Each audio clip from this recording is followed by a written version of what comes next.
Let's all go to the lobby. Let's all go to the lobby. Let's all go to the lobby to get ourselves a treat. Delicious things to eat. The popcorn can't be beat. The sparkling drinks are just dandy. The chocolate bars and the candy. So let's all go to the lobby to get ourselves a treat. Let's all go to the lobby to get ourselves a treat.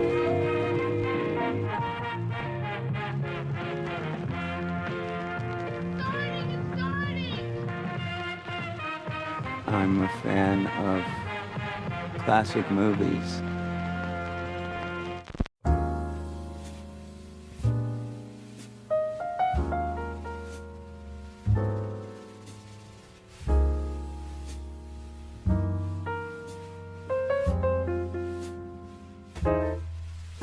Hello and welcome to Overlapping Dialogue, a podcast of audio commentaries dedicated to discussing cinema that fascinates us, in a way we hope fascinates you. We're your co-hosts, Kyle and Levi Huffman. I'm Kyle. I'm Levi. And here we are, episode 43. The very Not to be last confused with one. movie 43. Oh, no, definitely not. We should have done movie 43. Or Bush 43. I've not yet to see movie 43. I remember when that came out, the Farley brothers were behind that. And remember... Or Fairley, or however you say it. Dave Fairley brothers. Yeah, it got totally demolished. Everybody hated it, and a lot of people said, "Oh, do they like have blackmail on all these people to make them even be involved in such a thing?" Like, it's probably one of those things that being an anthology kind of comedy, they could come in and shoot it for like a day and be done, and LOL, ROFL, all the LOLs, Speaking of LOLing, Skidoo. Blow out the mics. Yeah. Episode 43. By the way, if you're annoyed by that, get ready. I don't know why you're here. Extra annoying. If you're like, I'm done, might as well jump off now, because the movie's going to be annoying as hell. Skidoo from late 1968, directed by one of the period's biggest filmmakers, Otto Preminger, starring about everybody. Not exactly everybody, but Jackie Gleason. Friend of the pod. We're going to talk... Yeah. You dropped by a few times. You kids are doing pretty good, Yeah. I just can't believe it. It's like I lost my steam on that one of trying to do an impression. Oh well, you know how he's always like, you can't see it, but I'm pointing myself and going, I'm the boss around here. I'm the boss around here. Yeah, but I guess this will be our first time really... And a Dr. Pepper. Other than when I talked about Underworld a little bit on my favorite books pod, this is probably our first time we'll really be talking about Jackie Gleason much. Yeah. By the way, I saw a commercial yesterday. Well, it's funny because I was actually playing some games on the New York Times app, Yeah. I was sitting watching the... what's going on in Myanmar, LOL. The Cheez-It Bowl or whatever. Mm-hmm. And Clemson was in, I think. Right. Yeah, and they won. Anyway, by the way, at the end of that, they threw all these Cheez-Its on the field, and there were just shots of the Cheez-Its laying there. And I was like, I looked at our dad, and I was like, that's just such a waste of food. That's America for you. And but anyway, there was an ad. I was pretty sure I didn't actually see it. I kind of, how you take something in subconsciously and then you think about it. Yeah, right. I think there was an ad referring to the fact that they don't have the ice cold Dr. Pepper guy around anymore. I think so. Maybe he's going to get revived or maybe, but they were saying, oh, not anymore or whatever. I don't know. Maybe I totally imagine this. I don't know. It's hilarious that I was playing the Tiles game on New York. The evils Times of advertising where it's like, it sucks you into being like, oh, I miss the ice cold Dr. Pepper guy, just like, where's he at? Where's he been? What's he been up to? Does he have a prequel comic series out there? A web comic, perhaps? Mm-hmm. A WebEx? A Cisco WebEx, as CNN would tell us? So, this is our last episode of 2021, which is our very first year of existence. Yeah, this should be going up. By the way, we're doing this really late. We're doing it the day before. Normally, we do it a whole week before. We're doing it literally the day before it's going to be released. Yeah. So we're running it down to the wire. We're going to have fun editing this. But yes, this should be New Year's Eve that this is going up. So yep. we'll kind of talk about that maybe at the end of or a trip down memory lane, if you will, about the whole year, But just I wish I had the time. We edit together a clip show of all the times whatever, we're fine. If you want to listen to it, go listen to all of them. Yeah, it's called just listening to the multiple over hours. 45 episodes now. So I don't know how many hours that all adds up to. It has to be over 100 plus half hours. Half of it is the JFK pod. Yeah. So whatever. Other than that, it's our Inherent Vice pod or Spider-Man pod were both 5 hours long. I know. So that was that long. Yeah. Wow. Yeah. Okay. But before we end this year with Skidoo, we just gotta get into that Blue Plate special. Hi, Audrey. Norma, have a cup of coffee, please. Sure. I'll have what she's having. Hey, who wanted a large pepperoni? Coming up!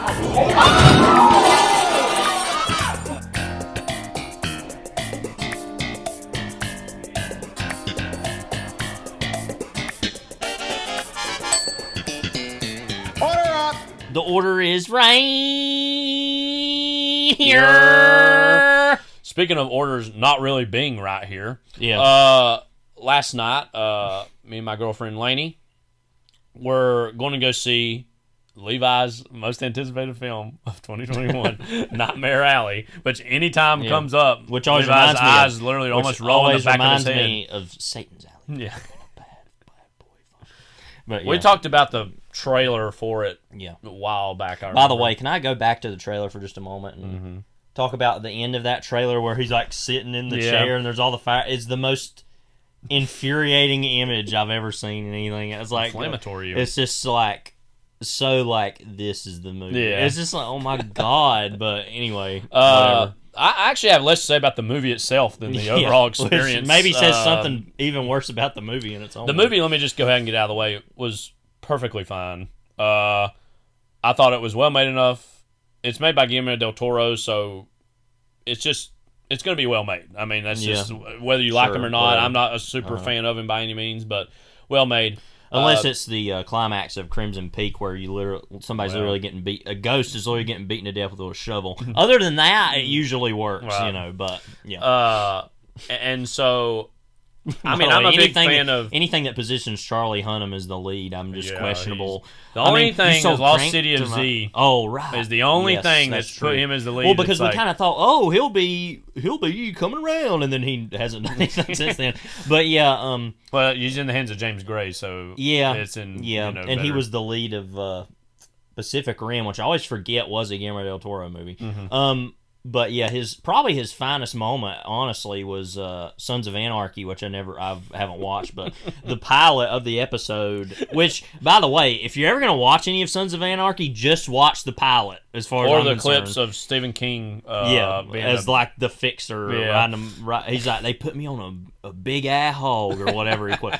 Anyway, so that episode is just hilarious. I won't bury the lead. The funniest thing on that is where he gets mad and takes a pool cue and is beating somebody with it and says, "You sold crank to my pregnant ex-wife." But then what's even better is that the episode ends. One of the guy that plays Flash in Batman Begins, and then he's in Memento, different things. Anyway, he is in it as like one of the bikers, but he's also an Elvis impersonator on the side. You told me about this. So like the episode ends with like, you know how a lot of TV likes to end with like, especially like first episode ends with like a little montage of where is everyone, like, "Are you lonely tonight?" Basically, you know. And like, I don't remember what the song was, but he's singing the song dressed up like a fat Elvis, at like a bar, and he's singing, and it's like showing all these things. And then like one of them is this, I can't remember the actress's name, but I've seen her in something. She's like on a gurney in a hospital, basically like ODing, like shows her like gurgling, like vomit or whatever. I guess she lives, and like but no, she does. I'm bad sure, way. But in like a bad freaking way. But like, and it's like the Elvis song. It's literally one of the funniest things I've ever seen. Like I remember I was laughing for like 15 minutes. Is that a show that you genuinely would like to go back and watch? Part of me would. because it had Ron Perlman. Speaking of Yeah. all these, like, Del Toro. He's in Nightmare Alley. That, like, it had Ron Perlman in it too, but I don't know. It just felt like it wasn't as like much of what it should have been. Well, it's one But episode. I know, like, and I not seen it might either, so I don't eventually know. go back and watch it. I remember it was kind of a big deal because our dad loves motorcycles and rode motorcycles his whole life. Was never in a gang or anything, but he was in a club for many years. And I remember when it first came out, he was kind of vaguely interested in it, and then he never watched it. So I guess that says everything you need to know. But anyways, Nightmare Alley. So trips down memory lane yet again.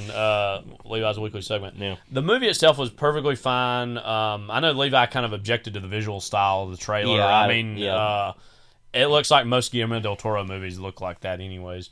It looks like you took like a river of dung and put it, encased it in gold or something. That's It what should be looks said like, that critically, for the most part, it's not been that Really? well liked. That's People surprising. who even generally Yeah. like Del Toro have been kind of like, well, it's also been a super just busy time of the year, and it's kind of got buried under the midst of Spider-Man and Licorice Pizza and all these other movies. Resurrections made from and- Matrix. So it kind of got buried under a lot of that. But even critically, a lot of people have been like, whatever. Kind of like the King's Man, that's probably gonna happen too. Stuff Yeah. like that. Yeah. oh well.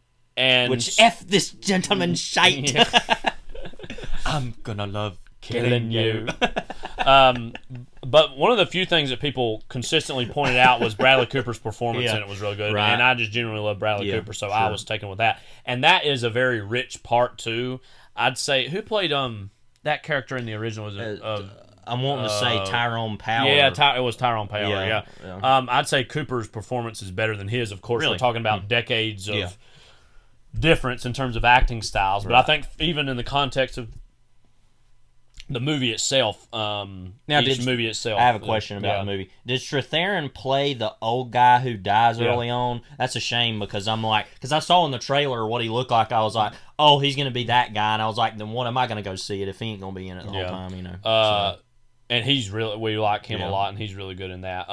But again, I would recommend you see the '40s version, and we had our own little I'm not things about that. I like that movie, but I'm not. But that it's a crazy movie about that it either. thrives on atmosphere and that like black and white photography, that carnival atmosphere of that time. It's just very haunting and very expressive.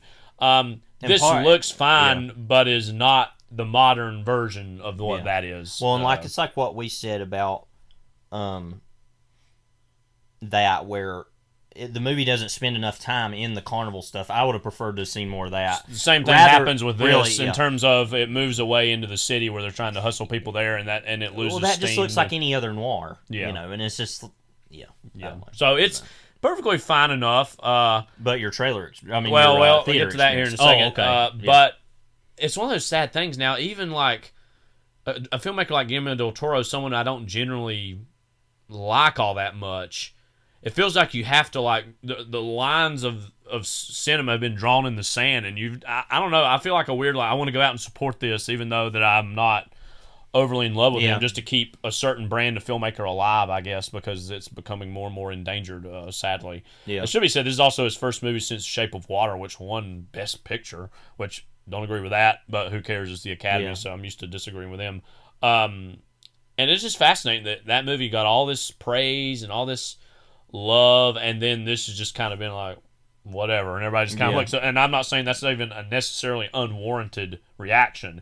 It's just fascinating how that happens. Yeah. Anyways, the movie itself was fine enough. Had a good time with Laney, but got to the theater, and it was kind of a low key madhouse.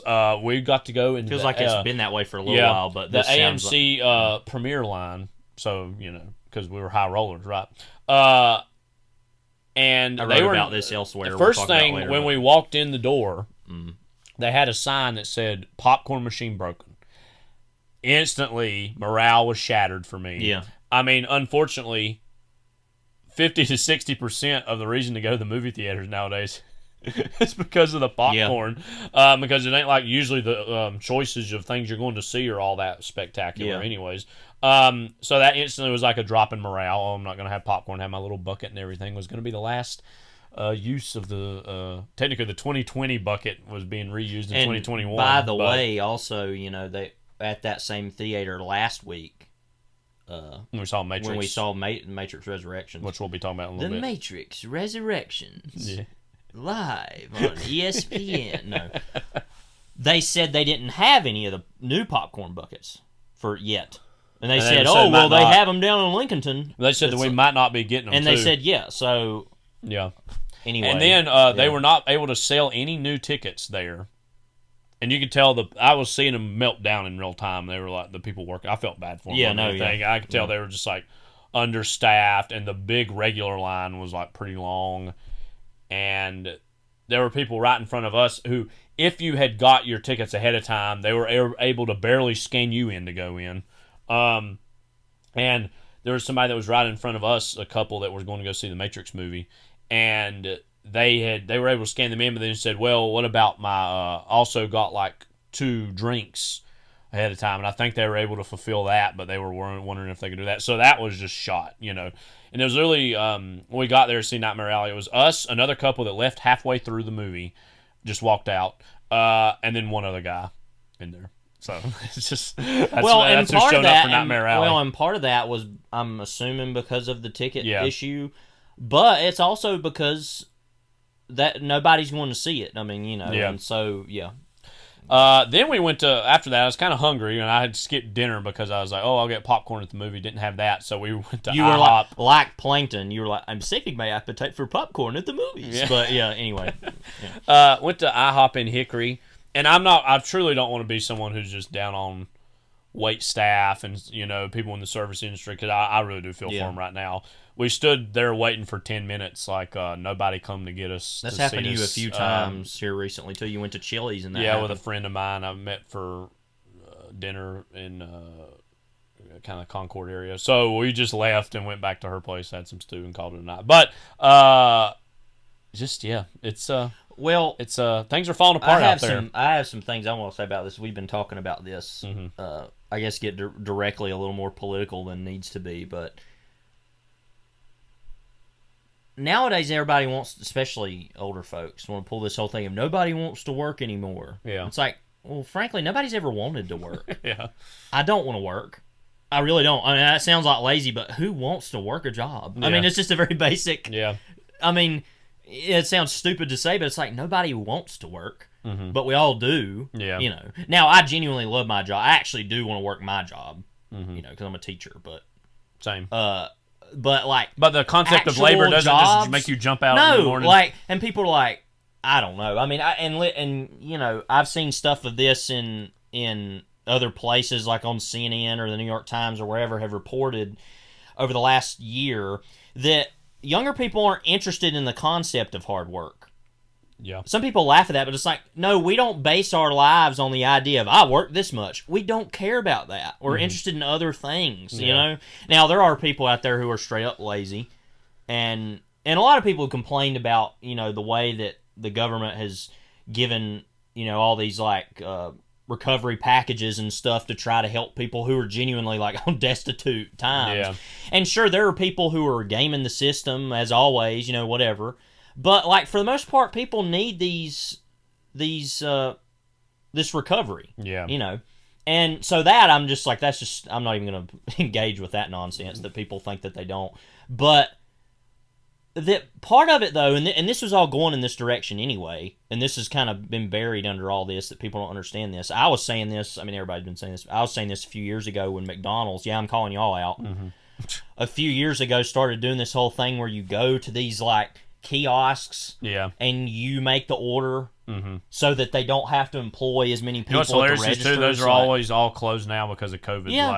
And all that investment that they put into that. They've screwed themselves. I mean, but we've all been, all of society has been edging towards this idea of, it's the same thing, you see it in stores now. I mean, I can't even remember, actually it was last week, matter of fact. But before that, I couldn't remember the last time I had actually went through a line at a store. Other than a small grocery store. Everybody does a self-checkout now. I do it. It's quicker. I mean, I agree. But it's because the main reason all this stuff happens is because these corporations and these companies don't want to pay more people, and they want to try to get by. And COVID has showed them, frankly, that they think they can. They really can't, because you see this stuff happens. But I would agree. I mean, there's so much onus, like you said, put on. Oh, nobody wants to work anymore. I think history is being written as we speak on. There is a mini labor movement going on right now in terms of like people like, I'm not going to take crap money for a crap job. You're going to have to pay me more money. And corporations putting the onus on people, perpetuating this myth or this lie that nobody wants to work anymore, when in reality they're just trying to cut corners themselves to, quote, save money. Yeah. And like I said, it's been going this direction for a long time, especially the last 5 years, even, I've noticed. And, but yeah, so, and let me just go out and say, like, IHOP just sucks anyway. And I'm not trying to be hateful here, but, like, they have always underemployed the cooks there, specifically. Like, the last so many times I've been to IHOP, it takes you like 2 hours to get in and out of there. It is ridiculous. And so it's the, you think about when that happens, it's like, and even like this summer, we were coming back from Virginia. What's it called? Denny's? Williamsburg. But yes, we went to a Denny's. We were on the way back. I love Denny's. I think Denny's is really good compared to IHOP. I know nobody cares about my taste here. But we went there, and it took I think it took a good hour and a half to get in and out of there. And it was just because they just didn't have enough people. And like I said, part of that, and part of it is, yes, people aren't wanting to take those jobs, but like you said, it's because the jobs are garbage, and people don't want to be paid garbage for them. Yeah. So, hopefully something's eventually gonna have to give either where, and I'm hoping it's not that people just take the jobs and they continue to suck people dry, which will eventually happen because people need the jobs. Hopefully it's gonna be that we, first of all, raise the minimum wage, and then also, actually, it should be said, like, in the midst of a lot of this, is that there's been a huge push to raise the minimum wage, which we should do. But since that has kind of stalled out, corporations themselves have had to raise their minimum wages themselves. And so while it's not happening quite at the federal level, the demand for labor has gotten so high that the corporations have naturally started to raise it. And I've seen that. I've seen that with especially fast food restaurants. Actually, at least from what I've seen, certain big ones like McDonald's or Bojangles, places like that, they actually have, I've seen more workers there than in the past, but especially with Bojangles and Hardee's around here, they open an hour later than they used to, or more, because they don't have enough people there. And I didn't say all this to whine about things and like just say, oh, the things just suck now all the time. More just you're seeing society react in real time almost to these ways in which specifically that COVID's put a strain on our labor force. To bring it back to the theaters too, because that's the main thing to talk about. This specifically, where we go to the AMC in Hickory. It's the closest, really. Well, the Lenore one's closer, but AMC has way better choices. It's a 2-screen. It's always the biggest family stuff. But crap. Yeah. I think they did show Dune, but we'd already seen that. Yeah. So, because like the last movie I saw there was like a Star Wars movie, probably like Solo. I guess, I don't know. You remember the part in that movie where he literally gets the name Solo? No, yeah. The dumbest thing ever. Anyway, for a movie I actually thought was okay. But I don't want to be too down on theaters because we talk about another movie later on. You walk into this place and it's like, oh, this is what a theater. It's like there's a meme that goes around on Twitter a lot, and people kind of make fun of it. It's like, we used to be a real country, a proper country, or whatever, and like an American nation. Yeah. But anyway, and by the way, when I say this, I'm not going to talk specifically bad about the people at the Hickory AMC because I've seen it at the AMC in Wilmington, and AMC's everywhere probably. But you just walk in there, it looks like a daggum war zone. I mean, it's ridiculous. I mean, it's like popcorn didn't work. Now that's a big deal, But I've also seen enough other times where the Coke, the regular Coke, at the Coke Freestyle machines is out. By the way, people who are listening to this think we're just complaining about random crap. But we used to be a proper country. I mean, well, you think too about the AMC when it used to be Carmichael in the early days of AMC. There was both whole sides were open. There's a whole side of the theater that's not even open. And part of it, as far as buying tickets or concessions or whatever. And part of it is because the demand has gone down the attendance has gone down. But also, I don't know. I mean, like, you see the lines, though. Yeah. And you think, there's the only thing you can think is, like, we just need to open that other... I mean, that's what this all goes back to, is that these places just don't want to pay people more money. They're going to make their money. Yeah. You know? That's the thing that frustrates me. Spider-Man's making its money. Is that, like, the people at the top, of course, none of this is new to anybody. Well, for some reason, it's new to some people, maybe listening to this. I don't know why.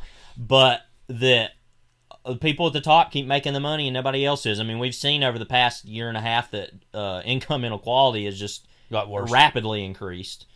It's worse now than it was in the Gilded Age. Yeah. So, I mean... So, again, we don't say all this just to complain. We're running in circles here, but... Just that very particular experience last night made me think about some of these things which we've been talking about anyways. Yeah. Anyways, we don't want to complain. We want to celebrate things more so than anything else on this pod. Other than Nightmare Alley, which we're not going to celebrate. Yeah, it was whatever. It wasn't even bad. It was just whatever. Yeah. We'll talk more about Bradley Cooper in a little bit. Another Bradley Cooper movie. Actually, Matrix Resurrections. I'm assuming he was in this movie more than he was in the other movie. Well, not Matrix Resurrections. No, I'm talking about Nightmare Alley. Oh. He was in that more than the other movie. Yes. Yeah, I would hope so. Or Matrix that would make a whole lot of Resurrections. sense. Now, we talked on the last pod about the original Matrix from 1999. We had recently rewatched that in 4K and kind of fell in love with it again. Before we talk, though, about Matrix Resurrections, I want us just to briefly talk about the Reloaded and Revolutions, which we also saw in preparation for the Matrix Resurrections. Now, you had seen Reloaded once years ago, and had not seen Revolutions. Assassin's Creed Revelations. What were your takeaways from seeing those for the first time, and especially how they compare to the original Matrix movie? How do they expand things? Yeah. Well, I had remembered really loving Reloaded years ago because the action is really great. Incredible. Yeah. But, it's kind of especially the freeway sequence. Yes, yeah. It's kind of a joke, though, in a lot of ways. I mean, it's ridiculous how much... I mean, that's the biggest problem with those sequels, especially just the second one, is how much it's like, okay, so you got that, so then there's this thing, and they go to... And, I mean, I think I read the Letterboxd summary on here and laughed about it. I mean, it's ridiculous. Like, how many... You got to do this, I mean, it's like we've said, it's the biggest way to summarize it, it's a lot more plot-oriented than the first movie was. The first movie moved with a economy that was unparalleled, I think. It's as long of a movie, but feels longer because it's got so many things going on. And it focuses a little more, but both those movies focus a little more on the stuff in the real world, which I'm actually fine with, personally. Yeah. And I think it's kind of a statement that I kind of want the Matrix stuff, though. And they're kind of making a statement like, oh, you want the fake thing. Right. And it's kind of saying about what it's saying about you in its own way, you know. Yeah. And I find that interesting. I don't know if that was an intent or not, but I would hazard to say not as much as we would think it is. Yes, I wouldn't think so. Yeah. But I mean, it's a fine enough movie. It's pretty laughable. I mean, we keep laughing about the upgrades. Upgrades. It just is ridiculous. But it's the Matrix, but it's reloaded. Right. It's not just the old Matrix. We reloaded the Matrix. Yeah. Like, hit refresh, and what do we get? But, so yeah, that movie... By the way, I just hate the Merovingian as a whole concept, as a whole performance. There's been so many people on Twitter that are talking about, I love the Merovingian. It's just so dumb. I mean, what's so cool about it? I don't get it. I mean, I think what's fascinating about the second one is it's trying to expand upon the lore that the first movie created. And so you have, like, all these various people who are programs, and it gets a little confusing at points like, all right, so is this a program that's working against Neo? Is it benevolent? Like, you have the Keymaker, the Architect. Like, you have these very basic sounding names, like, it's the source. And it's like, all these real basic, Walmart branded names for things almost. You have to go to the Oracle to get to the Keymaker to reach the source. And I mean, it's not just the Matrix movies. I mean, around this time, this early 2000s blockbuster cinema, the plots were starting to lose the plot a little bit. I mean, you think about something like Attack of the Clones, like we're going here, we're going here, we're going here, we're going here. I think the absolute best version of any of this, which is obviously goes back decades, is the Lord of the Rings movies. Those plots feel very straightforward and like, all right, I understand where they're going and what the objective is. Now, I'm not saying that I can't watch something and not swim in a little bit of ambiguity or a little bit of mystery. I'm not saying that. But when you're really just like flying by the seat of your pants and just like it's not as clear as it could be or should be. I respect it trying to do something different, but it's like rushing nesting dolls within rushing nesting dolls. It gets to a point where you're like, all right, what is all this? Matrix Revolutions streamlines things a bit. I think that ends the series on a proper note. You actually have a lot more of the real world stuff even in that than you do the Matrix stuff, that was in the Reloaded. Mm-hmm. What did you, in general, think of the third one as kind of a conclusion to those three movies? Well, this is a surprise to everyone, I suppose. I actually like that better than Reloaded, just slightly. I felt like it was more straightforward. A lot of people don't like the Battle of Zion. That's well done. I kind of thought it's not as good as the action from the second movie. I mean, you didn't have Morpheus, like, shooting an automatic pistol and then slicing a car with a samurai sword and exploding on a freeway. But, it kind of felt very James Cameron-y, both in the sense of Aliens and then especially Avatar, which that was before Avatar, but that was being conceived at the same time. Maybe we'll get new Avatar movies someday. I don't really know. Don't hold your breath. Laughable.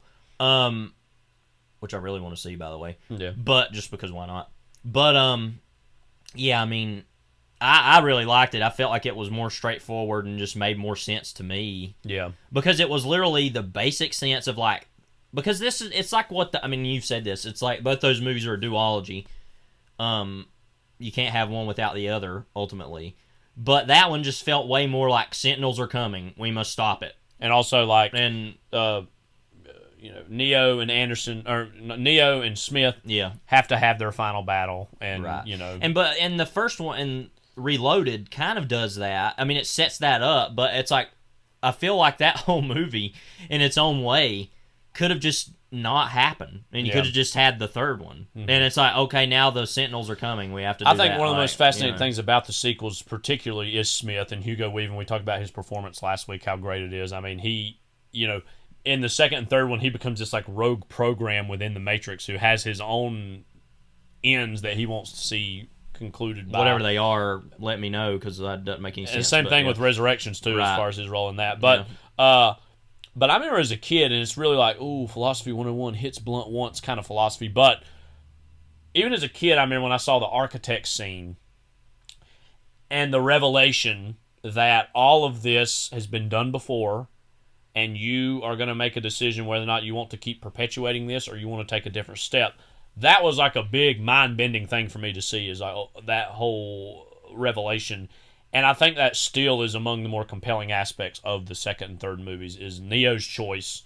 And it sounds corny to say out loud, and Resurrections is a version of this too, but this whole notion that love conquers all, that he's so in love with Trinity that he's not willing to just restart everything, that he wants to pursue that. And I think that is a very beautiful, romantic, kind of corny, cheesy, but sincere idea that, again, that era blockbuster excelled in those sort of melodramatic stakes. I mean, even like the pirate sequels, which have their own problems, also deal in similar terms.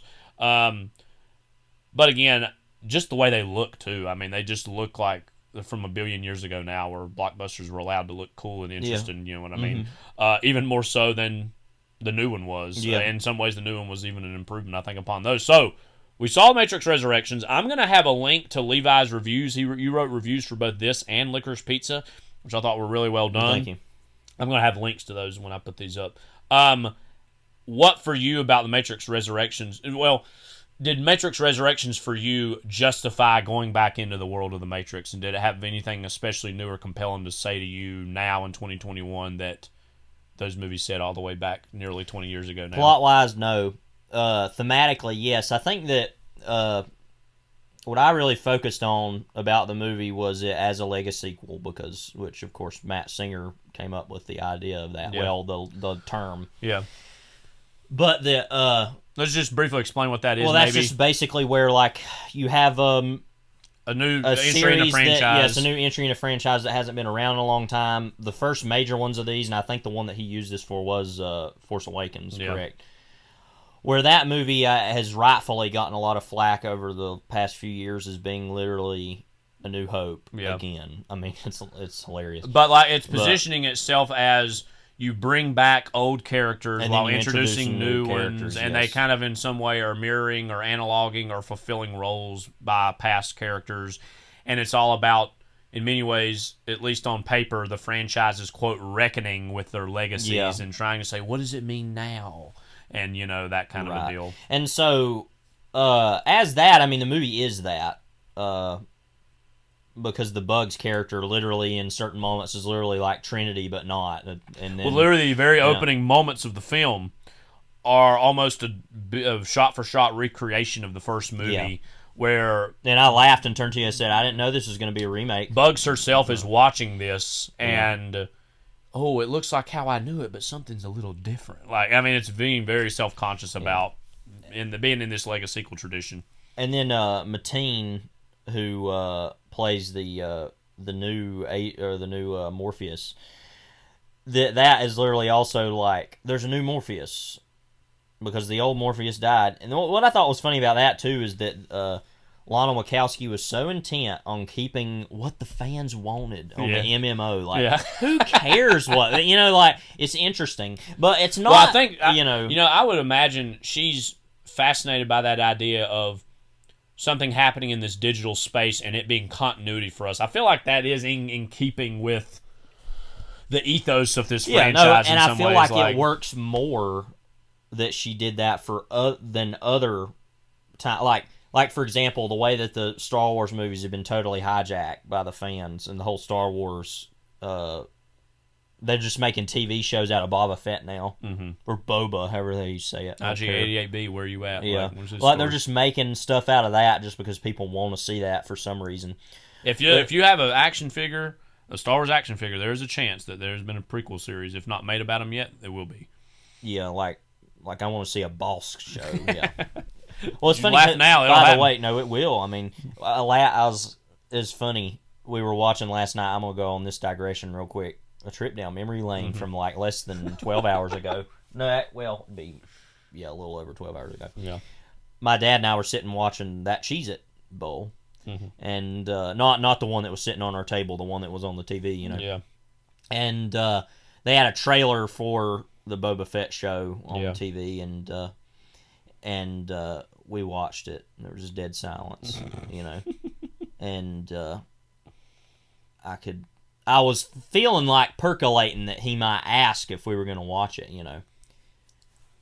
And I was sitting there and I kept thinking, I'm just going to say hell no before he gets there. Mm-hmm.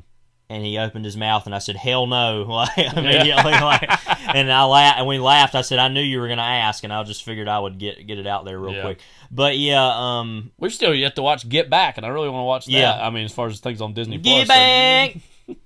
Get back! Right here, JoJo. JoJo Siwa, I guess. Was he? Were the Beatles referring to JoJo Siwa in the flesh? Anyway, but so that's what a Lego sequel is this whole idea that we'll put in things. I mean, the most annoying thing I've ever seen was when, well, not really, but up there. Was when we went and saw The Force Awakens, and it was like, take that crappy ship, and it's the Millennium Falcon. Yeah. Yes. I mean, and people clapped. I mean, the worst thing that I saw on this level was in The Last Jedi when Leia lived. I still think the worst thing that's ever been done in Star Wars, other than as a whole, the Rise of Skywalker. I just think that's one of the dumbest things. Like, some people think, her being the granddaughter of Sheev Palpatine, that's really dumb. That's up there. Yeah. Or even Jar Jar Binks. Do we want to put that in here? Sure. You are a crazy-ass son of a bitch. You are a no-good bastard. You are full of bullshit. You can pucker up and kiss my ass goodbye. Jar Jar Binks. Jar Jar Binks, Jar Jar Binks, Jar Jar Binks. You are a crazy jackass. You are a stupid asshole. You are an evil asshole. You are a stupid low-life fool. Jar Jar Binks, Jar Jar Binks, Jar Jar Binks. Georgia bakes. Thank you. That in here before. Thank but, you, Wesley Willis. but, Yeah, thank might you as for your well. We service. always have to put it back in there. Yeah. We'll already have the audio then. Yeah. That'll be good. But you know, there's a lot of things people say, "Oh, this is the dumbest thing in Star Wars." I think visually and emotionally and just literally, whatever you want to put in there, that's actually the worst thing that's ever been done in Star Wars. And I remember sitting in the moment watching it, thinking it was garbage, and I heard that one person and nobody else did it. I hope they still live with the shame. You know, I hope they know what garbage they are. But anyways, let's so Matrix. So in the world of resurrections, Thomas Anderson, basically Neo redone or reborn in some roundabout way, is a game designer who came up with the video game series The Matrix and based that on seemingly his imagination, but in actuality were, I don't know if deja vu is the word, but his quote past life, I guess, as Neo, what he projected into this game space. And then, he sees a therapist played by basically Neil Patrick Harris, who is a version of the architect, I guess you could say. Yeah, he's like he had some other name. The analyst. But he's the follow-up to the architect, yes. The successor. And he's starting to say, wait a minute, is reality the reality I think it is? And they play White Rabbit. Yeah. I mean, one pill makes you smaller unfortunately, right here. Unfortunately, no Dracula in this one. No. But, no. You can't have it at all, I guess. But when your mother gives you... So, as we saw in 3, I mean, Neo and Trinity died. Yeah. So they've been brought back to basically... I didn't know that until I saw the movie. Literally last week, I was like, oh, okay. Yeah. So they basically been recreated or reborn, or their love was so strong that the machines are now using the sense of hope or romanticism that they felt to be yet another construct on top of the Matrix to make the Matrix feel, quote, new or fresh. And they're making all this, a lot more power is being generated for them. I think that is the single best idea that the movie has, is that idea that in the same way that these franchises or these movies are being used as dopamine hits to pacify or calm people, I think to make money from them. I think that's the single best idea in the new movie. So I think that is what it makes it worth it to have that. What do we think of Jonathan Groff as the new? I think it's Agent actually Smith? not that good, frankly. I know a lot of people have been talking about how good he is, and I love Jonathan Groff and about everything I've seen, but it's just why? Yeah. I don't know. The whole Agent Smith character is a lot like Han Solo in the Star Wars movies. It's we don't really know what to do with him, so we'll just kind of put him there. Well, I feel even in 2 and 3 where it's not as focused as 1, it still makes sense for that. I guess so. But... And Hugo Weaving's performance delivers a lot to that. And I really like Jonathan Groff a lot, and I think he does a good role with this. But as you said, I think they don't really know what to do with him. Well, it's interesting about Reloaded and Revolutions that I feel like I get it. I feel like I get it why he's just he's an exile and he doesn't, have anywhere to put his energy anymore. Yeah. So his destructive energy is just going to become anarchic. Right. But I feel like I understand that, but those movies don't adequately explain that to me. I mean, I can make it out, but I feel like as movies, they're not really adequately making that clear. But in this one, it's just again, I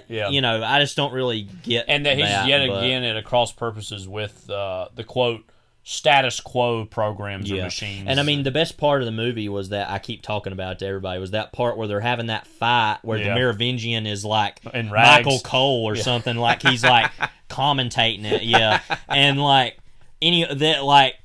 he's walk there. It's there's this kind of walkway above kind of a fight where everybody's fighting a fight way, the information superhighway, information super fight way, and he's walking along the edge of that, gonna walk over and do something, and he's walking really slow, trying to look cool, and somebody basically walks up behind him and is wanting to fight him, and he's mid cool walk, and he has to swerve and like start fighting him, and then when he's done he keeps doing it, so it's like, oh, my cool walk has been interrupted, I must fight. Like, that's probably the funniest thing involving him, is like the way it's shot of him from behind them trying to get him, and you can tell he's doing his cool walk moment, and like that's funny. But now I feel like that. What do you in general think of the action? Because even some people who like the movie have been like, what didn't quite have that novelty maybe. I mean, well, first of all, and also, let me also just say while we're talking about this, our dear cousin Philip, we talked to him a little bit about over the break. He had seen it as well, and he likes the original movies quite a bit. And he liked this one fine enough. He raised a very particular point, which I think is very true too, is that it just doesn't look like a quote movie. It looks like a TV show.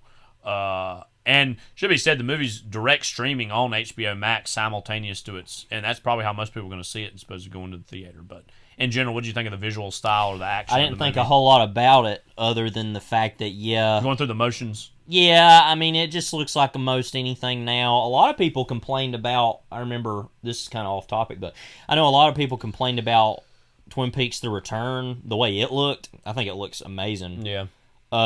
It's a very particular sort of look that... The digital photography should be said, It looks good, I think, but whatever. This is less good than that, let me say, but I feel like people are giving it a little bit more of a hard time than it really deserves, because personally, I mean, the Matrix movies look really good. I agree. But at that time, they looked about like anything else, except better. But, like, you know, this doesn't look as better. But, I mean, the whole point of those movies was to look like they were made in 1999 in the early 2000s. They look like Fight Club, or they look like whatever, you know. I mean, they look very washed out and ugly, frankly. But I think what works about those is the difference between the real world, which always looked very blue and I mean, it looked bland in the same way, but it just what was interesting about the Matrix is it looks sick, like it looks green, and it's like it's festering, and it's like. But it has a certain appeal too that you want to stay in it, which is the whole point. But yes, so with this, there wasn't as much of as it needed to be, visual distinction. Really, or if any, a visual distinction between the Matrix and reality, which in itself is probably a statement that it's making about it's becoming even harder for people to tell reality from fiction. But yeah, it just doesn't look as good. I mean, I didn't care about that as much because I was trying to keep up with the plot, but when I think about, which actually was relatively simple, but a lot more than Reloaded especially. But yeah, I mean, no, it doesn't look as good. It's very surreal early on, really the first half, the scenes where they're talking about we need to redo the Matrix games. And it almost serves as this big reckoning with, I know the Wachowskis have been rightfully very angry about how their work has been recontextualized and reinterpreted by the likes of Elon Musk and a great many other boneheads in our society today. The whole turning of the quote red pill. Yeah, because let me say they're very clearly on one political persuasion that is being hijacked by another one. And I know that they're very frustrated by that, and you can tell that she is really reckoning with a lot of that during those scenes, as kind of unsubtle as they are, and you know. And can I interject quickly to just say, because I've wanted to say this for a long time, I used to actually agree with the statement. Now I don't. A lot of people go around saying that, and you might not even agree with this, I don't know, but a lot of people going around saying that art becomes the audience's. Yeah. I don't really agree with that necessarily, because if there's a clear intent by what this means, and that person says that, that's what it means. I don't really care what anybody else thinks it means. I think it's a weird middle ground. I mean, now that's not always the case, and if people want to do those things, that's fine, but that, I think, acts as an example to say, well, this is what they meant by that. Whatever you think it means is actually not what it means. But I'm a very literally minded person, so when I see something that this person says this, I'm like, okay, well, that's what it is. And so, but as someone who I guess is sometimes a amateur artist of a sort, if I heard that somebody took something I had written and say, this is what this means, I'm like, no, actually, this is what it means, and whatever you think is wrong. So I guess, I don't know, I'm kind of prickly about that when people say, well, it just becomes the art. And I know there's people like David Lynch who perpetuate that idea because they don't want to talk. And that's fine if they want to do that. That's fine. But it just frustrates me sometimes when people say, well, this is what this means, when there's clear evidence against that. You know what I mean? Yeah, I agree. But now, if it's something that's more open to interpretation, and the person isn't around to say otherwise, either in the past or in the present, then I guess so. I think this is a very difficult hypothetical to walk, because it is truly a case-by-case basis what that even means. Because like you said, and I want to return to David Lynch and The Return in comparison to this here in a bit. But like you said, somebody like him is very much like doesn't want to talk about it, just shrugs and just kind of says it's whatever you want it to be. That's a perfectly valid way to be a creator, I think. Then you have somebody like Aaron Sorkin maybe out in the world who's mixed bag, to say the very least, in terms of his output over the years. He's a mixapidlick of a bag. Yeah. And he's like mixapidlick. He just pops up out of nowhere and just like, what about this now? He's like, here's Molly's game. And I'm like, I didn't really ask for that, but okay. Or being the Ricardo. That is actively arguing with people about what it means. I feel like there's something like The Matrix. Maybe this speaks to my own philosophical or political biases, I don't know. It's so progressive, queer, so very much about reckoning with heteronormativity and just anti-corporatism. And so for someone to take that and go the opposite direction just absolutely makes no sense to me. But again, that's my own biases. It's speaking especially to that, when I they guess. clearly say that's what it is. I mean, that's what I have trouble with, is when the people directly say, this is what I mean. And it's like, you can either like it or not like it. I don't care after that point. But if you have some other, if you're like, oh, I don't like that now because I'm a SOB, then fine. But don't take what they said and twist it to your own ideas. Go back to your earlier point about did this justify itself plot-wise or whatever. I would agree that not really. But those scenes, between that and between seeing how the Matrix movies have been warped, and hearing also, this is extra textual, but that Lana Wachowski has said that Warner Brothers was going to do this with or without her and her sister. So you can either be a part of it or not.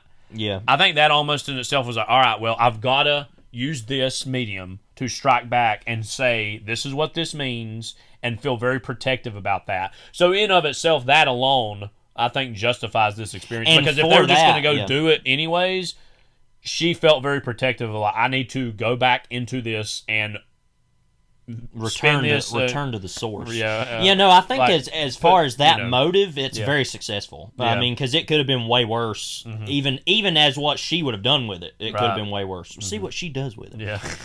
But I agree. I mean, one other detail I want to talk about.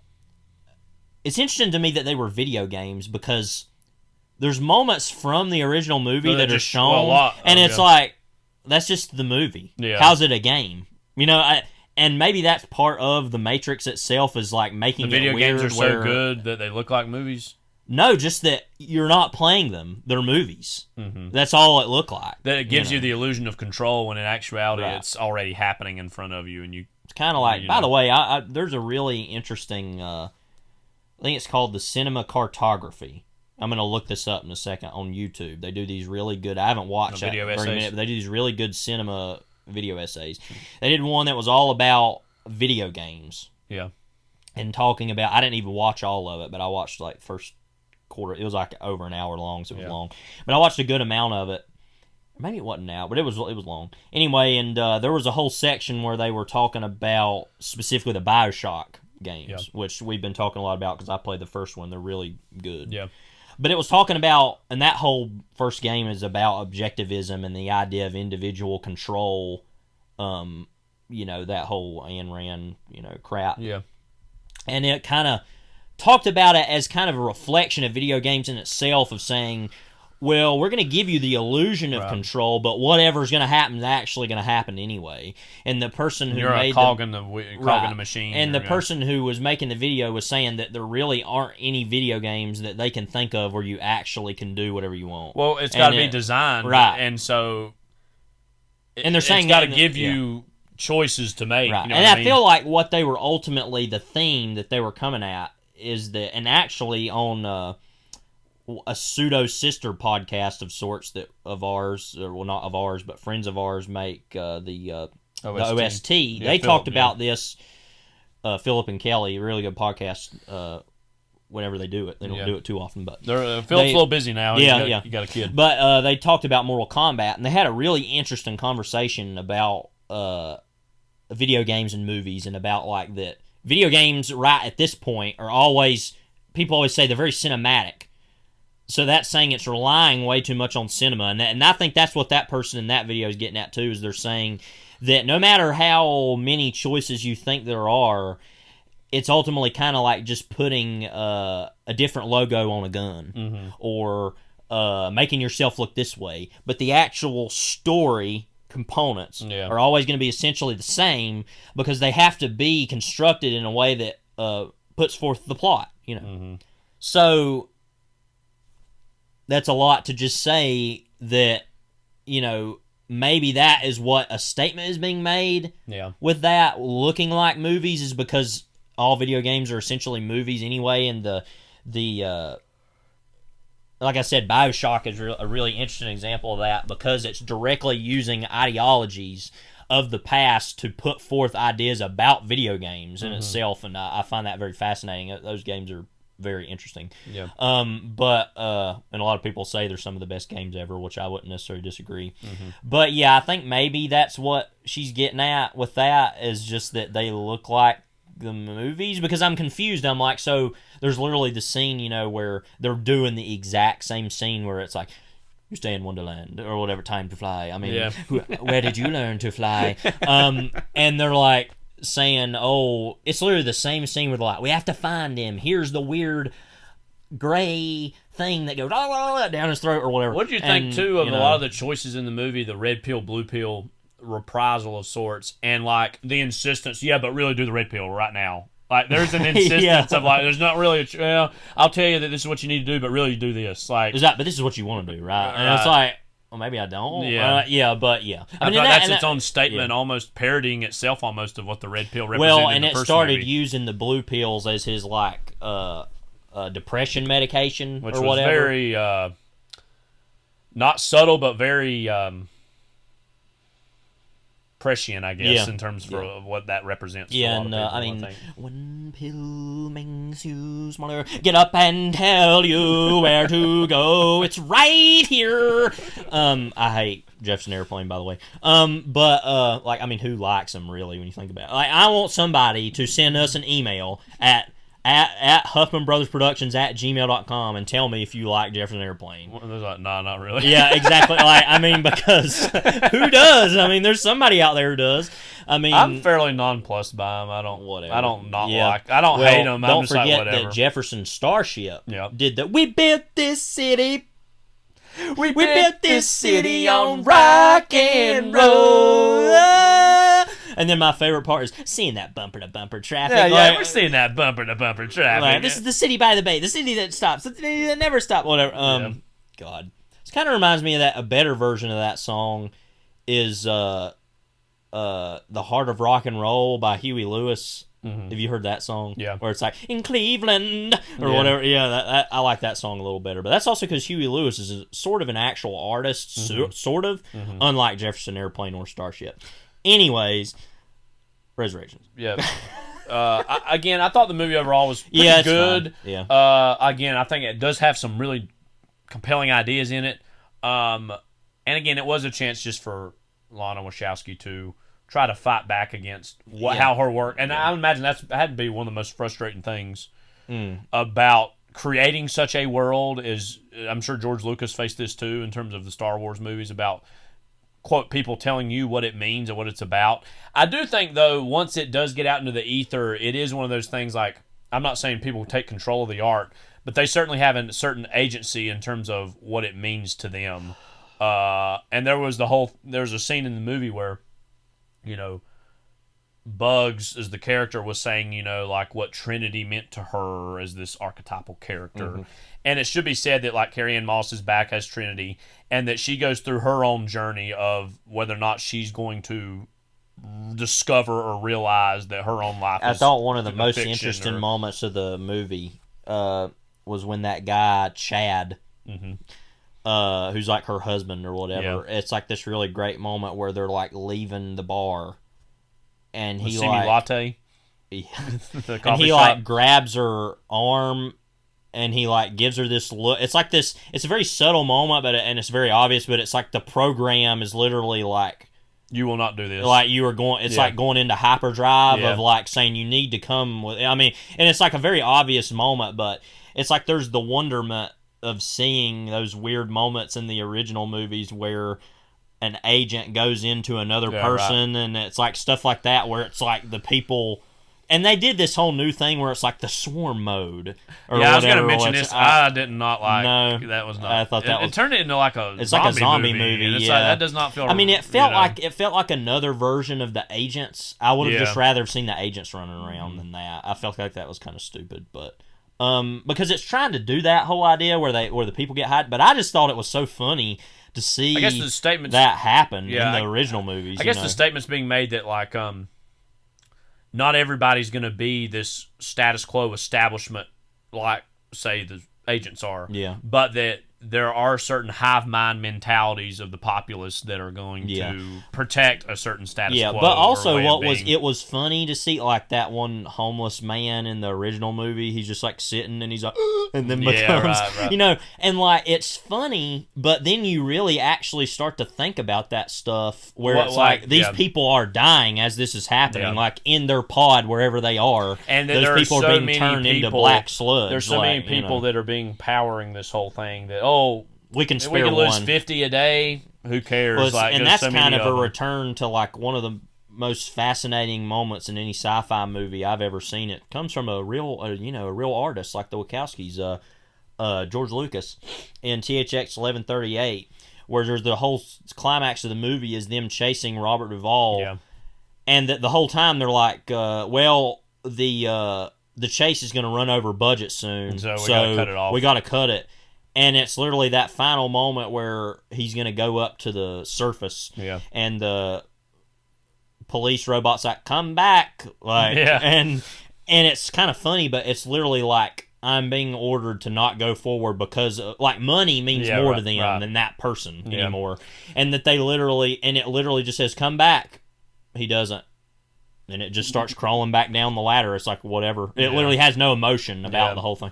And, like, that's kind of a similar idea of, like, well, we can just spare these people because who cares? And that, I mean, then that I find very interesting while also being sickly entertaining. Yeah. This just felt like, I'll throw it, whatever. And it felt kind of in the same way of, like, let's just throw a bunch of bodies at them. But it didn't have the same emotional import or ideological import that did. Yeah. So check it out if you're a fan of the Matrix movies. Would you say you need to have seen 2 and 3 before seeing? I mean, I would say ideally you do anyways. Yes, because I mean it's directly because there's some people probably like, oh, I like that first one. And I vaguely remember 2 and 3. Get up and tell me where to go. I mean, they would have no clue what's going on. Yeah. But I don't think they'd have any clue what's going on in Reloaded either. So. I thought it was an alright movie. Just it's been interesting the last 2 weeks to go back to the Matrix because to return to the source. It feels so in a beautiful way out of step with everything else going on right now in terms of even back in the day thinking about what those movies meant. I think they were very prescient when they came out, but our culture has very much moved on from the phenomenon of the Matrix. Kind of like which is sad because it's very much talking about a lot of problems today in terms of our culture. I feel like it's kind of like the original Alien. That movie felt so, like you said, out of step with what anything was about being about especially, another form of corporatism. 2 years after the success of Star Wars, to do a space movie like that. And to be like, well, space is all actually going to be about money. Mm-hmm. And like it's a big what haunted you house, find. basically. Yeah, I mean, because that's what's actually, and I like Aliens fine enough, but obviously the most interesting aspect of that movie is the idea that they want to take the alien back and use it, and that was in the first movie too. Right. That they kind of knew about what the alien was, but they had no clue how uncontrollable Yeah. Like, but it's it's you just know, assertion. Oh no, we've got this. Right. We I mean, figured in it out, Prometheus, yeah. you remember that moment? It's laughable. Guy Pearce being real old at the end. He's like, "Oh, I finally get to meet one of these." Gets to meet the space jockey, and or it whatever, just, and it just slaps him across. Yeah. No, I mean, and that's what I think is so fascinating about those movies. Overall, a very successful franchise. Actually, there's not been one movie other than that I if thought you want to in any way like, count the Alien versus Predator movies, a part of yeah. that. Nobody really does. Yeah. But on the whole, even the quote weaker Alien movies are pretty good. I mean, you know, that's yeah. So I think it's kind of similar to that in the sense that Alien it's a 4 comparison. to me has always been one of the most randomly criminally underrated movies. It's not like a great classic or anything, but it's pretty good. Well, it's funny because that movie's directed by, I can't remember his name now, but that guy that made Delicatessen and Amelie. Is a French filmmaker, and I had seen parts of Delicatessen before in film school. Jean-Pierre Jeunet. Yeah, and I had seen that and been like, so when I saw his name, I was like, oh, I know what this movie's gonna be, and it more or less was that. I mean, it was a serious movie, but you see something like Delicatessen, which is so over the top. I haven't even seen the whole movie, but I've seen scenes of it. It's so insane. That you kind of, I guess, can adjust to it more quickly, and some people would still probably say, well, that isn't what that movie should be, and I'm like, well, who cares? It's a sequel to Alien, like, you know. But anyway. So Matrix Resurrections, if you get a chance. But as somebody who it out. has never been that crazy about the Matrix movies for no particular reason other than the fact I just haven't seen them, I thought it was interesting to go back to I mean, them and, like a lot of franchises, they're all chasing the sensation of that first movie. I mean, that first movie is, like we said last week, functionally perfect. I mean, and they're all wanting to be a version of that again. And doesn't mean that they still can't have some good, worthwhile ideas or set pieces in them, but the first one's a classic, and that's fine. Next up, though, a movie that we've been talking about on and off on this pod for quite a while, Licorice Pizza. Now, we drove to Asheville to see this. Fine Arts Theater in Asheville, a great theater. Had a slightly frustrating experience to get in. I'd say it's more my fault than anything else in retrospect. You had to have proof of vaccination cards, which we've been fully vaccinated and had forgotten those, though, and I'd bought the tickets online. By the way, the CDC is, as we speak, changing their minds about what's fully vaccinated, and they're saying it's probably going to need to be boosters, too. So go get vaxxed. Yeah, go do that. Lord. Yeah. Anyway, enough politics on and so I was very frustrated in that moment, but thankfully everything went fine. We were able to get pictures sent to us of our vaccination cards, and so we were able to get in. They've been having posters for this and showing trailers for it at the AMC in Hickory, not to rag on them again, yet to be in there at all. So we were like, we really want to see it, so we'll drive to Asheville to see it. It's no secret we are massive fans of Paul Thomas Anderson, the original Mr. Anderson to us. Obviously, go back and listen to our Inherent Vice pod. We talked at length about him and that movie. We'll kind of probably recover some of that ground here in just a moment. Any new PTA movie is an event. Culture effectively stops for us when there's a new PTA movie to see it, to talk about it, to contextualize it, what it means. What did Licorice Pizza mean to you? I think it's totally amazing. I mean, like, for me, I mean, and I wrote a really long. Again, there's going to be a link for that out there. I appreciate it, but and I talked about what I think is important about the movie, and for me, part of it was, and I talked about that. We've talked about this already. I was a little bit worried for PTA because his movies have, just been, for me, not as for you fulfilled. Personally, that plateaued. Yeah, I mean, ever since The Master, I feel like the last two movies he's made, one of them was a little bit of a disappointment because we've referred to Inherent Vice pod, but just that my favorite book from my favorite author. From my favorite director is that, so it can't live up to it. Yeah. And then I don't know, Phantom Thread. That's a movie I just I don't find particularly interesting. To be honest, I don't know why, but it's just a movie that I'm kind of like, okay, well, whatever, It's good. I mean, I don't have anything really wrong with it. It's just it feels a lot like The Master in some ways, of it being in England. It also feels like a Hitchcock movie. It got a lot of comparisons to Rebecca and Vertigo. Yeah. And for me, Vertigo's one of my favorite movies. Rebecca, I'm not that crazy about, but whatever. Mm-hmm. I mean, that was a better movie than Ben Wheatley made out of it, supposedly. So was Phantom Thread. So, and this, I mean, it wasn't a Rebecca, adaptation or whatever. I mean, it was a really good movie, but I don't know. Like I said, I felt like it was beloved by Twitter to a point where I found it annoying. Something that I find very frustrating about a Paul Thomas Anderson movie because, and it's not the movie, but I don't know. Everybody talks about how funny it is, and there's things about it that are funny, but it's not as funny, I don't think, as people think it is. I don't know. So how was this a turn of the page of sorts for you? Well, first of all, it lacked a certain amount of stakes that his movies normally do, and I mean, I think he's always worked in this kind of Shaggy Dog-esque conception out of, the love for somebody like Altman or even Jonathan Demme in certain films, or Robert Downey Sr., who he dedicated the movie to, who passed away. Yeah. A Prince, yes. But that I felt like, everybody tries to do that whole aimless thing, and this is the only movie I've ever seen, other than some Altman movies maybe, that actually truly feels like it is that. What works more, though, on this plane, I think, than does in other Altman movies is that when Altman usually does that, he does it with a big ensemble. Yeah. This does have a lot of big names in it, but it is very clearly the story of Gary and Alana. Yeah. And in that way, I also found it to be one of the most rewarding, interesting romances I've ever seen in a movie, like bar none, because and we won't even go into the whole age gap thing. I have nothing of interest to say about that. Don't really care. But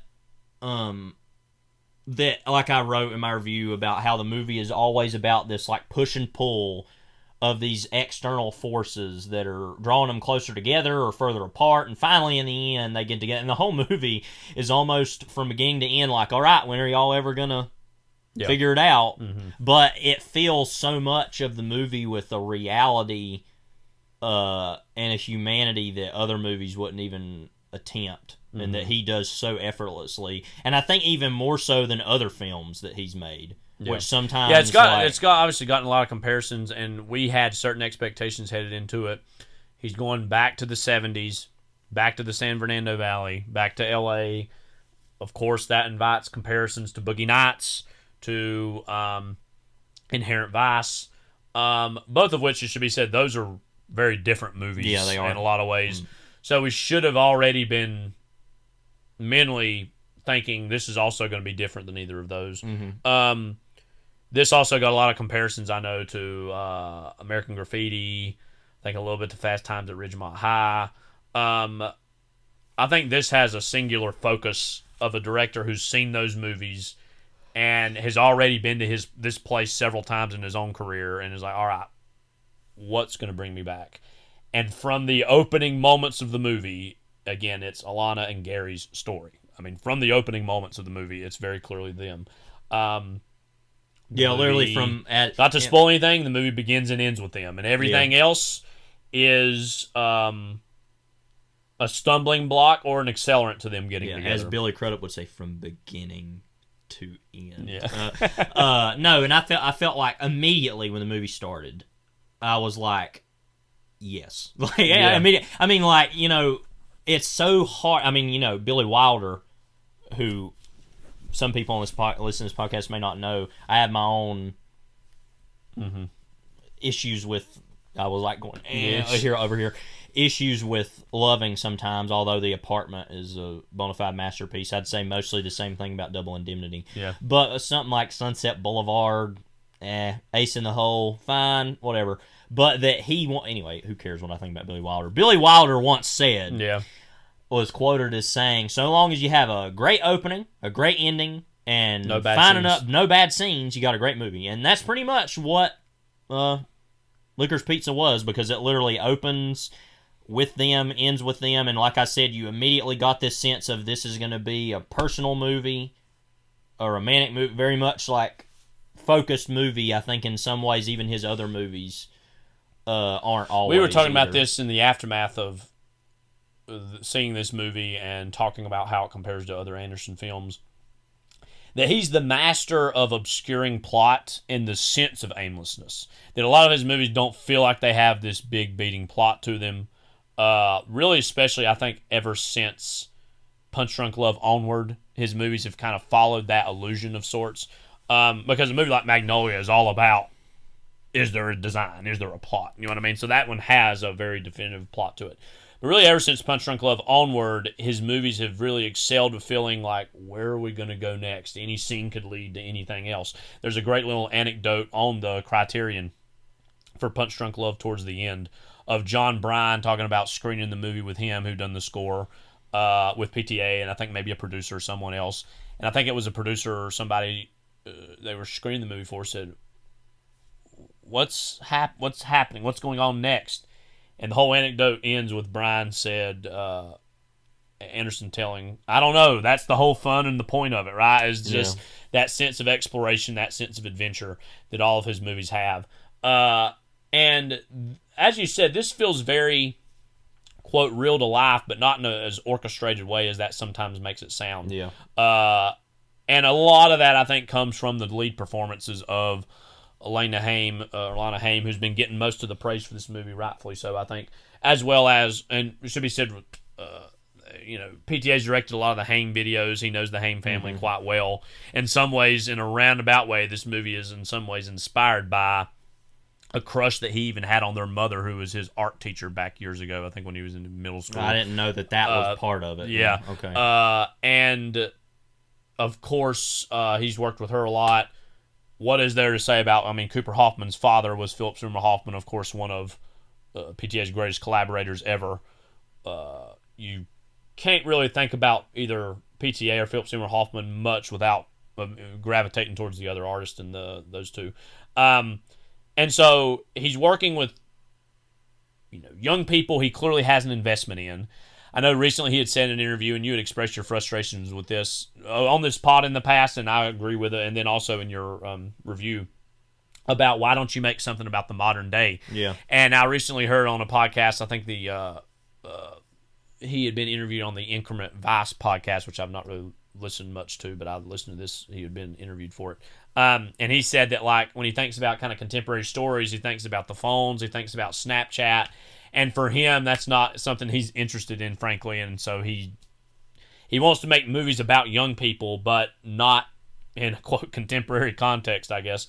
And so he doesn't have to do it that way, but okay. Yeah, I agree. But he clearly, I think they are the beating heart of this movie. And the movie wouldn't exactly work to the extent that it does if you had one of them not in it. Yes. What did you think of their kind of performances, and what did they lend to the? Well, I think they're totally amazing. Mm-hmm. I mean, particularly, I'll leave Alana for second, Haim for the second part, because I think overall, yes, the better performance. But Cooper Hoffman, and it's funny because my good friend Ryan Davies, hello if you're listening. He probably won't be listening to the Skidoo one. Yeah. That me and him like to have these conversations all the time about the idea of unlikable characters or whatever. And how we think that's total crap. Yeah. Basically, that people say, oh, you have to have a likable main character. It's like, whoever said that, I don't know. Yeah. And I feel like there actually are more movies that are that way, where the character isn't likable than people give it credit for. But specifically, with this movie, I found him to be one of the most unlikable characters in any leading characters in a movie I've seen, especially for a younger person. Yeah. And he never really totally gets out of that either. Yeah. Like the whole movie, he mostly is that. Mm-hmm. And it's so fascinating to see that in a movie, especially nowadays, of a character who, he's 15 years old. So also some of the kind of problems with the movie, which are very minuscule, I think, overall, but come from the mind of a 15-year-old. Yeah. So it kind of... You inevitably have to cut it some breaks. Right, and it kind of just, you can just say whatever, Yeah. But... Yeah, so I think that he is really good at that, about being, from the beginning, a total scumbag, basically. And the whole movie, you kind of think, why is she in love with him? And it doesn't really matter. She herself is in a state of arrested development and Right. doesn't exactly know where she's going or what she's doing. And I think she sees this inherent confidence and zest in him that she finds appealing. Yeah, I and mean, that it's a very simple way to put it. He hasn't but really more to get. I'd written this, that she has it. He has it more together than she does. Yet he's younger. So yeah, it's an interesting. about 10 years at least. Yeah. Well, it's a little uncertain, right? But and there's also the possibility that she's lying about her age in the reverse way, she's younger too. than she actually is. Yeah. Because in one scene, there's that one scene where they're with John Peters. We haven't even gotten into that yet. Where Bradley Cooper's John Peters. He's like, "How old are you?" And she's like, 28. And he's like, "Huh? 25?" Like, so she's trying to make herself seem older. Too. So likely she's younger than 25. That's normally what she says she is. But anyways, so with Alana Haim, I mean, she clearly has somewhat of a show business sense already of being in a band, and I'll say briefly, I haven't done a deep dive on Haim, but I think their music is really good. And her sisters play her sisters in the movie too in small roles. And her parents are in the movie. Her dad. Yeah, we'll get to him in a little bit. Which, speaking of, well, we'll get there. Hang on. But yeah, I think that she is. I think, and I've nothing against her sister. She was the right impulse, I think, to go with. I think she has more of an energy than the other two that I think propels itself at the screen. And she's kind of the third wheel of the band, somewhat. The youngest, and the youngest one, and that, of course, will never be the case now. Well, I feel like even in the dynamic of even the fictionalized portrait of the family in this, it communicates that. Yeah, too.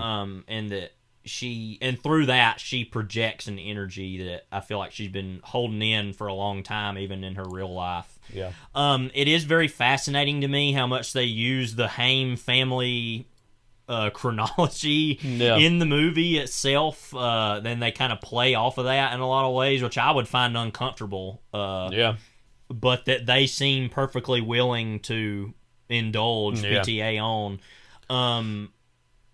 One of the main things of that is, and I guess we can talk about Maudie Haim here for a moment, that there's that whole scene where Skylar Gizondo's character, who's randomly one of the most effective character actors. Yeah, anytime he pops up, I mean, he's got he was very memorable in was it Booksmart? Booksmart, yeah, and then he also has a pretty decently sized role in Righteous Gemstones. He's like one of Dan McBride's kids. He's funny in that. But that he's in this, and what's so interesting about him in this is he's like a good looking, kind of hunky teenager, but he's so dumb. Yeah, and he's not even a mean guy either. He's just like, but he is kind of a competitor to Gary early on in the movie. But he's like, I don't really know what's going on all the time, and like.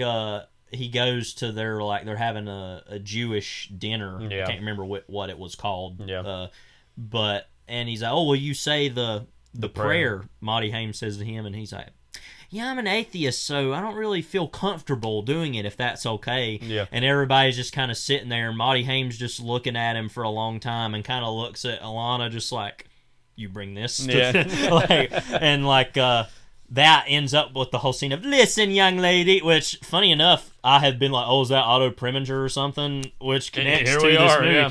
But anyway, that was supposedly based on a true family story. For that one that of the had other happened. sisters brought a guy and home, that they're willing to recreate that. I think is so fascinating. Imagine you're that guy. And you're like watching this movie, and you see that, and you're like, "Oh, that was me," or you know what I mean. And then also, don't forget that Maudie Haim's his first moment in the movie is him playing basketball outside his house, and he's like, There's a lot of layers to that. And he's got shorts on, and he's like, "Where you been?" Like, he's like, "Huh?" Like, it's like very realistic. I can just imagine PTA having various interactions with him, and just deep down I'm going to put this guy in a movie someday, because he has such a very particular energy. I think he was like a semi-pro or pro like soccer player for Israel. In Israel, because he's from Israel. Yeah. One whole section of the movie that is supposedly true in the movie. I don't think this is true in real life, but I wondered because so much was going together that he was like in the Israeli Special Forces or something. Yeah. Because there's that whole scene with that woman in Phantom Thread who's like trying to get into the dress or whatever. Yeah. And she's like a really weird talent agent. And she's like, what all can you do or whatever? And Gary had told her, like, say yes to anything. Yeah. And it's getting absurd where it's like, can you do this? Can you do this? Yes, yes, yes. And like, she's kind of looking at her like, I know you're lying. But she says, can you do any fighting or something? She's like, I can do this. I can't remember what she said. She basically said, so it's like Jewish karate or whatever. Yeah. And she's like, all of my family knows it. Our dad was in the Israeli Special Forces, and Gary kind of looks at her like, what? Yeah. Like, and that I think is true in the movie. I'm gonna believe that. Yeah. But and then there's that probably the funniest moment of him in the movie is where she does that whole thing where she goes to their waterbed. Yeah. By the way, if you think any of this stuff is we're making up, it's all in the movie, literally. Plus much more that we haven't even gotten to yet. They're like got this waterbed company that they come up with and run, which is basically inspired by George DiCaprio character, who's Leonardo DiCaprio's father. Yeah, and they go and they're like doing that. And she's like dressed up in a bikini to try and sell the whole thing. Yeah. And he's like coming on to another classmate, and she feels left out, and he don't want to be with me, and goes home and just walks through the front door with it on, and the whole family's sitting there watching TV. And he looks over without missing a beat. It says, "Excuse me, but what the f?" I remember the whole theater just started laughing. It's just stuff like that in the movie that's so out of nowhere, especially with him. It's bizarre, but it makes the whole world of the movie feel very lived in and very like authentic and like that there are just these weird people who come in and out. I mean, that's part of the appeal of a movie like this is while you have these two very strong lead performances, you have all these actors coming in and having a scene or two. Most memorably probably was Bradley Cooper as John Peters. That was known for some time, obviously, that he was going to be playing him. And it should be said that there are people that are very clear analogs for real people, but they change a name I feel or like something. That was just like, he's just John Peters. That was interesting because he's the only one of those that are alive, too. Yeah. And it's kind of like, why didn't you just name everybody? And I heard that he wanted to go to he went to John Peters and got his permission to be used. He's like, oh yeah, sure, whatever. And I think I heard his condition was, as long as you use my quote favorite pickup line, which I'm not sure what that was. I don't know if it's like, do you like peanut butter and jelly sandwiches or whatever? That's probably what it was. I don't know. If y'all don't know about John Peters, he's a certified wacko. Like he's crazy. He's from the streets, as the movie points out, or if you've seen the Kevin Smith bits talking about him, but. What did you think about the overall supporting cast too? From him, Tom Waits, Sean Penn, all three of those are new to PTA's. Benny Safdie as well. Benny Safdie yeah, also. I felt like what I thought was interesting, particularly about the Penn and Waits section, which somebody, by the way, just tweeted yesterday or this morning. I can't remember about. What did they say? It was. Let's see. Oh, did you retweet it? I didn't see that. Did, Oh, yeah, you did. Yeah. And Tom Waits emerging from a cloud of cigarette smoke in a dark bar while drunk Sean Penn shouts, "You beasted from hell" is the best thing I've seen in the movies this year. Yeah, like he emerges from like this darkness and smoke. Like it's just hilarious. But I felt like what really worked about that section of the movie was that it had the feeling of this kind of crazy showbiz story that happened this one night in Hollywood, and I felt like that was very interesting that they kind of were at the center of that, of like that this William Holden, Jack Holden, this is the name of the movie, rode on a motorcycle one time over like a flaming pit, like just down the road from Tail of the Cock. And he totally forgot that there was a girl on the back of his bike and didn't care. Which now is the time to score up my wins and losses for the movie. I went into the movie predicting two major events.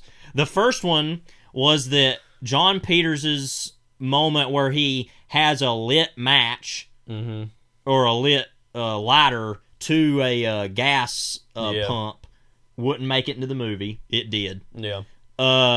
That was all during the 1973 gas crisis, by the way, which is a big backdrop for the movie that actually filtered into some plot in an interesting way that didn't feel I really love. arch. Let me just interrupt you just for a brief moment.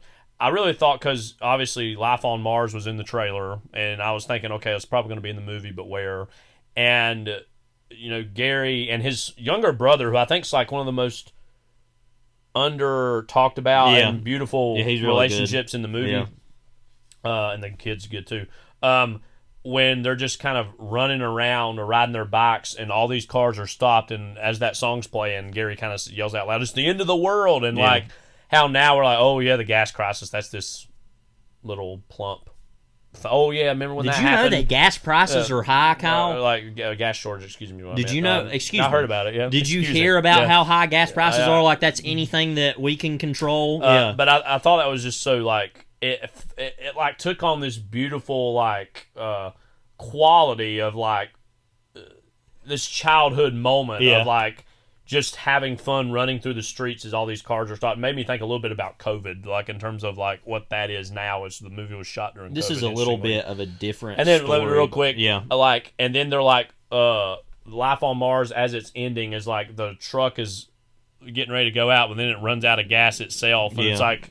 And the song just ends. And the song just ends, and I just thought that was a beautiful, like, oh, it seemed like the world is endless. Like, it's all ours for the taking, but oh, no, we'll run out of gas. This is a little bit of a strange story that kind of sounds kind of morbid, but it's like I remember when we went to Myrtle Beach after Michael Jackson died. 2009. And I remember seeing, it's one of just a memory I've always had, these two girls riding in a golf cart. Mm-hmm. Because they let you drive around golf carts at Lakewood Campground. Shout out to Lakewood Campground, by the way, near Pirate Land. A lot of memories made there, and they were blasting Thriller and just singing at the top of their lungs that song. And I just have always remembered that as like that reminds me of something like that. Yeah. And it makes me think of how authentic a moment like that is, like you said, because it feels like something like that really happened, Yeah. So yeah, that I think, and that's ultimately what's so great about the movie is that sense of because there's a movie like Boogie Nights, which this movie kind of reminds me of in certain ways, but it feels so that's a sort of coming of age story. What an immoral movie, by the way. But that feels kind of like that type of movie, but there's too many characters. There's not as much of a center. It's and also, it just feels and too... your center is Mark Wahlberg. Right. Let's just say like, the most realistic moment of that is it feels like somebody might have committed a murder-suicide right as 1980 came into focus. There's Maybe that happened. And then also the heartbreaking scene where Philip Seymour Hoffman's character professes his love for Wahlberg and then acts like it's no big deal. That's a very effective scene. And there are certain moments in the movie that feel like, okay, that's a real thing, but this actually felt really authentic. But anyway, so I had thought, okay, that the John Peters moment wouldn't make it in. It did. One other thing, though, that I predicted from the beginning, everyone had, well, I don't know if everyone, I guess maybe you had just said that moment in the trailer where Sean Penn yells, "I'm coming, Nancy," which is actually the name of a character in that movie. See, that added a whole other complicated thing to this, because she herself wasn't even named that, but the character in the movie that he's totally dead drunk, so it whatever. But that he yelled not "I'm a Nazi," but "I'm coming, Nancy." So I got that one right, but not the other one. And then Otto Preminger, that was more of a joke thing, I guess, right? Yeah, I didn't really think he. So you were right about the "I'm coming, Nancy." I'll admit that. And I could easily have imagined that moment of the gas not being in the movie too. Just because I don't know. You never know with his movies. I mean, where something's going to make it in or not. There were bits here and there that didn't make it in. So hopefully we'll get a real. Basically, I'm just like, when's the Blu-ray coming out? Yeah. No, but is there anything else we want to talk? What about Benny Safdie in the movie? You think about that whole? So going back to what I was saying earlier about these other actors who we've seen before, and somebody like Penn or Cooper, who are these certified stars, or a really good up and comer like Benny Safdie, who's also a filmmaker, and Waits too, is that each of those feel like they would be the lead of another movie. Any of those characters, they obviously have such import. We not only associate them with their outsized personalities in the movie, but also their they're stars outside of the movie. And what I love, though, is that, they're kind of interesting, but it's all in service of Gary and Alana's story. And a dramatic tension that the movie plays with, I don't want to spoil this too much, is of a sense of danger that all of a sudden appears later in the movie. And I don't think it's much of a spoiler to say that expectation isn't necessarily fulfilled, I think, thankfully. Yeah. And it's kind of like, I remember what you said after we were leaving and talking about it. It was like, that really was more in service of Gary and Alana's story than it was this other concept of what's happening. And again, it's just like, it's that feeling of when you're in love with someone, the rest of the world is background noise, is what it feels like. And that also, without giving too much away, a character that comes into the movie, nothing ever happens with, and you're like, what? Who was that? Yeah. And it's like, I find that so fascinating because, like you said, every single person in that movie, like you said, feels like they have another movie that's going on, but we'll never find out about that because it's all about these people. And very rarely do movies ever actually accomplish this while feeling so aimless at the same time. It's, I mean, it really is one of the most successful random movies that has been made. And it's like, I gave it 4.5. I didn't give it 5. I feel like I could give it 5 maybe eventually. Overall, where does it rank for you in the pantheon of PTA?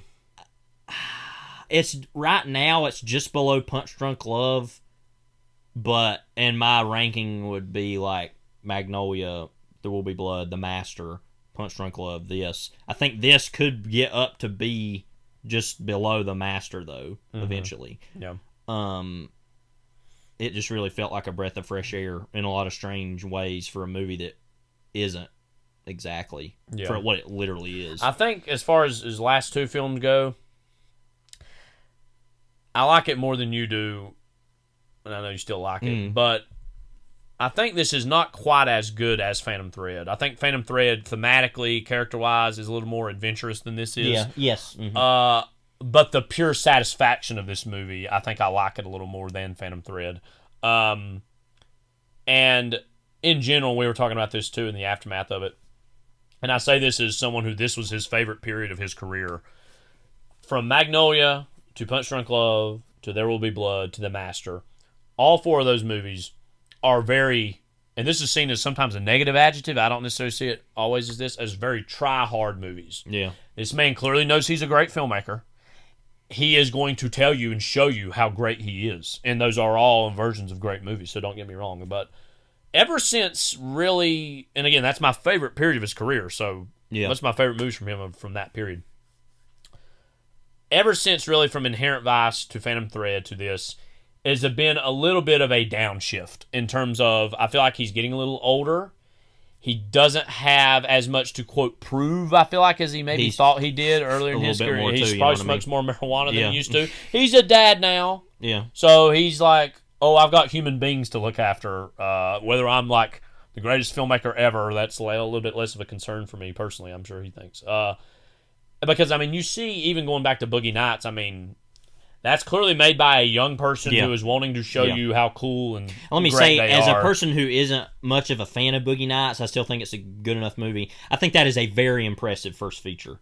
Well, Sydney's. Well, before that. Well, for some, I should say yes. I always forget about Hard Eight. I don't know. For that early of a movie, I should say. Rather, I apologize. I feel like I'm like everybody's like, you're not really a fan anymore. No, but for a lot of people, that was his first big But for that to thing. be that big of a movie, even though I have a lot of problems with what the movie is actually saying, thematically and morally, I think that it is a very impressive movie to be made. And then Magnolia right after that. And then that, I mean, that's my favorite of his movies. That's a movie that, for some people, has not aged well and they didn't like it at the time. They're full, so whatever. I would agree with you on that, but sorry, saying, I know some people just don't respond to that, but whatever. Yeah. But I feel like, and as I was saying, it's absurd. It is frankly absurd to call an adaptation of a Thomas Pynchon novel as a, quote, downshift. That is inherently, in many ways, an almost impossible task. And we argued maybe it was impossible back on that pod. But the fact that he even tried to do that, I think, is among the most impressive feats of his career. Not even that movie's among the best of his career, but the fact that he tried to adapt that book. I feel like he got it somewhere writer. between 60 and 75% there. Yeah. Which is impressive. But again, the fact that he even tried is among the most impressive things of his career.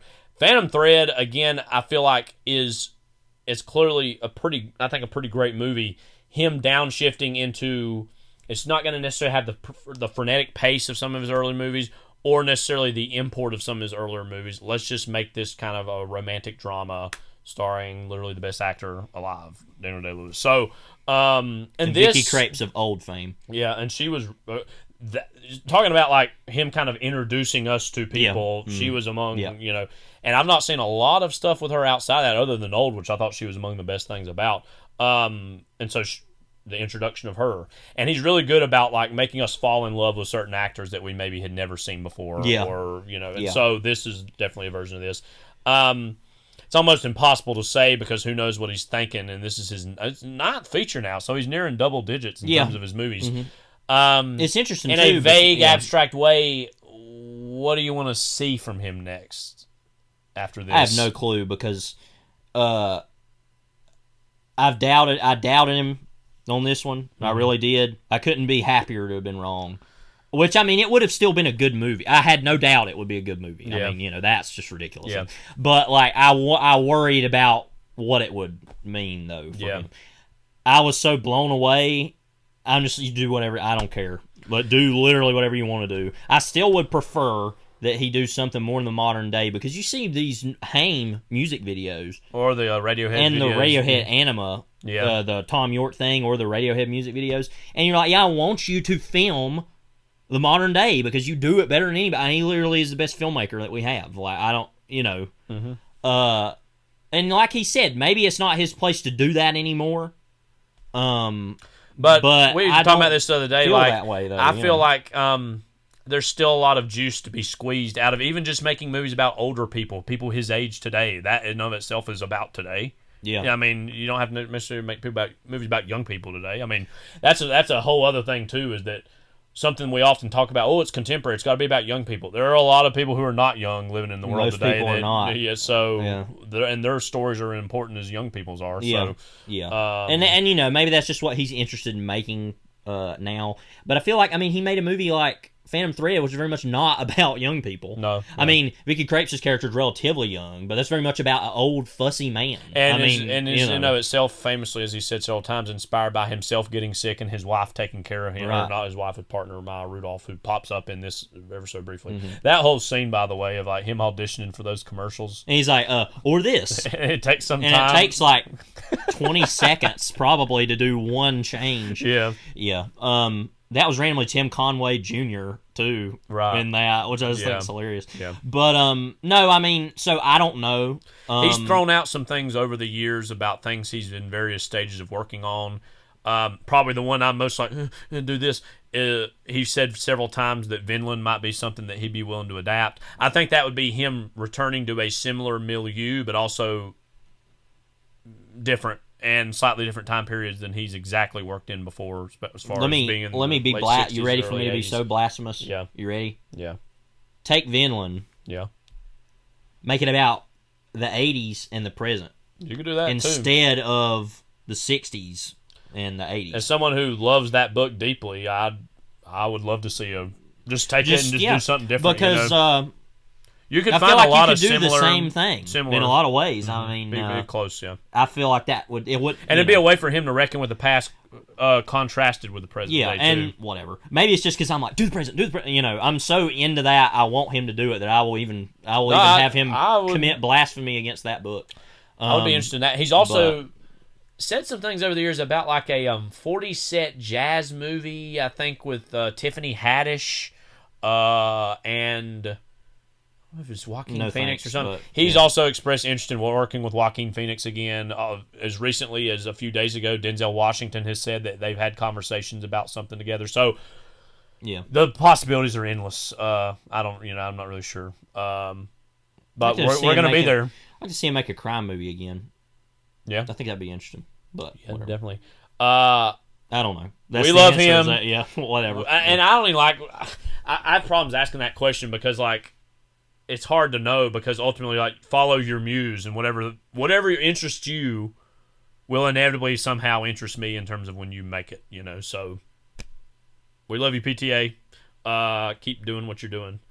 One of our most valuable filmmakers, if not the most. Maybe even a sci-fi movie based on the anima. Well, that's like you said. Yeah. Like you don't see him flex certain muscles like that, Yeah. and then you see that, and you're like, oh, what could that be if he did something like that? And I'm not talking about like Hollywood crap. I'm talking about like do whatever you want to do, with that. But whatever, I don't know. So check out Licorice Pizza. Again, it's probably going to have a little bit of a wider release. I'm imagining. It will over time. Yeah. But check it out if you get the chance. Speaking of old time periods, though, our film for today, the 43rd edition of Overlapping Dialogue. Last one of the year. Skidoo. That's what. Why didn't any critic take the chance to say that? Because nobody cared, I guess. Yeah, they're like, well, who cares? All right, we ready? All right, so this came out in late '68, right? Yeah. It probably would have been it seen was, by most people in '69, though. December of '68. So this is in the wake of Richard Nixon's election when this movie came out. All right, Levi, give us the deets. Skidoo is a 1968 American comedy film directed by Otto Preminger. I'll later go through all the cast. Let's see. Remember that it was written by Doran William Cannon, who wrote Brewster McCloud. I think we mentioned that back on the Brewster McCloud podcast. So the screenplay satirizes late 1960s counterculture lifestyle and its creature comforts, technology, anti-technology, hippies, free love, and then topical use of the drug LSD. So basically, the best way I can describe what the movie is about is, okay, Jackie Gleason's character used to be a mobster. He's been retired for some years. Groucho Marx, who plays a gangster mafia boss named God, just so they could have the joke, Groucho Marx plays God. Haha. Asks him to go undercover into prison so that he can bump off a friend Mickey of his Rooney. played by Mickey Rooney. Yeah. Stool pigeon now, Mickey Rooney. And so Gleason at first doesn't want to do it. It's kind of like Sexy Beast, but not good, Sexy basically. Beast and Where to Find Them, yeah. But so he goes in. Meanwhile, his daughter and Carol Channing are Carol Channing's his wife. Are dealing with all these the daughter's hippie friends. friends. And so that is this whole question of him wanting to stop that, but he's in prison.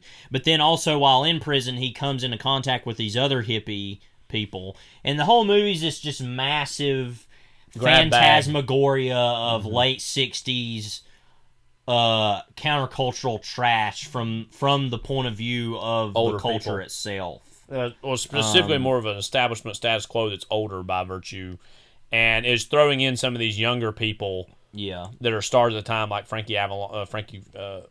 Ladies and gentlemen, Frankie Avalon. Frankie Avalon. But all that is, I mean, Frankie Avalon, he would have been considered washed or like whatever by the youth of the 60s. Right. You know what I mean? Yeah. I mean, they would have Yeah. seen him as fake even by Right. then. So, Yeah. and that in of itself is a reflection of what this movie is in terms of being a step behind the times and being a little like trying to be cool. It's like an old person trying on clothes that are just not befitting of them. Yeah. You know, and so as people who love and are fascinated by the 60s, this movie serves as a sort of Rosetta Stone to understanding what's the studios and a filmmaker like Preminger, who was considered one of the, I said this last week, and I don't mean this as much of an insult as it sounds, and also ran Alfred Hitchcock, a contemporary of Hitchcock, a person of that level of import who made movies that were big in the culture. Yes. His attempt to do a comedy, which we saw very famously Stanley Kramer do his own version of this with It's a Mad, Mad, Mad, Mad World, which is a far more successful film than this. And I know one of your very favorites. And it's really, and I think, and it has its own problems. Yeah, no, it does. But it is still, it's not trying so hard to be youthful in the same way that this movie is. No, I mean, it's just trying to be a comedy movie. I mean, we'll get into maybe more of those comparisons here in a bit. But I think it's interesting though. That that's a good comparison because Kramer was famous for making all these, social issue social dramas. issue, social movies, and Preminger did that somewhat, but also he just made very serious dramas, contemporary thrillers, and so which were, I don't know if cutting edge is exactly the word to use, but felt very like in step with the film style of that day, and felt something like Bunny Lake is Missing, especially. I feel like it's it'd be like a movie like when you see Gone Girl come out in 2014, like a Fincher movie. You're like, oh, this is like the latest mode of a contemporary thriller. I mean, and so that is frankly what Preminger should have kept following that impulse in terms of let me just make these movies that are still hits and on their own way. But I think he wanted to go, I'm going to try out comedy. And some filmmakers can do that. Some cannot. His attempts are, I don't know if admirable is the word I would use, but entertaining to say the least. Yeah. But, Yeah. So I guess we'll quickly go through... Yeah. Wait a minute. I'm just looking here. Prologue. See how long the prologue. If you go to Wikipedia and read was the all prologue, on the TV at the beginning of the movie. This is all for that. What? Somebody put way too much time on this. This has a criminally amount written of synopsis for this movie. It's just like why, and then an epilogue. It's got the whole ending, which is very iconic. Probably one of the most memorable aspects of this movie is the final song. Yes. Which partially plays in the trailer that you'll hear later. Yeah. But so Jackie Gleason, The Honeymooners is Tony Banks. He's the perfect person to cast as the lead for this in terms of, that I remember him. Yeah, I mean, Honeymooners, that show was big in the 50s, and him as a celebrity. He was pretty big too. Yeah, he was big. And both literally and figuratively. And then he was a perfect person to put in this role in terms of in the late 60s being someone who totally is out of step. And I don't know if Jackie Gleason was ever, quote, cool, but he certainly was like a liked celebrity, and now being quite of the establishment. We've talked about several times on this podcast, having gone back in recent months and watching The Honeymooners, which we love. Yeah. I think is a classic show. He's amazing in it. Art Carney's amazing in it. And oh God, who plays Joyce Randolph? She's really great in her role.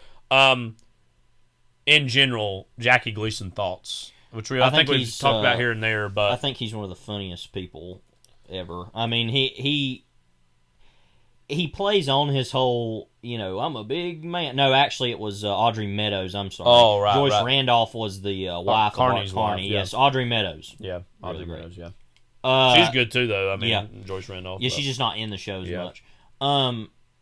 Yeah, I mean, I don't know. What can you say about Jackie Gleason? I mean, he's just has this certain fearlessness and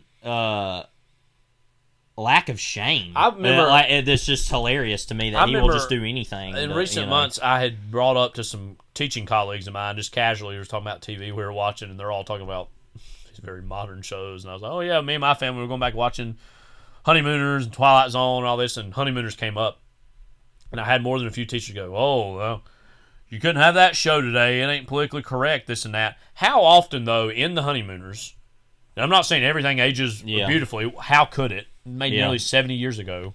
Get over it. I don't know what else to say. You know what I mean? Yeah. Most of the joke is on him. No, it's he about looks like how a total dumb, fool. oafish, out of step he is. And now does he say things? Kind of like how Archie Bunker was on All in the Family. I mean, it's similar. Version of that. I mean, I think that was more intentional. Yes. But I agree. Now I don't really remember a lot of sex or racist. It's a very white show. I mean, I don't really remember a lot of things being talked about race. Now, does he say sexist stuff here and there? Sure. But he's also made out to be an oafish clown over and over and over his again. Wife talks right back to him. Yeah, I mean, and so, which sure, is it doesn't especially all age surprising. Beautifully, That's especially surprising for that era where every TV show was like Father Knows Best. I mean, there's literally a show called Father Knows Best. Yeah. And it's like the wife's an idiot. That's basically what that's saying. I mean, like, so it's surprising to me what a randomly feminist show it is, actually. Yeah. Now, I don't want to overpraise that about it, but most of the show is about what a joke he is. I mean, and Art Carney, too. Yeah. So, rough. I don't really think... Yeah. I think it holds up pretty well. I mean, I'll be honest. I don't see a lot to take issue with it.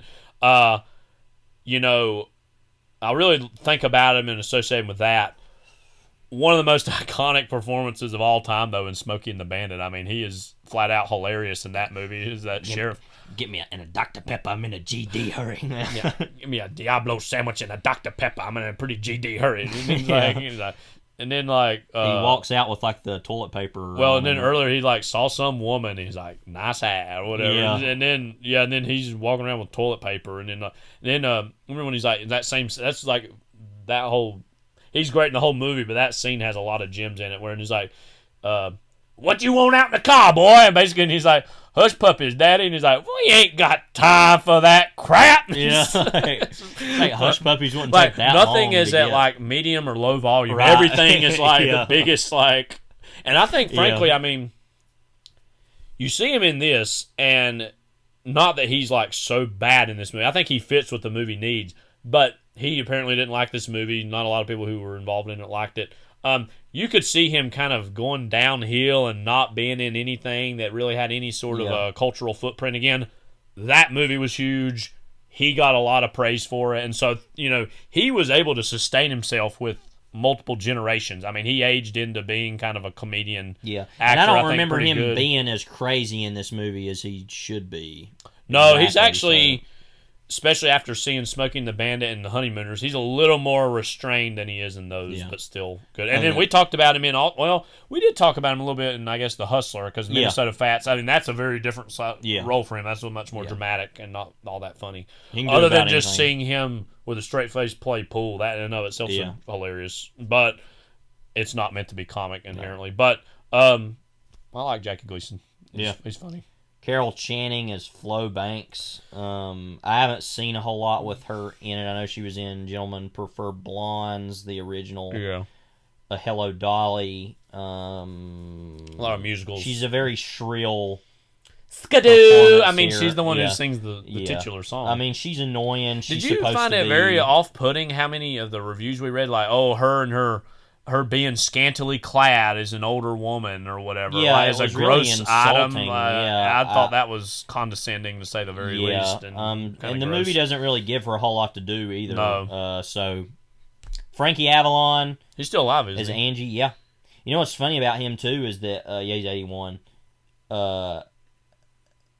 By the way, it's so interesting to me to see him alongside the career of Annette Funicello, which was so fraught with controversy and personal anguage, and that he's just like, oh, I'm just fine, Yeah, right. It's just a really strange, sad alternative of Annette Funicello.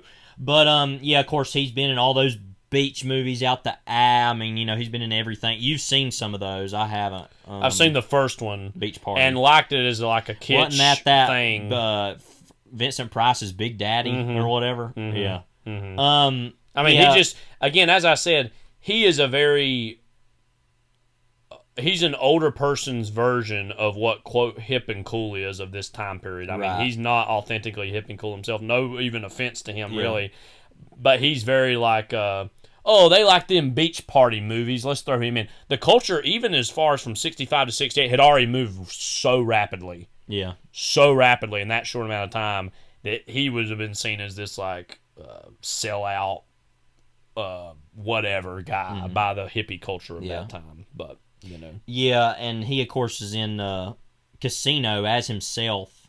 We talked about him there. The funny thing is, and we talk about it then, it's like, that's like probably 10 years or so, to actually 15 plus years removed from when Casino was made for when he's supposed to be that age, and he looks pretty much the same.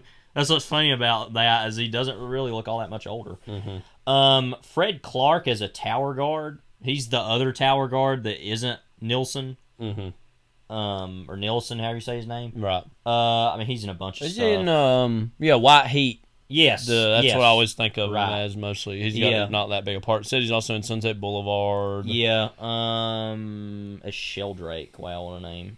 He had a lot of work in the 50s. He was in a lot of like How to Marry a Millionaire, How to Be Very, Very Popular, How to Be a Court Loser. Martial of Billy Mitchell. Mardi Gras. It Started with a Kiss. Wait a minute, what? Who was in that? Glenn Ford, okay. And Debbie Reynolds. Visit to a Small Planet. I always kind of heard of that. Yeah, Dean Martin or Jerry Lewis. Jerry Lewis. Yeah, that's what I meant. Garbage. This is one of the last movies he was in. The horse in the gray flannel suit. Wow. The cover of that, by the way, or the poster, looks like a Mad Magazine cover. Yeah, look at this is one of my favorite titles ever. I sailed to Tahiti with an all-girl crew. That is the most late 1960s thing I've ever heard. I mean, it's amazing. So yeah, Michael Constantine is Leech. He's probably most known as My Big Fat Greek Wedding. Oh, the like grandpa or dad in yeah. that, yeah. Actually, he was. Let's see if there's some other stuff here. He was in the film adaptation of Hawaii. Mm-hmm. He was in The Hustler. Yeah, he was Big John in The Hustler. Oh, that's what I thought. yeah, I'd seen him in something. It's Tuesday. This must be Belgium. Mm-hmm. One of my favorite another one. titles. Good Lord. Don't drink the water. Okay, I won't. Look at that. That's just hilarious. Jackie Gleason. This is based on a play by Woody Allen. Wow. Yeah. Whatever. Mm-hmm. Frank Gorshin. Let's just run through these real quick. So we've got Frank Gorshin as the man, whatever that means. Burgess Meredith as the warden. Was it Matrix characters? The warden. Caesar Romero as Hetchy. Obviously, all big Batman villains. I feel like there was one more here somewhere. Well, Otto Preminger himself and Otto was Preminger being Mr. Freeze. So, what do we think of all them? Well, it's just obviously fun to see them pop up. Burgess Meredith, he's probably the least pronounced out of any of those three. Yeah. I mean, Caesar Romero probably has the most out of those three, and Frank Gorshin's in the middle. This is going to get to what I want to talk about later. I mean, this whole style of comedy that was in vogue in the 60s is like, all these, these TV stars, a big review, bring them all in, see how it goes. Like, that's the whole guiding aesthetic of a lot of these comedies of this time period. And so it's like, and even this is out of step, because it's like, Batman was canceled in 68, would have been canceled by the time this was even on in theaters. And so everything's a step behind. It's like, and I love all three of those people. But it's just a version of like, this thing this thing have a laugh, skidoo, and so that just is what it is. I mean, but so yeah, they're all come in and out. I think, like they had said, Caesar Romero was kind of the one who's the most serious, I guess, of the group. Yeah. But yeah, John Philip Law as Stash. He's one of the hippies. I say this without hyperbole. I think that John Philip Law is one of the worst actors I have ever seen in anything. I mean, he is literally trash. I mean, I don't know what else to say. Like, it's quite amazing, actually. I mean, I don't really know what to say about him. I mean, I've seen him in. It's interesting because he's well known as being in like. What's that movie? Danger Diabolique. Yeah. And stuff like that. Yeah. And he's just really not good. Yeah. I mean, in here he's literally just like, I'm a garbage. He barely talks. That's the other thing too. He's supposed to be this real hunky guy. Yeah. It's just like, you're not. Yeah. But he's like one of the hippie friends. Right. But Stash in quotes, whatever that means. Peter Lawford is Senator Humble. I feel like I've seen him in something specifically. Well, yeah, he was in the Rat Pack. He was also the brother-in-law of the Kennedys. Okay. Basically, he was famous for being famous. He's one of them types of guys. Yeah, he was in the Rat Pack. So he was a hanger-on of that, I guess. Yeah. He was in a lot of Rat Pack movies, I guess. We're going back to the 30s. Yeah, he was in movies a long time ago. Wow, he's in a lot of stuff in the 40s specifically. Easter Parade. So he's just a face. I kind of Longest Day. If you're in The Longest Day, you're basically just like, you're one of them people. Yeah. Exodus, another Preminger movie. Yeah. Ocean's 11. Yeah. So I don't even remember him in the movie. Who cares? Yeah. Well, we talked about Meredith. George Raft is the skipper. You want to talk about George Raft? George Raft's someone I've grown more on as I've seen more of his stuff. George Raft is frankly more famous for all the parts he turned down than all the parts he took. Yeah. He, in many ways, Bogart's career is a beneficiary of all the roles that Raph turned down. I think Casablanca was one, among many other huge Bogart movies. Raph was one of Warner Brothers' biggest stars in the 30s. It was really him and Cagney in a lot of ways. And then Raph kind of, he never like totally fell off the map, but he just kind of started to be a little more a supporting part. I mean, a later movie that he's good in a lot, I think, is Some Like It Hot. He's obviously kind of the villain in that, and that's coasting off his reputation in something like this, obviously, or in his 30s movies, I should say. I really like him in Each Dawn I Die, which he's kind of the co-lead with Cagney. Who knows? Yeah. We might talk about that movie at some point on here. And in general, the phenomenon of having Raft, Mickey Rooney, and then also Marx, Groucho, is kind of a very sad statement of like, oh, remember these 30 stars? Remember back then? You know, those great 30s guys? Well, they're all old now. Yeah. He was look one at of the last him, ones that was really around. I mean, because he had been in, I think you just said this, he'd been in Some Like It Hot. He, frankly, out of those three, has the more dignified kind of conclusion of his career, I think, compared to Groucho or Mickey Rooney, who only died not that long ago, even though he was in a lot of stuff. But yeah, Raft is someone who's not quite Cagney. He's not Bogart. He's not those guys. But he was he's been in some good stuff here and there that I think a lot of. Yeah, and I think he honestly, like they said in one of those reviews, should have been the Groucho role. Yeah, honestly, but Groucho, I don't know. Groucho's not that great in the movie, but he also kind of needs to be there, too. I can't help but think, though, watching this movie with a hypothetical 13, 14-year-old with their older parent, like, the older parent being, oh, George Raft, yeah. Remember him? And then the kid being like, who's that? I don't know who that is. Like, just like, and I feel like, again, this movie's really tipping its hand that it's got more of these older, also ran guys and gals than it does the hippest people of the moment. And the, quote, hippest people that it has are people like Frankie Avalon, I mean, who's, as I've said, he was also ran whatever, you know, this time period, but, you know. Mickey Rooney as, let's see, George Blue Chips Packard. Wow, what a name. Mickey Rooney. I still need to see some more of his stuff. He very famously, him and Judy Garland kind of were MGM's biggest stars of the late 30s going into the 40s. And he's also another person who is in It's a Mad, Mad, Mad, Mad World, it should be said, and I think is even more successful in that in terms of this. He's got more screen time in that than he has in this, too, and is more of a focus of that. But, I mean, again, for a lot of people who would have seen this in the late 60s, it would have been, oh, Mickey Rooney. Mickey Rooney, he's been the All-American kid ever since the Andy Hardy days, and he's still around, you know? Right. And he doesn't have a huge part in this. And again, it really is, I've said this already just a second ago, the whole phone conversation between him and Groucho is literally like, it sounds very dark and morbid, but I can't help but see that moment as like, this is the death of the 30s as a concept, as these two men, old as they are now, and are in this listless scattershot shotgun comedy, and just like, this is the death of the 30s in this moment. I remember thinking that as I watched the movie for the first time. Yeah. Yeah, and then Groucho Marx as God. Groucho, obviously, comedic icon. I mean, there's literally glasses named after this guy. He had such a distinctive look. Him and his brother's films of the 30s are among the best comedies ever made. I mean, Duck Soup, Night at the Opera.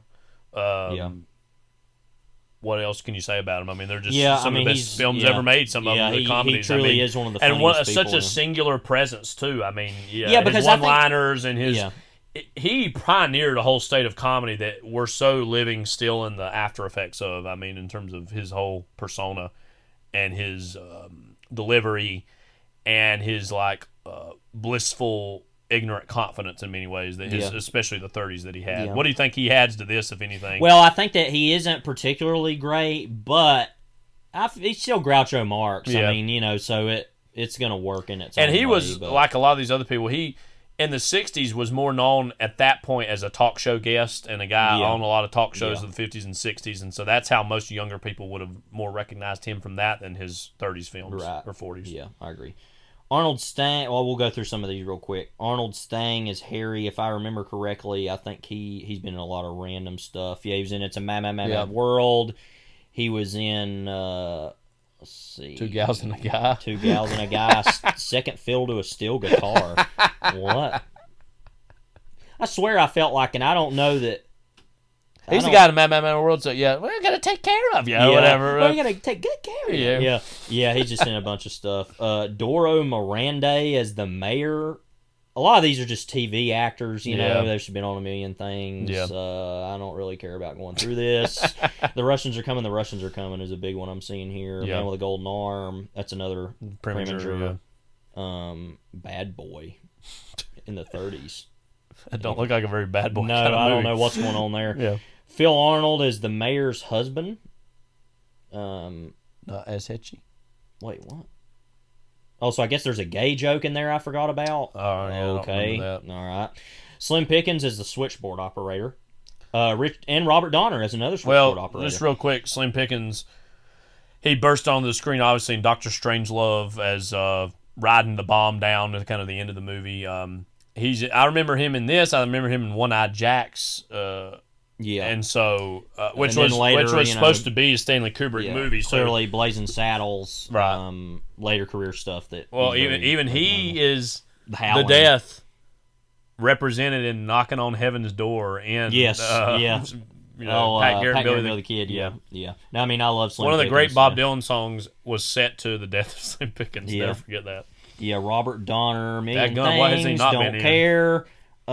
Richard Keel, he of course is that guy that's in he was Jaws and Spy Who Loved Me. He's in Happy Gilmore, Silver Streak, Longest Yard, Cannonball Run 2, Pale Rider, Tangled. Wow. What a career. Yeah, but he's just really tall guy. You know, he's like 7'2", so but he's mostly known as Jaws. Yeah. Stacey King is the Amazon. She Gomer Pyle, USMC. was in a bunch of stuff. Yeah, there's a movie called The Sweet Ride. Surfer biker exploitation. I'm in already. All right, got to see that. The Sweet Ride. Got to remember that. Rennie Roker as prison guard. Roman Gabriel as prison guard. Who's the tower guard though? Tower guard. The credits. Harry Nilsson. Of course, Harry Nilsson. Musician. Big musician in the 60s and 70s. I remember him most as jumping to the fire. Tennessee. You know, no, good fella. Anyway, he's a musician in his own. He's a musician in his own right. Yeah. Well, that's mostly all he ever did, you know. But the Orange County Ramblers is the Green Bay Packers. You remember them in this? No, I don't either. I've seen this movie twice. I don't Austin remember that. Pendleton as Professor Fred. He was like, I think, the LSD guy in the movie. Okay. He was in that. Tom Jones. Well, actually, versions of Tom Jones on Broadway. Okay. He was kind of a playwright, actually. Wow. So how far are they? Anyway, Alexandra Hay and Luna, I guess, is the God's required mistress. eye candy, I guess, of the movie. Yeah. Whatever. Mm-hmm. A lot of people there. Again, this fits in squarely with the 60s comedy. You mentioned earlier, The Russians Are Coming, which on the whole is a good one. I think, It's Mad World. You can speak to this more than I. While it has some problems here and there, is overall funny, which is important. And I think a good representation of what I'm about to say, while this is not a good representation of this 60s compulsion that people aren't going to the theaters as much to see things anymore. So in the 60s is when you had this in the 50s too, with TV becoming more of a thing, but like the biblical epics, that's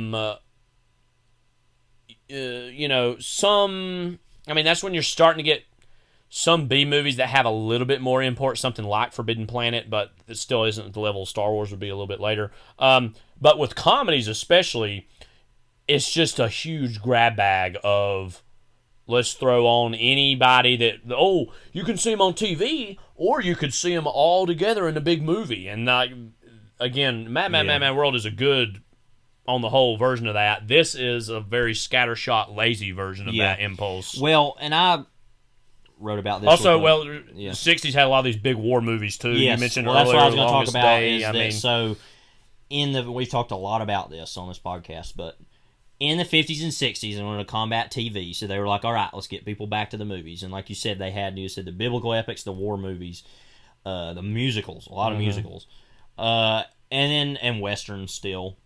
But yeah, then there was this whole kind of minor compulsion of the comedy. But before I get to that, one movie I wanted to mention, I literally watched it yesterday. Yeah. Hotel, which is a big version of this. But that's actually a drama. But that's this whole idea of let's get all these people in a movie and see what they do, and that's literally all that Hollywood could do at that point. And they felt, though, not something like Hotel, necessarily, which operates on an older wavelength that still worked overall for that movie. I thought it was quite good. Go read my review. Is that like a true ensemble?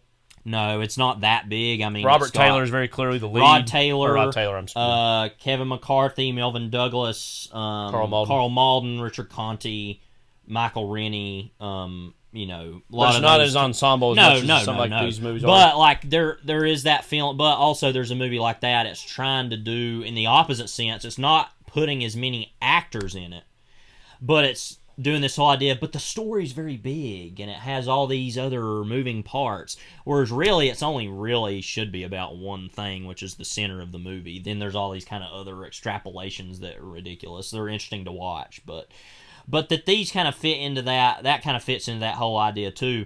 But specifically in the 60s, there was this whole compulsion of these comedies that were all very, concerned with this sense of exotica. Like we have to, like these beach movies or these literally, what was the name of that movie a minute ago? Like going to Tahiti with an all-girl crew. I mean, or The Love Boat was a TV Glass show. Bottom Boat. Glass Bottom Boat. All these movies that feel like they have to be this big comedy. Go to the Orient, or with all these see this silly, Oriental flavors to them. them. And they all have these awful songs, like Skidoo, or the Glass Bottom Boat had the Glass Bottom Boat. Yeah. I mean, on the Glass Bottom Boat. All this and it's just such a weird lounge. It's like a lounge singer's idea of a good movie that is going to appeal to a mass and all these public movies play. cry out desperation. I feel like they're trying to be as manic as possible to get people to feel they're quote contemporary or quote worth getting out of the home to see on the big screen. I mean, they're whereas movies even this was in the early 60s, but Arthur Penn's The Miracle Worker or Seconds, which we did, or Who's Afraid of Virginia Woolf, movies like that were clearly pushing the medium into a new or Failsafe, or even as far back as something like 12 Angry Men. If you talk about another Sidney Lumet project, that these movies are really pushing into what will later become the stuff like The Graduate, Bonnie and Clyde, Easy Rider, that will further push studios to truly adopt and give money to true artists. But at this point, they felt that the culture was changing, but they still wanted to do these very basic things that didn't serve anybody, really. Yeah. And it truly is a decade that people should give a great deal of study. Yeah. In how things I personally like the 50s and the 70s, the decades on either side of those more. Yeah. But more and more as I watch some of these a little bit below the surface 60s movies, the more fascinated I become with the cinema of the time, even though a lot of it is a little stale and a little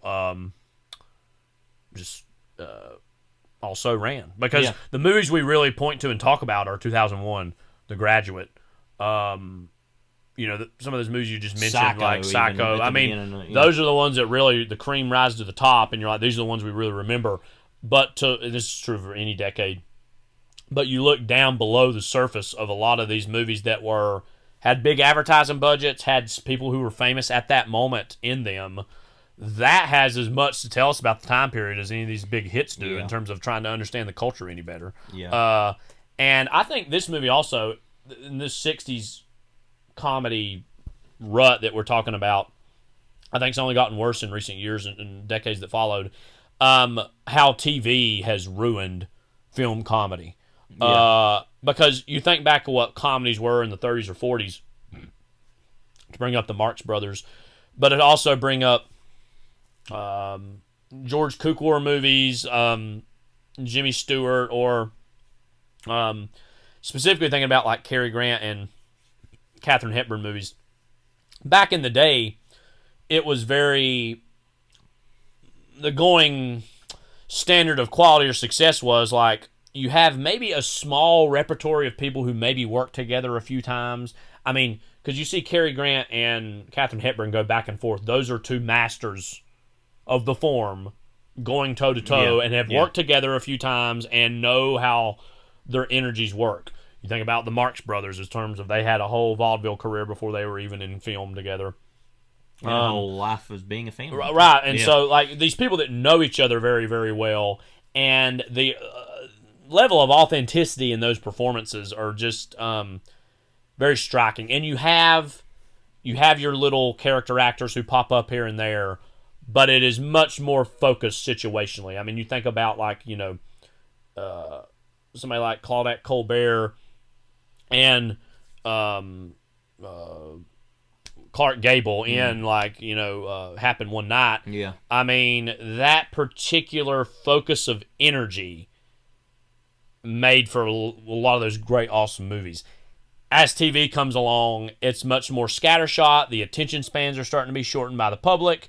Let's just throw this, that, and the other thing there. This was an earlier version of what this is. I think SNL comes along. There's a whole brand of what SNL movies are. Ones that are, quote, official SNL movies, but then even movies that are inspired by SNL or have the talent of SNL.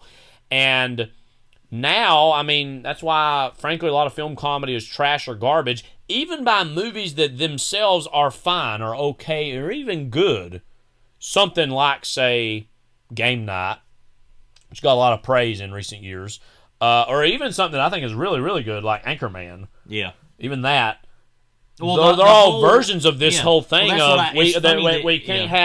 you can't have Clark Gable and Claudette Colbert as the center of the frame anymore. You can't have Katharine Hepburn and Cary Grant as the center of the frame anymore. Instead, what you need to do is just populate it with cameos, populate it with, oh, I know them, ha ha. Just their popping up and their presence alone elicits a laugh. I think, frankly, even again, movies that I think are really good or pretty great, one of the reasons, again, film comedy is not what it used to be is for that very reason. I mean, and you think about people like the Coen brothers, who I think are the best, in many ways, the best versions of people who can make contemporary film comedy work.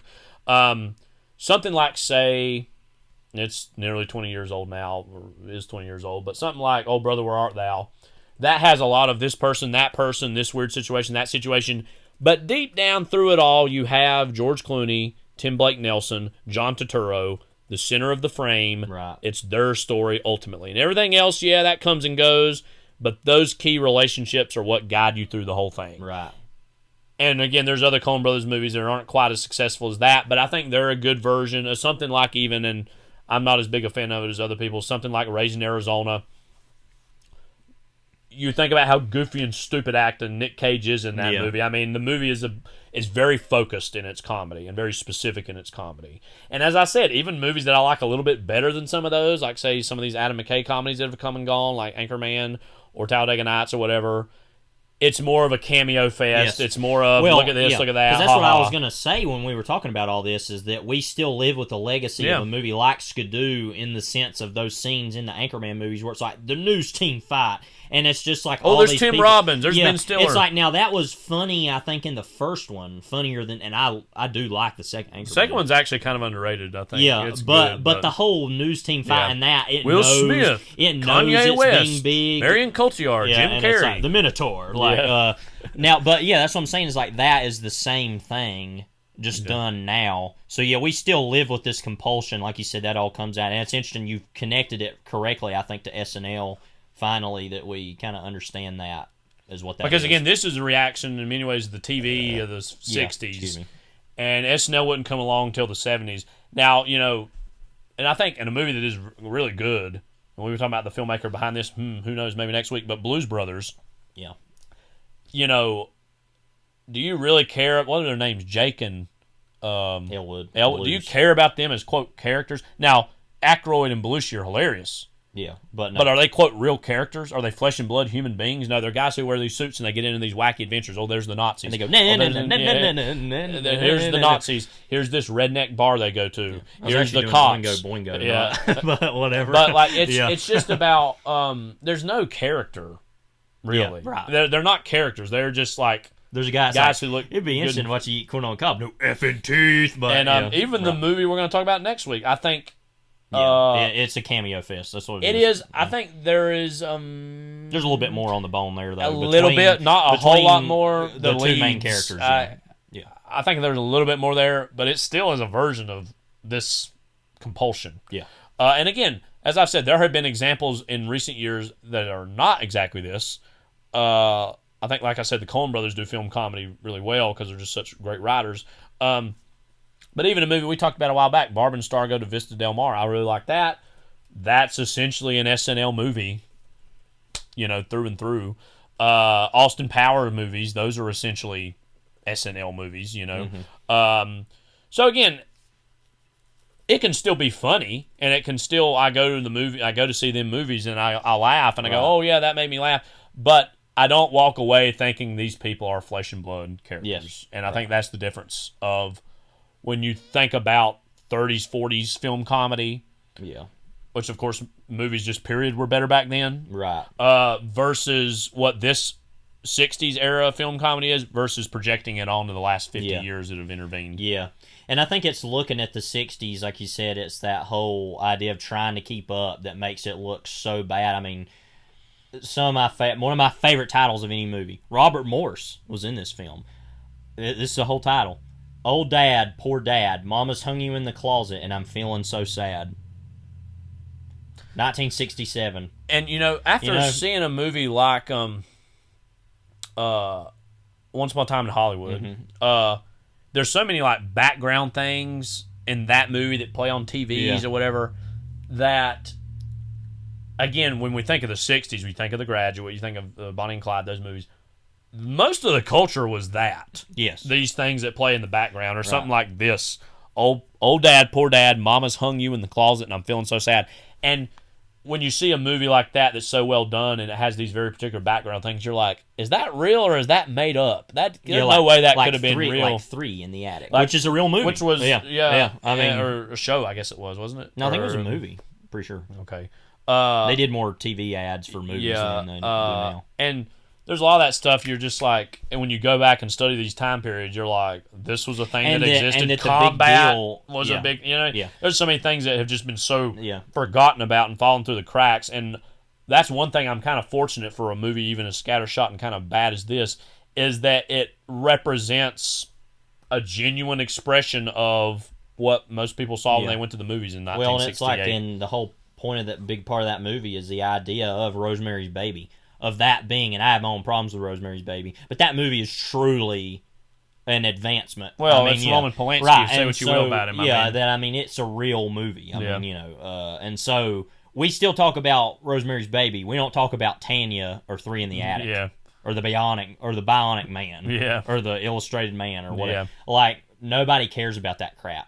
Or even The Wrecking Crew. It was a movie that nobody would ever talk about if it wasn't for the fact that Dean Martin and Sharon Tate were both in it. Yeah. And it's a Matt Helm movie. Right. Like, nobody cares about that. Or what was that movie, CC and Company with Joe Namath? No, I literally, when I was seeing, when I was watching Once Upon a Time in Hollywood for the first time, and that's a trailer, I was literally sitting there like, wait a minute. Joe Namath was in movies. Not only that, he was in like this biker movie.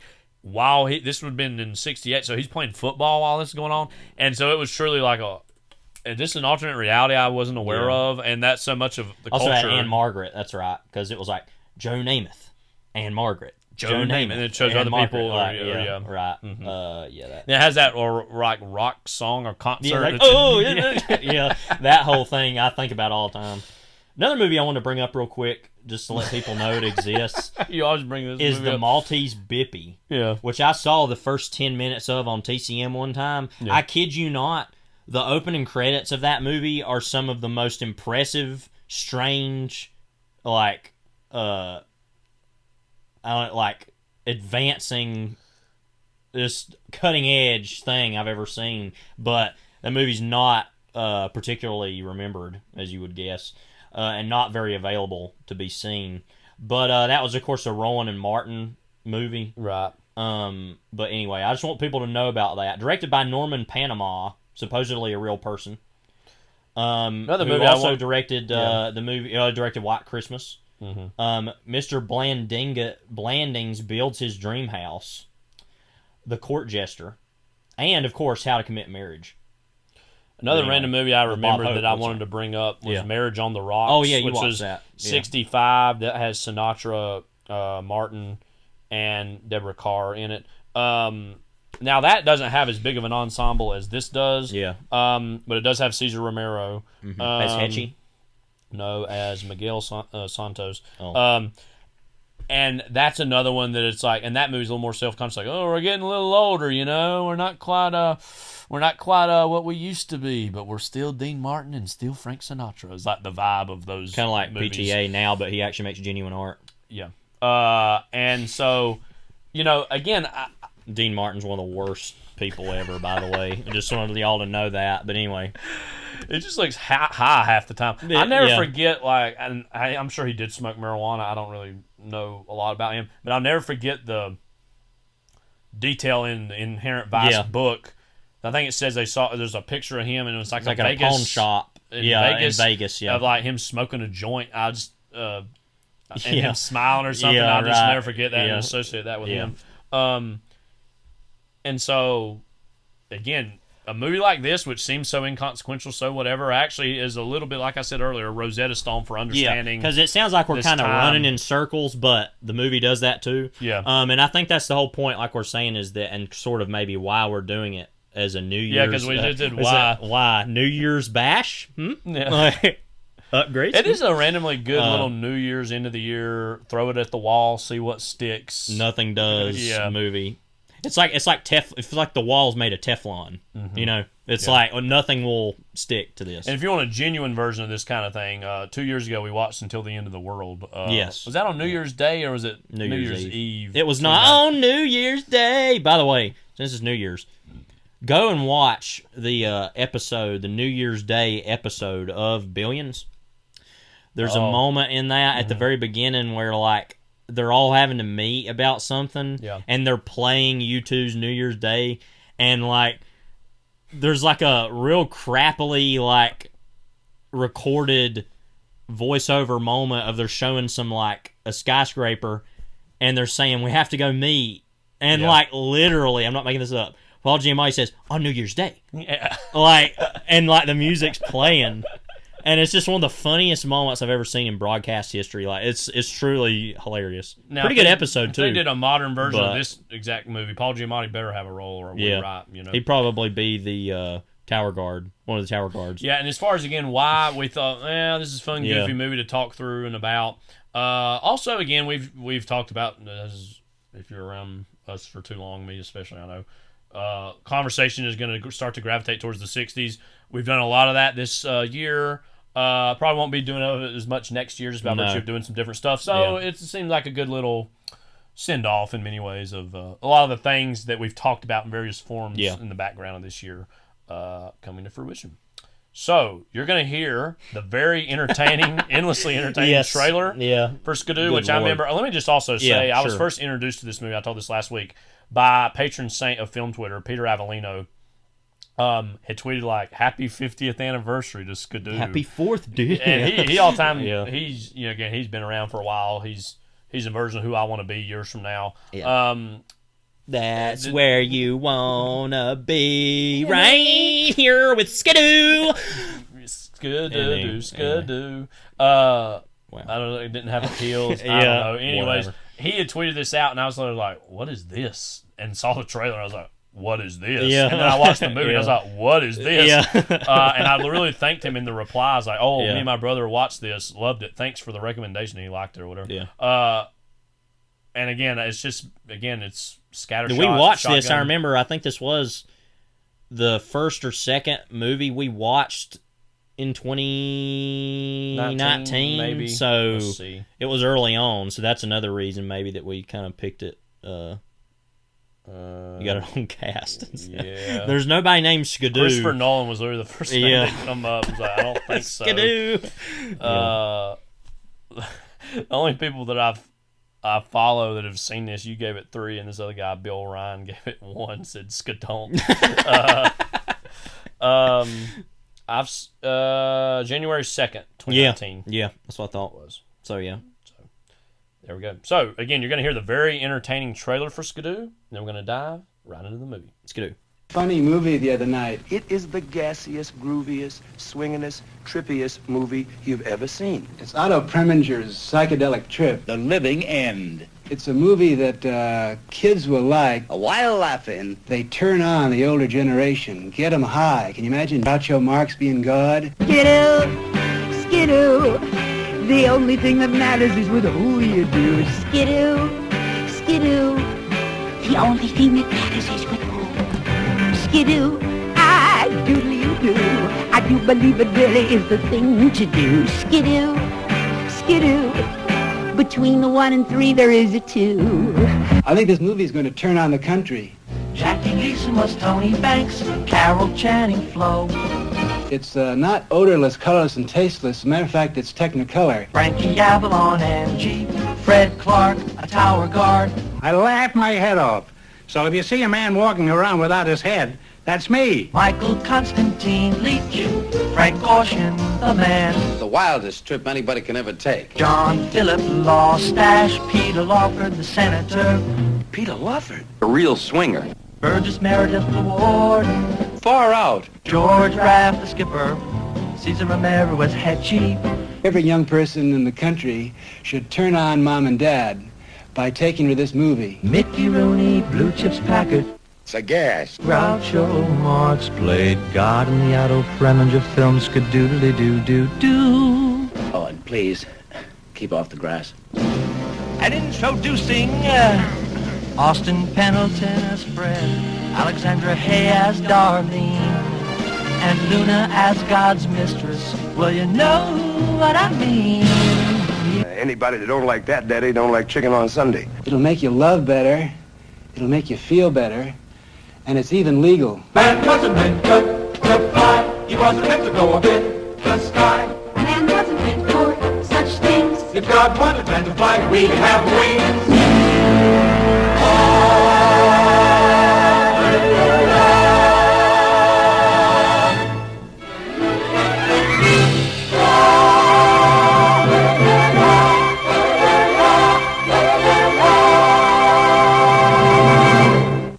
Hello and welcome back. Now, whatever version of the trailer I end up putting in there, it clips off the first little bit of it. Of old Timothy Leary talking. Because we really need to hear him say What's hilarious anything. is a lot of the other people in it, Sammy Davis Jr. is in it, talking about how great it is.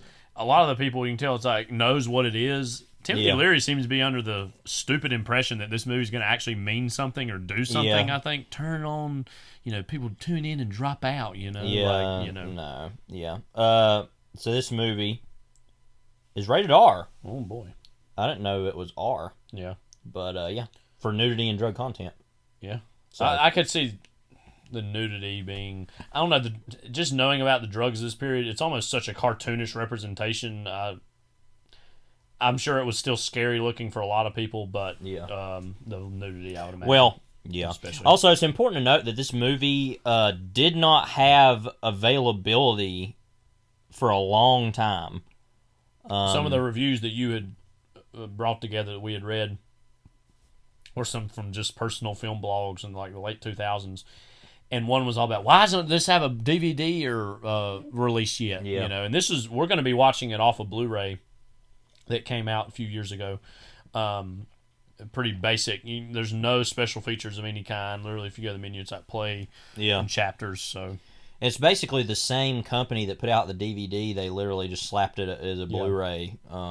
So that's also to note that the beginning of this is weird, where it shows the logo, then it shows what the movie was rated. Yeah.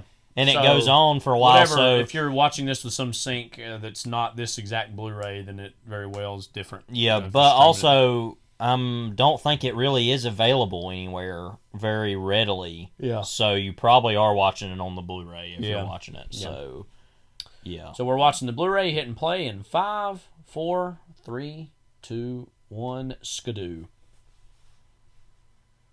Olive Films. They put out some random little, movies, studio movies that the studios don't care about. Yeah. Paramount, Gulf and Western Company. It's rated R. Rated That's R. okay. Didn't tell us why here, but yeah. It's interesting they felt General the need to put that stupidity. in there. I don't really know why, but...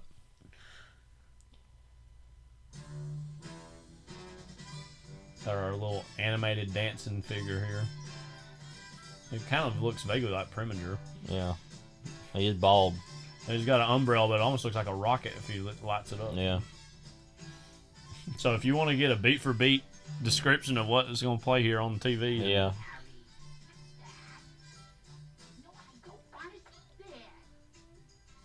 Another thing, too, about these 60s comedies we didn't quite mention, but I guess just kind of baked into the cake, is they have a little bit more of a tendency to be meta, a little bit playful, like aware they're quoting movies, Right.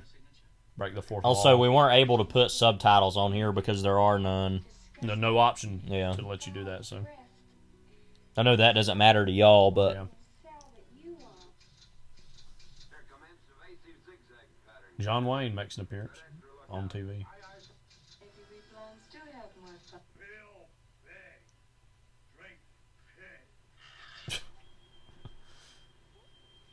What?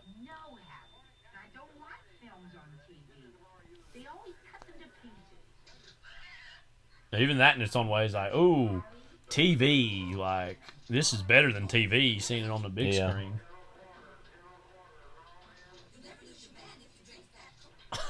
Fat cola.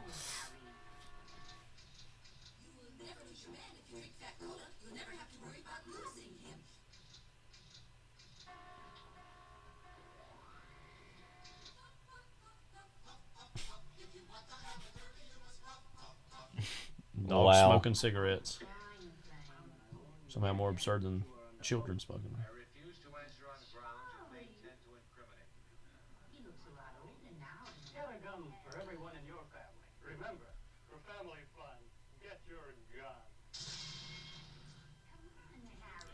This almost feels proto Kentucky Fried Movie or Airplane or Amazon Women on the Moon.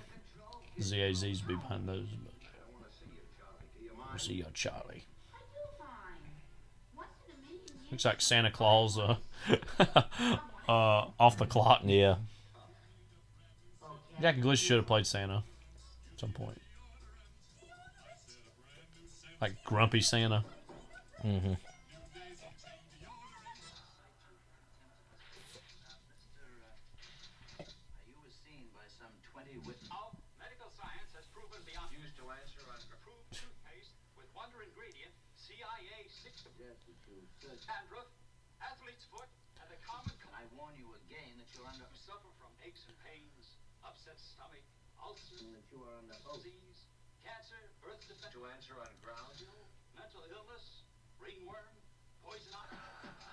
It's like testing my attention span right now. Yeah. Like,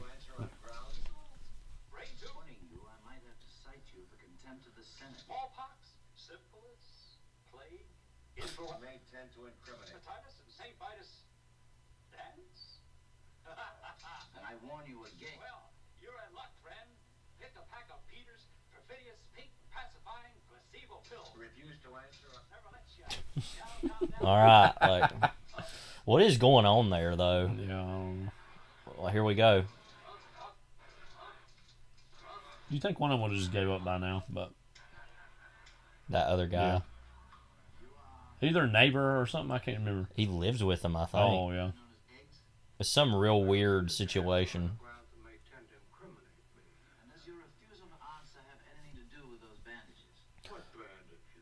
One thing I meant to mention earlier in our intro about the direction of film comedy in the next so many years was that I feel like one of the few that really embraced some of the filmic possibilities of doing comedy new on film were Woody Allen, as far as in America, as far as some of those early movies, especially like his fun, like Bananas or Take the Money and Run. He himself also had a little bit of a TV background, but.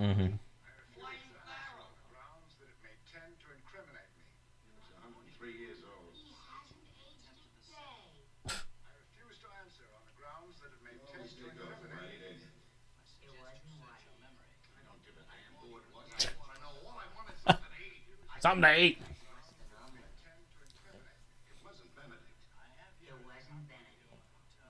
But I think it's something like Carol Channing and that guy have some kind of weird relationship, like together or something. I don't remember.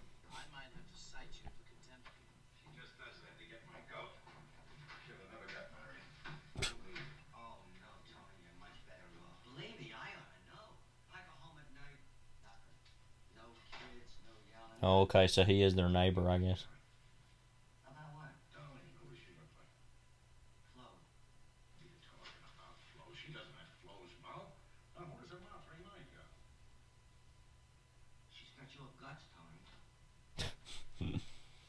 Wow. Tony the gangster.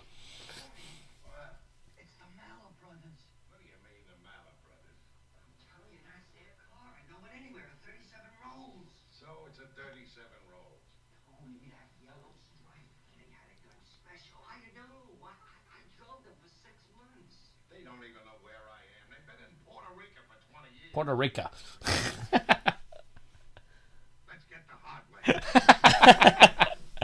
Some ADR for you there. Yeah.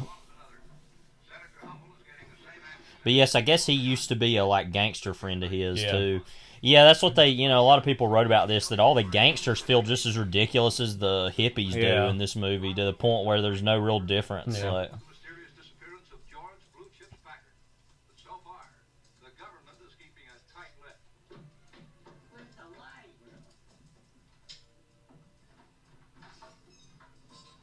The secret stash. can't find their guns. Yeah. They finally got one.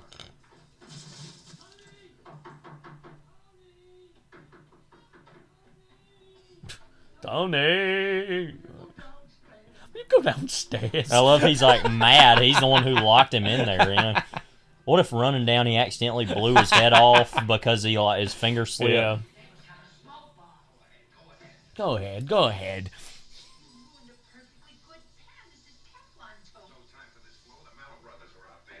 Speaking of Teflon. Mm-hmm. Teflon Tony.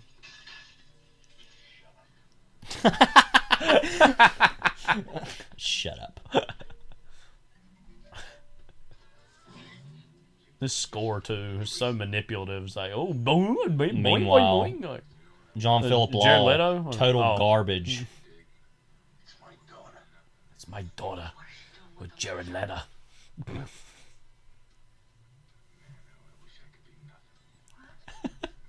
You are, don't worry. Yeah. Achievement unlocked. You dig? I forgot his whole thing says, he says dig a lot. We do too. Yeah. Yeah, but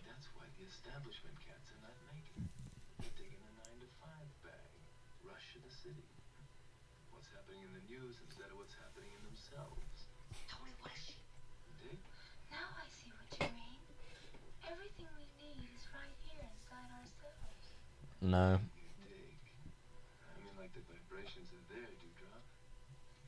Do you drop? What? It said dewdrop, I think. Oh. Yeah. Shut up. Literally die. Like.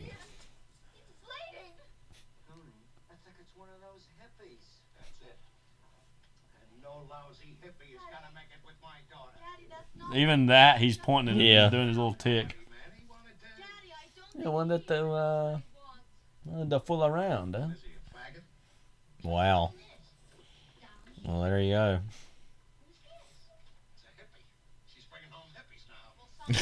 She's bringing home hippies now. That's one of the things you hear all the time about establishment people back then thought long hair was so unmanly and unmasculine. Like, just how I feel like that's totally disappeared by now. For the most part.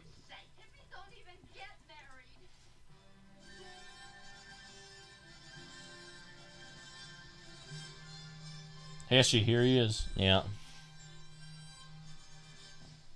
Cesar Romero as Heshy.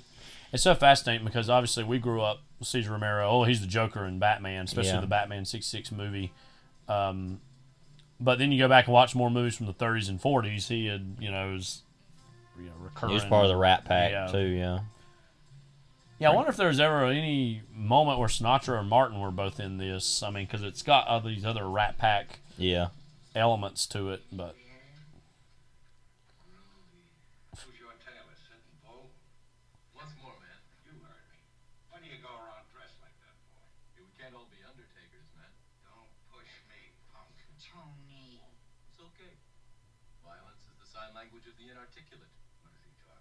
Yeah, exactly. Of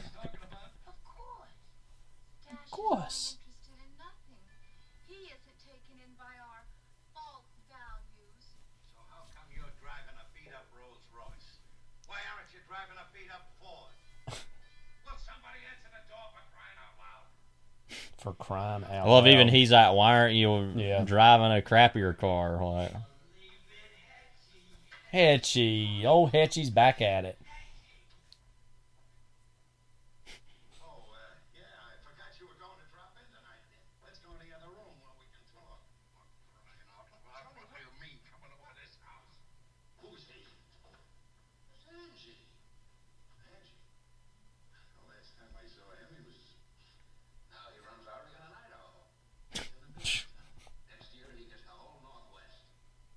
it's weird to hear like the Joker's voice, like doing anything. Part of the, obviously the joke on Batman was he had a mustache that they just painted over, and you could see the white mustache.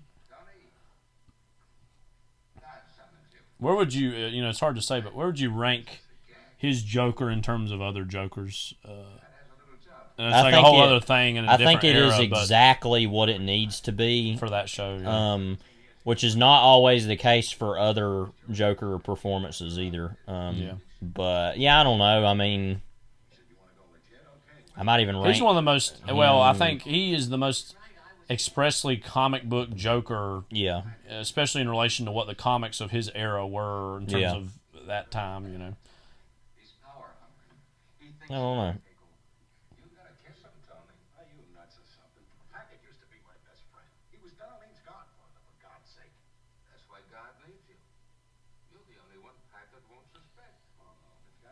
That's why God made you, so you could carry out this one job. Oh, here's a flashback, though. Top secret.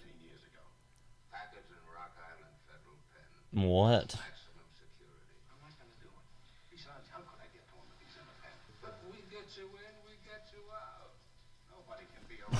What the hell? Yeah. Like...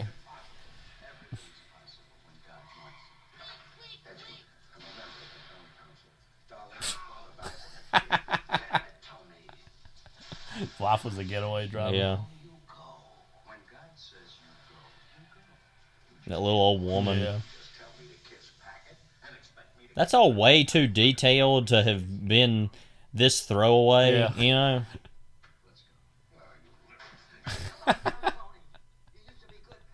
Oh, incidental and kind of unnecessary all that was, but I'm glad it was there. You know? I felt get all distracted from what was being said too, so it's like I have no clue what was going on. Like,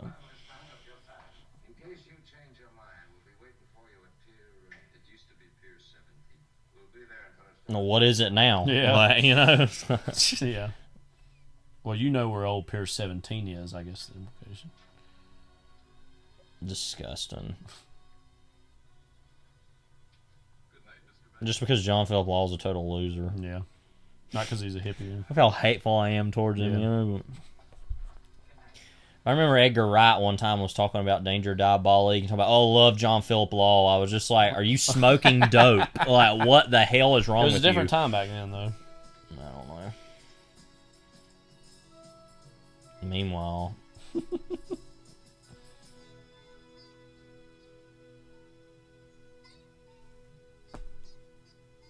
Like the Indian music, like the sitar. Mm-hmm.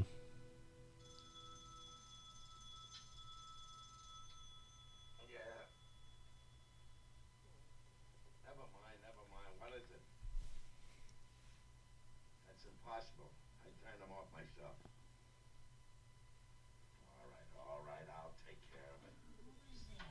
I gotta go down to the office. Some idiot left everything on. All right, Stanley. Stanley who? Stanley Kramer?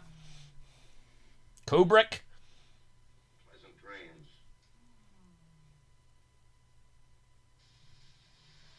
Oh yeah, he has a car wash. I forgot about that.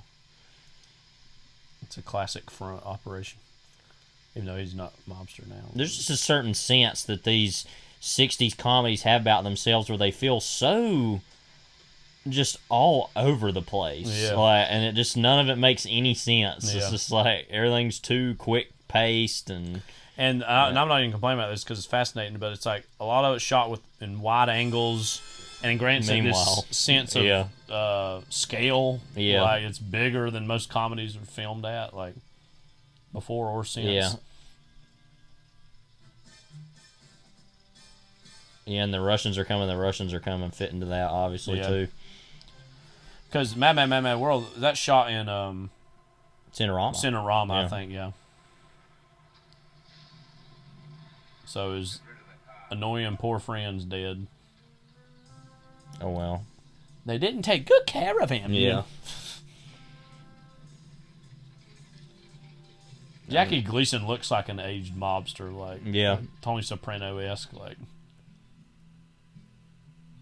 love, sex, SX, like, you know, this movie holds like hippies and the counterculture in such contempt, which oftentimes the more you learn about those people, anyways, the more contempt it's easy to find for them. Actually, even though some of their ideas obviously were good, but others just outright obnoxious. That's true of any generation of young people should be saying, but meanwhile.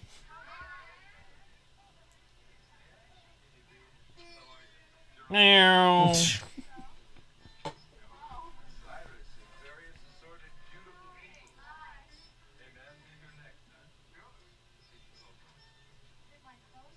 Some of these scenes feel like they're ripped out of AIP movies, but more, quote, conventional or traditional because it's being more made by a major studio like Paramount as opposed to Corman.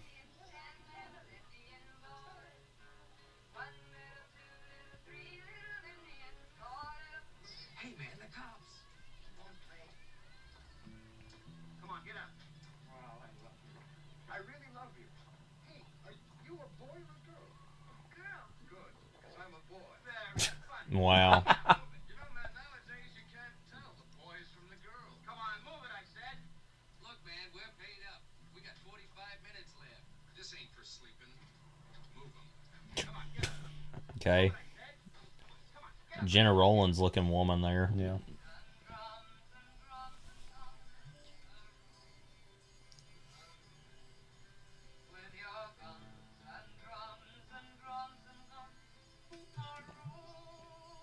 I'm gonna say something that some people might be mad about or offended by, I guess, but the sitar just sounds really bad.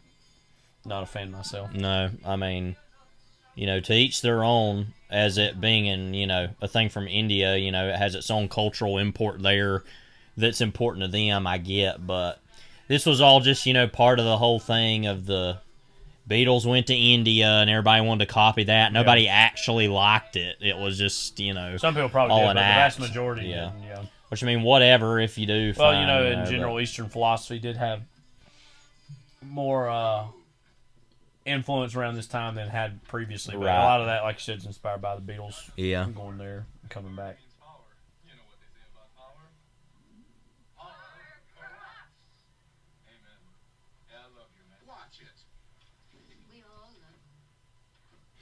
But yeah, and Perkins. Do you remember in Monterey Pop, the movie? Yeah. which I don't really like all that much personally. The ending of that was Ravi Shankar performed. Yeah. And it was all right for what it is. I mean, he clearly can actually play the sitar, you know. Yeah. But I remember that's like the last thing in the movie, and I don't know if you remember this, but the crowd just goes total ape-ass. Just like, oh my god, this is the best thing I've ever seen. Ronald Reagan. And it's just like, no, it was all right, but whatever. You know, it's all a performance, like, you know. It's fascinating. It's got Washington and Reagan, who's at that point governor of California. Yeah. One a past and one a future president. Carol Channing looking like that. Yeah. It's that Big Bird stand-in.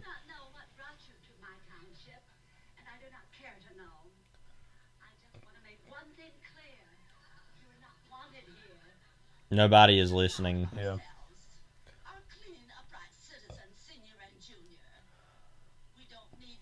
This has flashes of the Where the Buffalo Roam scenes of where it's like Costa's doing his trial to try to defend some of the hippies, and they're there in the court looking like they are.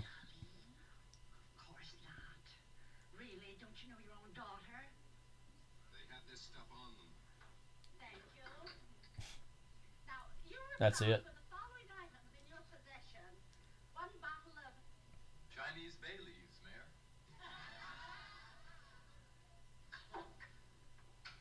No, it's the mayor is the woman. Oh, and, okay. That's her husband. Oh, I guess. okay. I was wondering about that. I was like, oh. Yeah. We rightfully assumed probably a gay joke in there, but actually we already had the F slur earlier by Gleason. Yeah. So.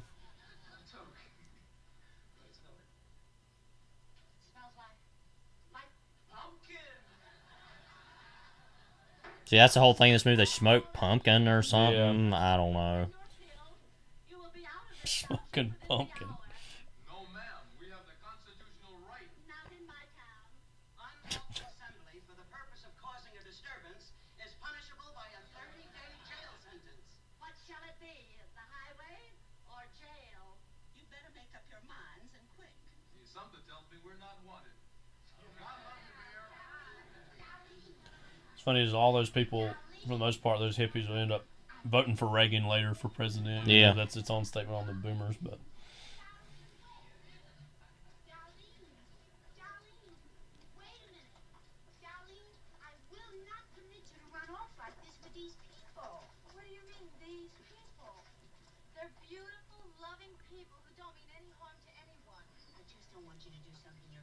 Sorry for.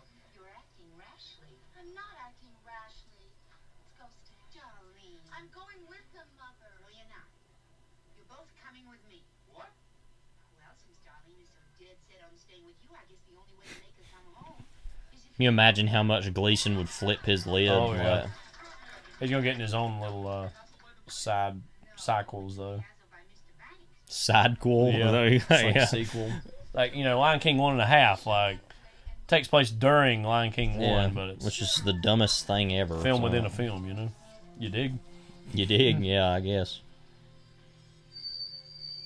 Police patrol. Men's room. What are they going to do in there? Be men, I guess. Gentlemen, be gentlemen.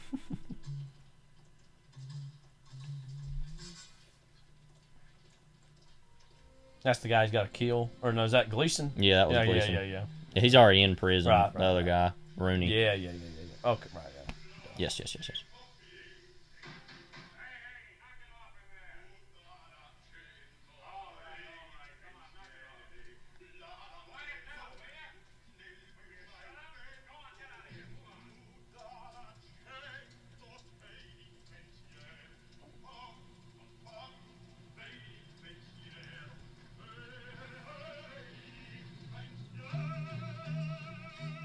Just love how almost casual all this is. Like, yeah.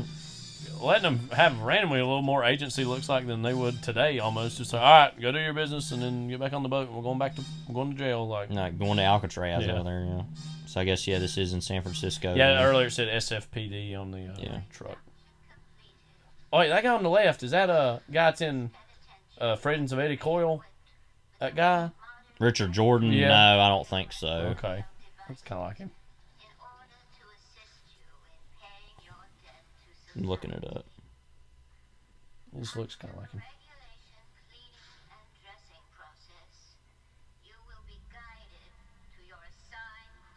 One of our great actors.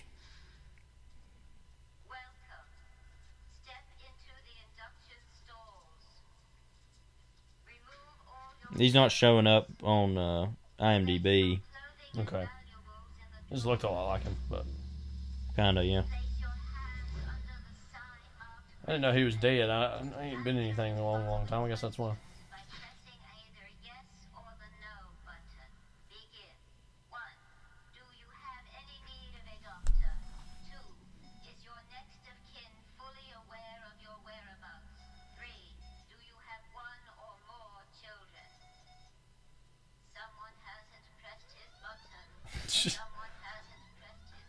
Hey, what's the matter? These machines are silly. Look, you just press yes or no. But suppose my answer is maybe. About the children. Yeah. Ha ha ha! All they do is have sex and procreate and do drugs. Like, okay. Anyway. Our levels went up a lot there, I know, but oh well.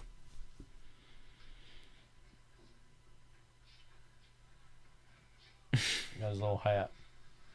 Like, who would wear that? You know? Trying to be incognito. Inconspicuous, you dig? I'm trying to play the path of Neo. Like, okay.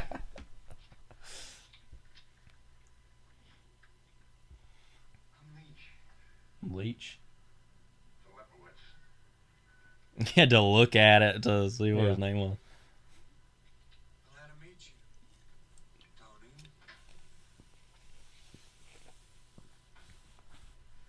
By the way, that's either a, it's kind of like a anti-Polak joke there too. Yeah. Or Polish joke.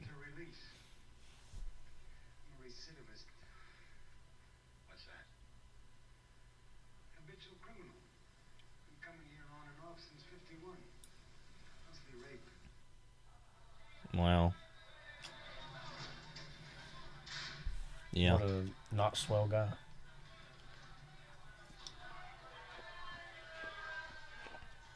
He's not mostly that. Yeah.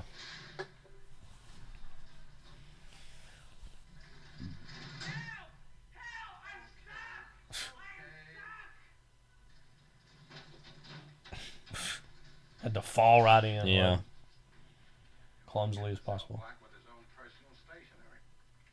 Painted this? No, I bought it. What are you in for? I burnt my draft card. Very funny. Which is mine? Take half the bottom shelf. Half? There are 3 shelves. Don't ask questions, kid. We get along. Okay? You mean you didn't want to go in the army like a draft dodger? I don't like that. Okay. You're What a are you criminal, gonna so- What are you gonna do about it? Yeah. Don't you believe in America?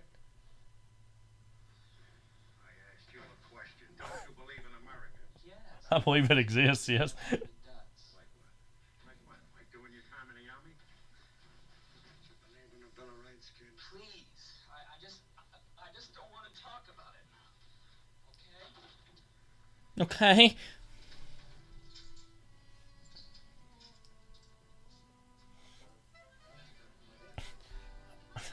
My God. Like, sorry, I don't want to go fight in a war that kills innocent Asians. Like, well, you don't believe in America? Like, meanwhile, house party. I mean, Carol Channing's probably the most chaotic character in this whole movie. So Yeah. That guy. Yeah. Wow. That's just saying something. Wow. So you got to clean these people up.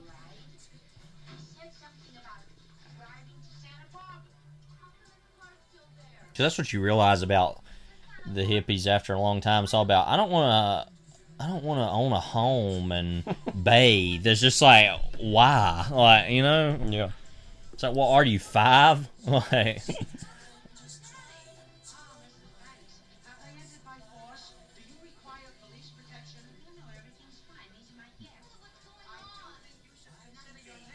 People walking around in pajama bottoms in Walmart now, you know. Mm-hmm.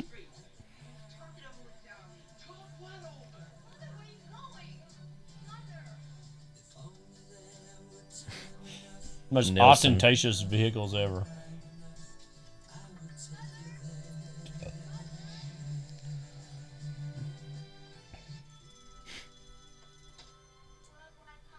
Guy in a yellow hat. Yeah. The man in the yellow hat. Mm-hmm.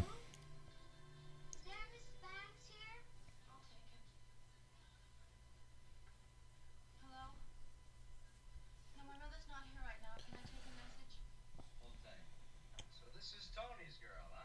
A little kiss herself. What do you mean? You and that Comanche look like you were never coming up for air. Just who are you? The name's Angie. We Angie. asked them tonight. Last night. I can still close my eyes and see you. The guy, oh, you just disappear. Goodbye. Cute. Very cute. Angie. Angie. Green Street Tower Apartments. His red shoes he got. Just tell her that your old man had to go out of town. Him with his mustache, like. Baby, I know so much it's painful.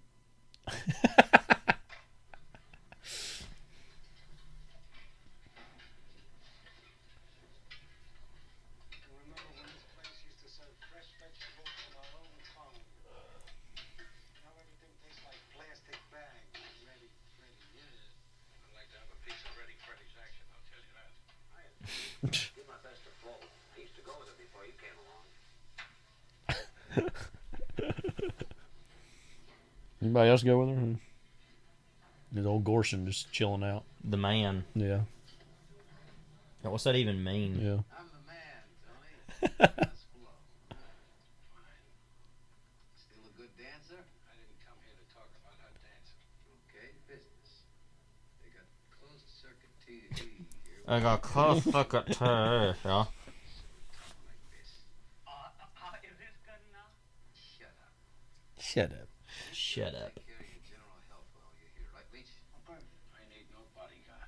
Just get me to you know who. I want to get the hell out of here. You'll be out of here within 1 hour after you do the job. In the meantime, nobody will get near him. Nobody. It's maximum security. What's the matter, Professor? You're not eating. I eat only brown rice. Well, we'll get you all the brown rice you can eat. They exercise packet, don't they? If they do, we don't know where. There's veinage in his head. Yeah. What am I doing here? He'll see you if you ask him. Oh, That's where the kid comes in.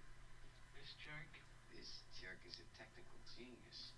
He helped develop the Latimer process at Berkeley. Hey, look, man, I don't know what this is all about, but I've dropped out of your gadget civilization. I've renounced all science and technocracy. Remember, Professor, recommend you forever, permanently. It's not a question of pork. What? Your hair don't conform. Barbershop. I protest. Like, you're I protest. Rights, Article 4, also known as the Fourth Amendment of the Constitution. Meanwhile, in the Avalon Suite. What the hell? Why is this section of the movie even going on? Yeah. I could say that about almost any section. Yeah. This is one of the most eye roll worthy subplots, though. Yeah. It's like, why?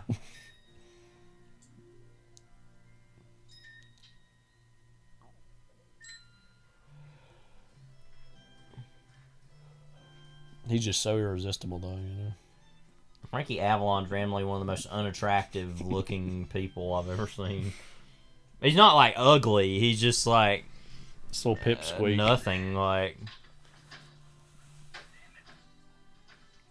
Could have been Burt Ward. Let go. Stop pushing on it. She kept just like. Think about this movie. Somebody said it right in one of those reviews. Is it's like Preminger's almost trying to make a comedy movie theoretically. Yeah. Like, so this is what the ingredients and components are. Like, yeah, just like following the. No, yeah. like, it's not funny. Hitchy.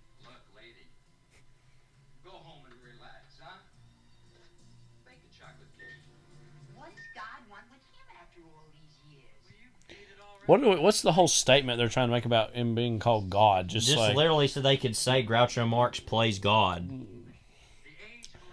I was wondering if there's any, like, you know, because obviously there was the whole, like, John Lennon saying, you know, the Beatles are bigger than Jesus, and he had to walk that back. And then there was a famous, like, Time magazine cover in the 60s, is God dead or whatever. It's just like, I guess just one little, another dumb subversive tick to throw on top of everything else. Meanwhile, you could tell, like, that laugh was stock and wasn't matching what their mouth said for a little bit there. She's taller than he is. Yeah. So.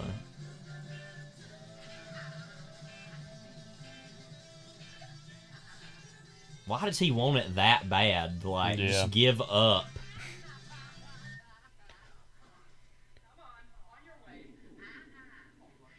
I've been lining up this deal for 6 weeks. You're cute. I know. You know what? I bet you're a good dancer. I'm a good everything. Prove it. Okay. All right, I'll show you my moves. I'll show you who I really am. We just caught some Russ Tamblyn movies on TCM today. From certain angles, he kind of looks like Russ Tamblyn in the 50s. Some kind of one. She's coming up in the elevator, so you go down the stairs. I'm not leaving. I want to know what's going on. I want to see God. You can't. Take me to God. I'm not leaving until I find out what's going on. Okay, okay. But please, wait outside until you see a redhead lady. A beautiful I'm not waiting outside. For the love of... She'll be here in a second. What are you doing? This is where all the people theoretically went to the vomitorium. Yeah. When she sees what she'll see, she won't stay. Yeah, because all the stuff we read was randomly like, oh my god, Carol Channing in this scene. Ugh. It's just like, whatever. Like, yeah, she, even an older woman, not that it matters, even she's attractive enough. I don't get whether. Yeah. It's ageism and sexism, I guess. I don't know. Oh, there's like, you know, working man look.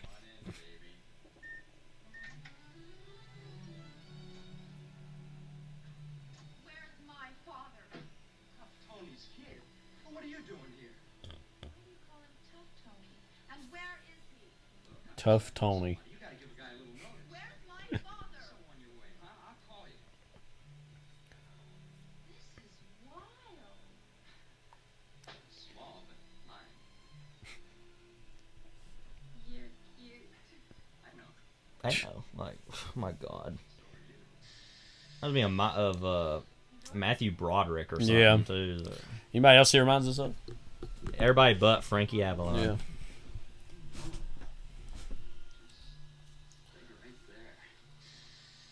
He's like a combination of Martin Short and Martin Lawrence, you know? The two Martins. Marty Scorsese.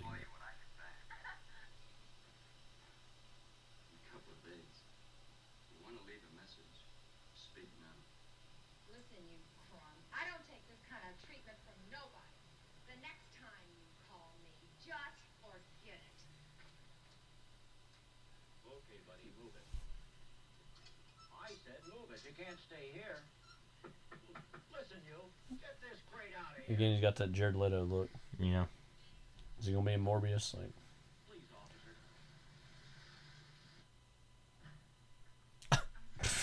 It was honestly the funniest thing in the movie so far. Look.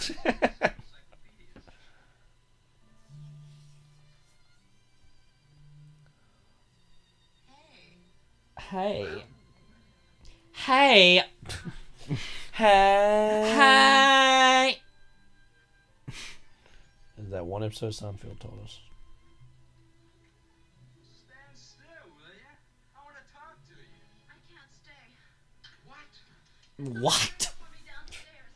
Call me. Someone wait, and you let me send her away? Do you know how long I've been working on that broad? 6 weeks. 6 solid weeks.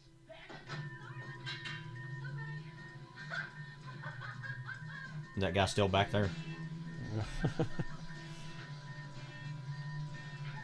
This is just ridiculous.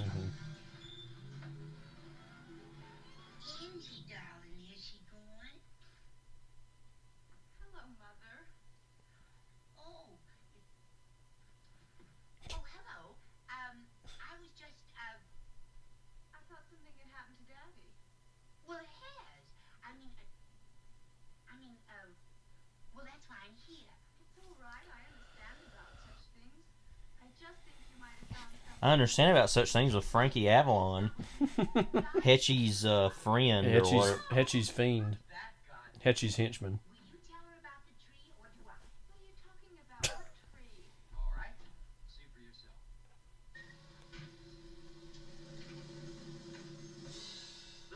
Yeah, so there's this whole thing where it's like the tree of life, basically, of like where they are on the like totem pole Hierarchy. of the thing. Yeah. Tony did. You make it sound like he kicked the habit, like it's a disease or something. Look at it. This happens to be the most important organization in the world, except maybe for the Pentagon. And we're more efficient. Do you know what would be going on in this country without the tree? Chaos. That's right.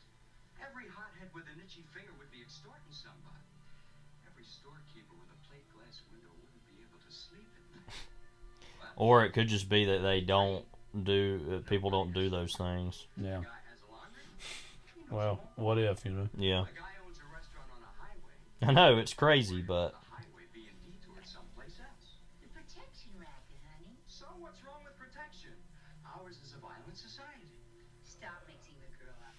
Look, the one at the top is God. He sent for your father to do something, I don't know what. So I wanted to get to God to ask him to call it off. But the only way I could was if Angie took me. So that's why I was doing what I was doing. Take us both to God. Are you kidding? You want me walking around with my head under my arm? I guess. Oh well. I'll take one. Wow. Like, what?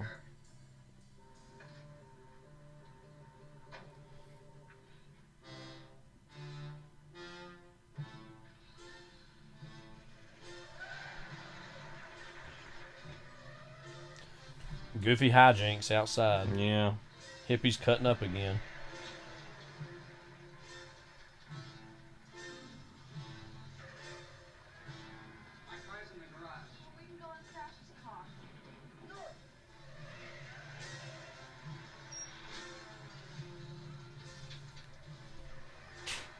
So dumb.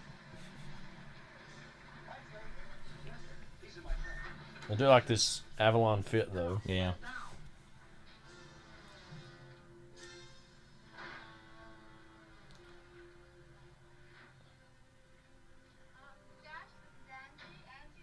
I swear, John Philip Law is one of the most. This character is the most annoying characters in anything ever.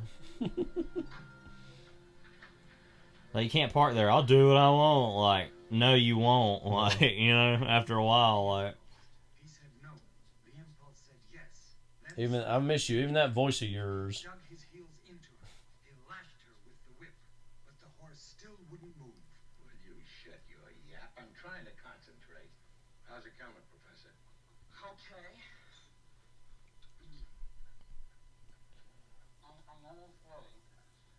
He got his hair cut. Eating his brown rice. Mm-hmm. At least he got that.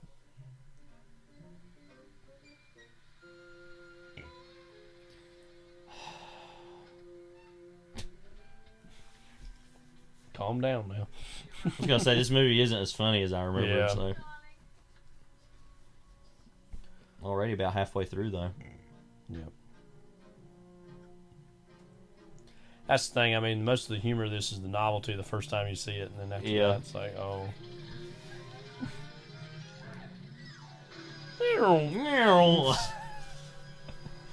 Yeah, and very just, this is not just this movie, but very, there he is. Yeah, manipulative score. Like, think this, feel that.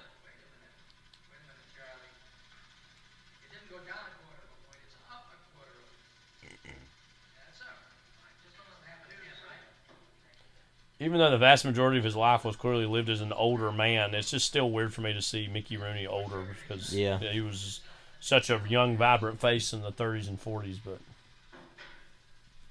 here he is, you know. Oh, he's getting old, but like I said, he lived almost another 50 years.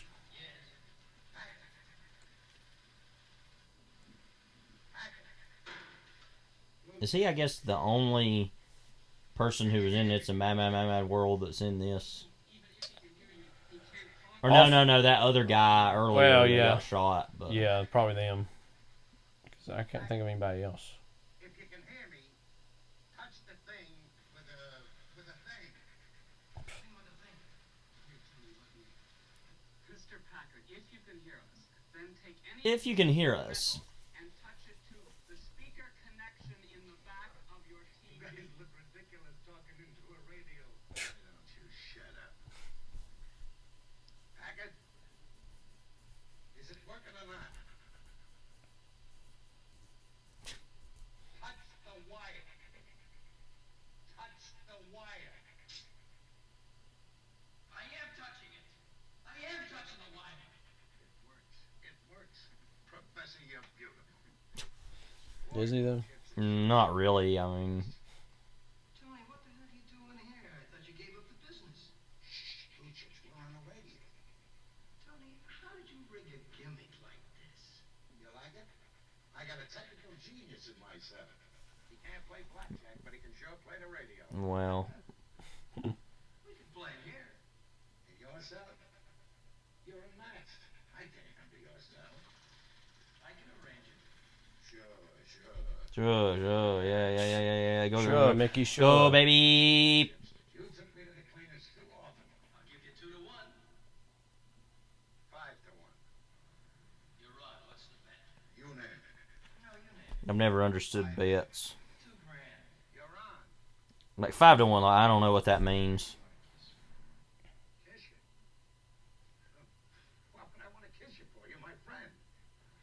I told you a long time ago we could have taken God for the entire thing. Now he's too big and he's got you doing his dirty work. It's disgusting. So he figured it out. I haven't seen God in years. Who do you think you're talking to, for crying out loud? This is Tony. I know this is Tony. And I feel sorry for this is Tony, because when God finds out this is Tony, couldn't kiss this. Talking to me. He's gonna have a lead suit for this is Tony. Lucius, I swear. You got the wrong idea, I swear. On your daughter's life? On your daughter's life? The echo. Yeah. On my daughter's life. You know, I was like, you know how he does on the Honeymooners, where he's like, on my daughter's life, Kiss me outside. catch me outside. I would have had a good collab. Yes. I might be here longer. Might be here indefinitely. I might be here. At some point. I might be here. I'll be here. I promise. I'm right here. No. Baby. I am sitting. Okay, well then stay seated. Sitted. Stay seated. Stay fetid. Fetided. That's what we're saying we're going to feed our cats, right? Yeah. You been fetided?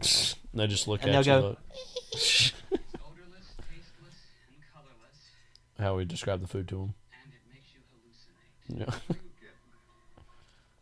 Acid is soaked into my stationery. why? Just You for know- like that extra little, extra years of zest, basically. Like, yeah, it's like, it's like, might have another toke. Like, But yeah, think of how desperate your life is, where it's just like, oh, I'm just gonna, envelopes have acid in it. That way you Yeah. get a little taste. so you'll have a real one toke over the line, sweet Jesus, one toke over the line. Kind of like that song, but yeah, It's all right. It's one toke over the line for me, but If you fight it, it can be a bad trip. If you ride with the waves, it will be a good trip. huh? Imagine somebody like Hunter S. Thompson seeing this and being like, "This is the dumbest movie I've ever seen." You know, I'm sure he thought it was stupid. Yeah. The yacht with God, Mother. Okay, this is his entrance into the movie, Yeah. I guess. God Like, himself. Groucho Marx.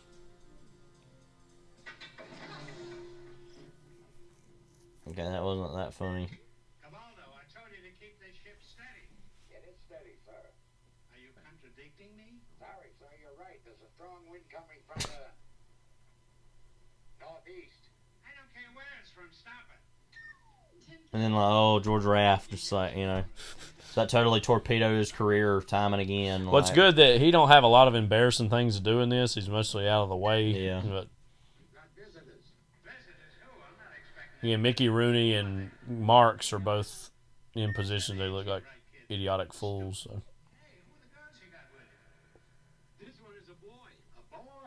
Oh, because he's got long hair. Let's drive that drunk into the ground 6 more times. He has his whole, like, little, like, console. Yeah.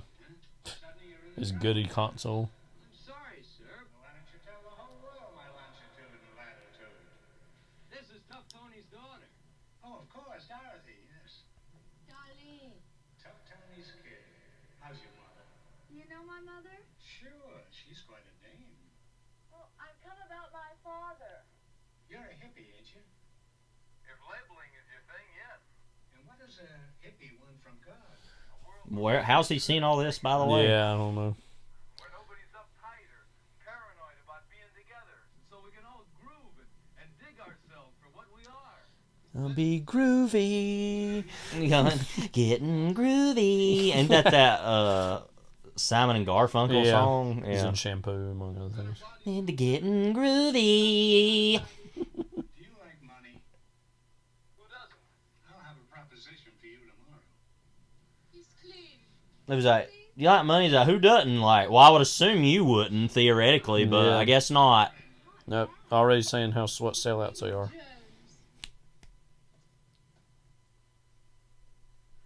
I still don't feel anything. It takes a little while. You'll know when it happens. I don't feel a thing, I'm telling you, I don't feel anything. You'll make the damn fool out of me. Some people can resist the effect of the drug, Tony. You are very strong-willed. You may have a high ego. Oh, that's his little head nod, or like, oh, confident little Jackie. They don't realize the beauty of life. So dumb. It's like the whole movie rests on this sequence. Yeah, you can tell they're really like, this is where his whole perspective changes. Yeah, a movie that's fine but ain't all that groovy is The Trip. It's a fine enough movie, but theoretically, I think's pretty good. Yeah, theoretically, I really like The Trip, but it's kind of just whatever. Yeah. Again, those AIP movies were a little more in touch with being a more genuine countercultural works, but they have their flaws too. Yeah.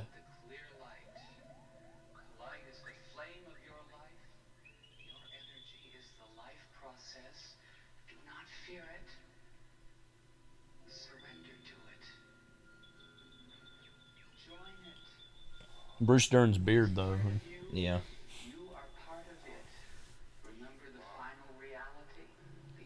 Getting groovy.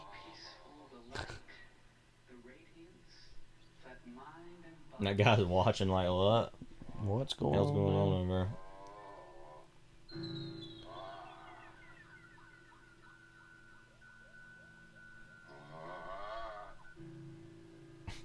there? Seconds. Yeah. Another Paramount picture. That was Who Made Seconds, wasn't it? Or I think so. Or was it somebody else?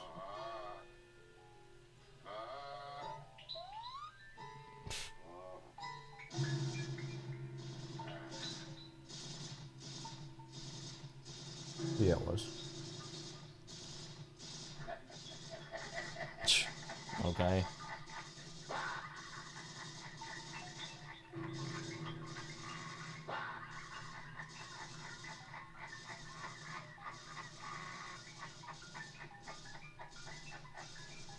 Wow.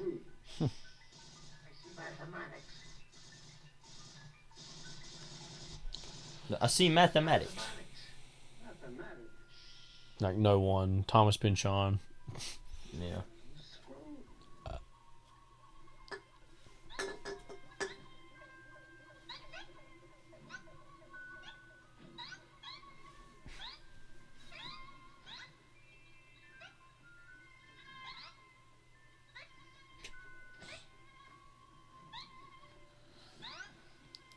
This is so dumb.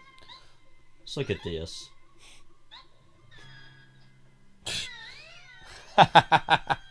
Screwball. Like, you're all screwing me.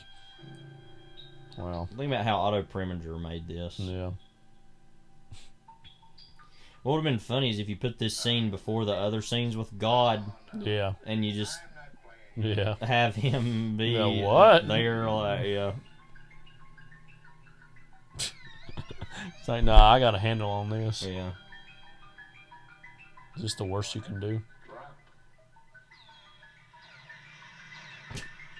Okay. No, wait a minute. Hang on a minute. Wait a minute. Wait a 60-second interval.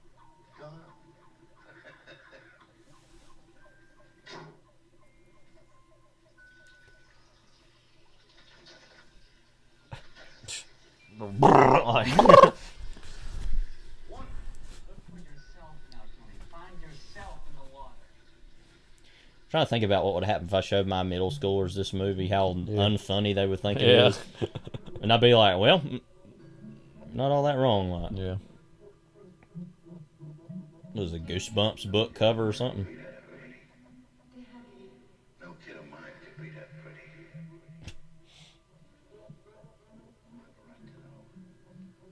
It's a father's right to know. Yes. It's a father's right to know. Stay up nights and worry about my clothes. I'd rather live the simple life and think about my dough. So look, my old pal Tony, and see how much you've missed. I can buy and sell 100 girls and Old song and dance man.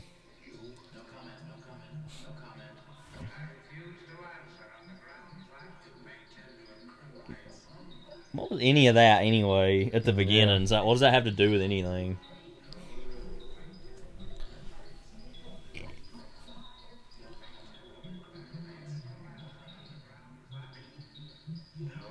I mean, what all this. What a follow up to the Stargate sequence in 2001. You know. It's a father's right to know.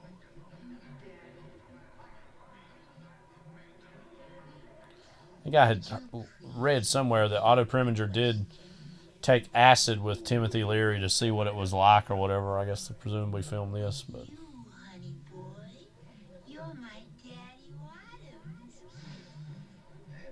Imagine him with his accent, like, oh my God, like. Yeah. You're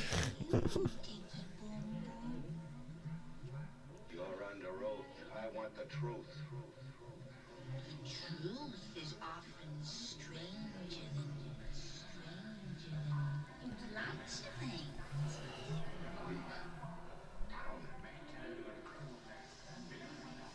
You really want to know? All right, I'll tell you. No, don't tell me. Don't tell me. I don't care how many guys you slept with. Haven't you ever noticed her ears? She's got your ears. She's got my ears. She's got my ears. My ears. She's got my ears. She's got my ears. She's got my ears. She's got my ears. At this point in the movie, everybody's just like, what? Yeah, that's what I thought, was that he was actually the father. Wow. One of them things. That's why I thought it was something to do with that. I couldn't remember. I've forgotten. What's the matter now? He did it. He lost his ego. I want a flower. Hey, Leach, give him a flower. Huh?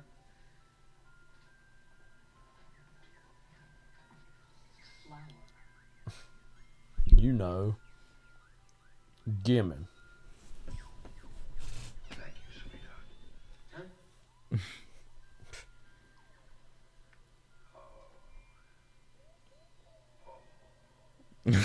Wait, what?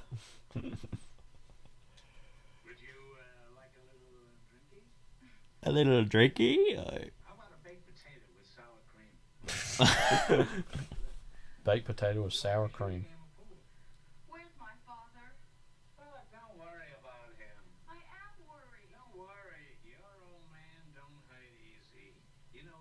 was the best torpedo in the business. Where is he? Well, he's in prison. Prison? Yeah, well, what's so terrible about that? Meanwhile, At least it's on solid ground. At least there you can shoot a game of pool. My father in prison? Just for a few days, I sent him there to knock off one of the inmates. To what? Like I said, he was the best torpedo in the business. The fact that I sent him shows how much I think of him. Believe me, So you should really be thanking me. right now I'd rather be doing what he's doing than what I'm doing.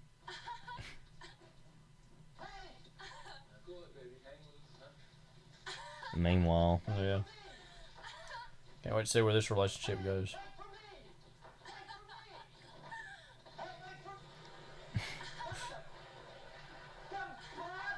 wow.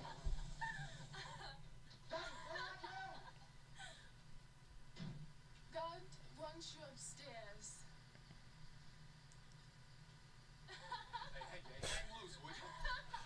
Hang loose, you dig? What's wrong with my body? Nothing. Nothing at all. You know, I never met anyone like you before. Oh, hey, there's lots like me. Yeah, but you're here. Yeah, but you're here. They don't even know I'm here. Thanks. I'm very good at this. Oh, I think I'm getting seasick. Don't fight it. I think I'm getting seasick. Gotta go to the vomitorium, like. Mr. Megorium's Wonder Vomitorium. But you can go up on deck. Mr. Magoo's vomitorium. I'm surprised Mr. Magoo ain't in this. You know, he's animated. Well, so what? That could have worked. What now are you saying? I'm sorry. Mr. Magoo's surprised he ain't in this. Yeah. I ain't taking no 9-to-1 odds, not me. I don't go up there, and they can't get in here. But Elizabeth can. Well, Elizabeth, I trust. We happen to be going steady. 10 years I've been on this thing. Do you know what I'd give to go to a racetrack or a ball game? You know how much Dramamine I got to Dramamine. It's a lousy way to get old. Please let me go, please. No, not on the lips. Then let me go for crying out loud. Blackmail, eh? All right. Go.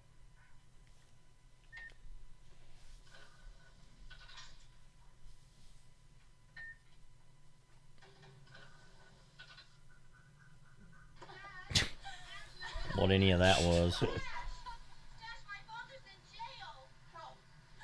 Dash, my father's a torpedo. What the hell? It's like he's so helpless. Oh Yeah. my god. Yeah. I can't do nothing. Like, meanwhile, these hats, the hat games in prison here are just. Well, I get moving every little nook, every little cranny. Good news, Tony. I got good news. It's all arranged. You're gonna take Packer his breakfast. Here's a trustee's armband for you. Here's a trustee's cap. Here. I don't mind telling you, this took a little doing. Took a little doing. Like a knife. Yeah. Forget him. Forget what? What's with him? I don't know. I think he ate something. Tony? Tony. Tony, Tony, you hear me? wake up. I hear ya. This is no time to get cold feet. 20 minutes. Just had a change of heart. Kiss Packer. An hour after that, you're on your way home. That's what dosing up does to you, you know. Come on, Tony. This is no time to kid around. I'm not kissing anyone. You don't mean that. You've got to be realistic, Tony. I'm asking you to be realistic.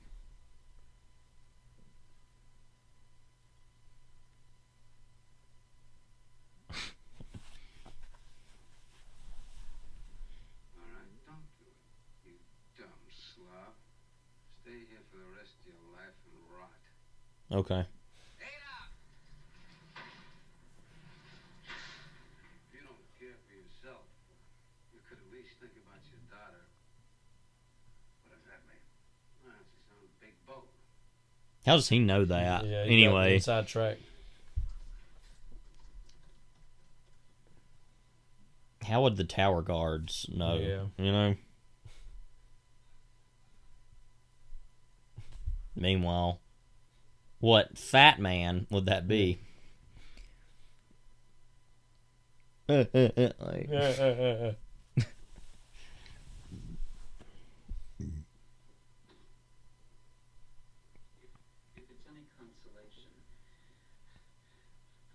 It's not. There's no problem I can't solve.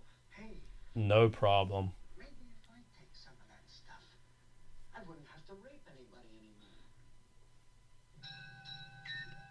So that's. so I'm supposed to guessing be a that laugh line. supposedly got a big laugh. Yeah.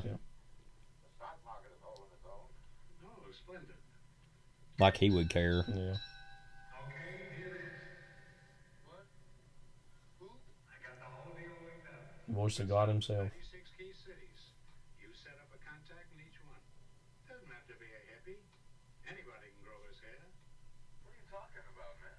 The youth market. Half the country is under 25. $1 billion market. This is literally the producers making the movie. Yeah. They're like, we'll make Skidoo. Like, okay. Skidoo. Skidoo? Skidoo. Skidum.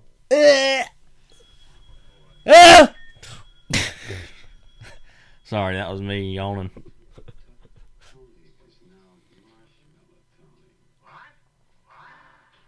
Slim pickings over here. What do you mean he won't do it? My God, I tried everything. I tried coercion. Never mind coercion. You tell him Packard better not live through the day. Get it?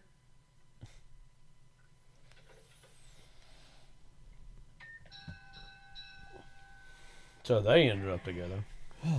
Well, you know. All the love's free though, so. In my cabin.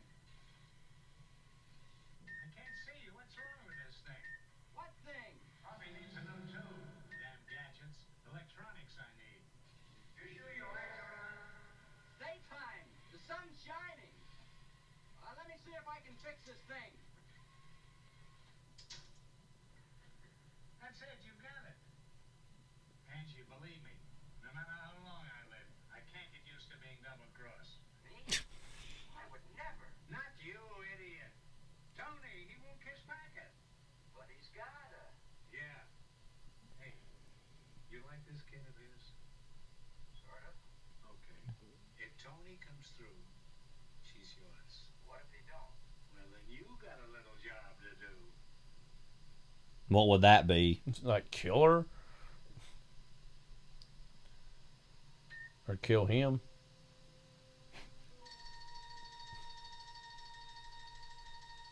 Lithuanian measles. Isolation ward.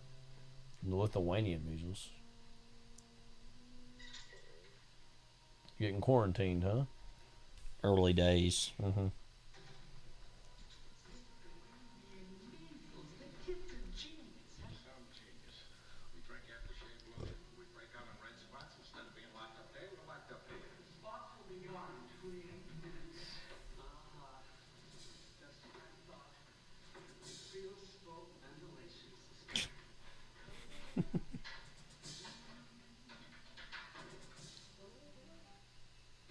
What's this guy's deal?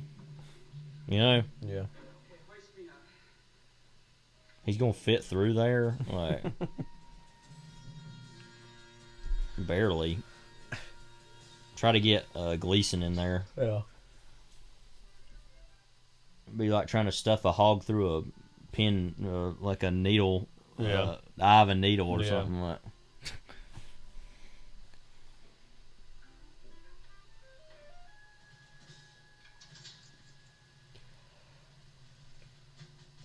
Setting up the big escape. The great escape, even.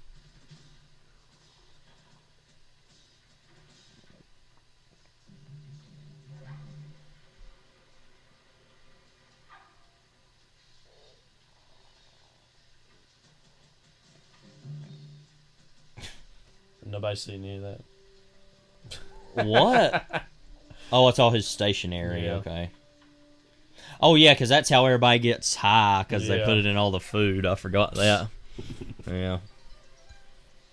He's just over there, like, nobody sees him, I nobody will guess. see him.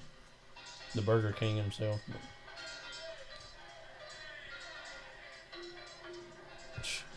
Hey, like, is it that big of a deal? I mean, meanwhile, I'm gonna get away.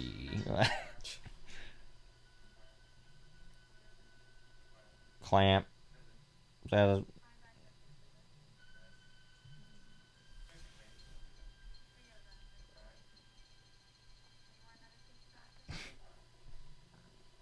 So somehow he's not seen. Yeah.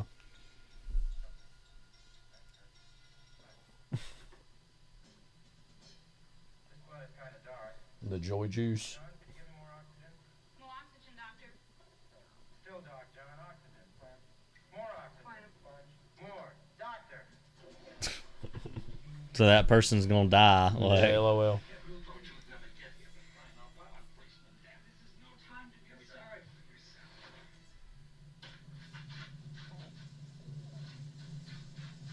the onions, what is it?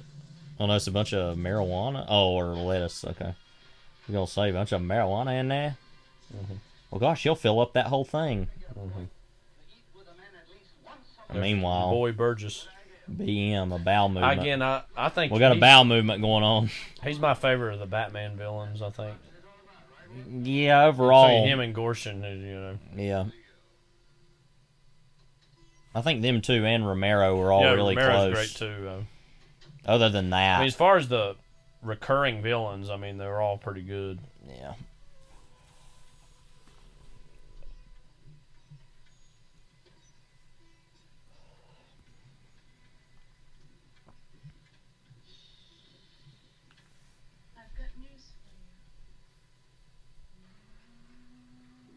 God working out. Yeah. God, look at that body. God, look at that body. God, look at that body. He works out. Yeah. That's literally the worst time to be alive there for just a few minutes. And that song was a big deal. Yeah.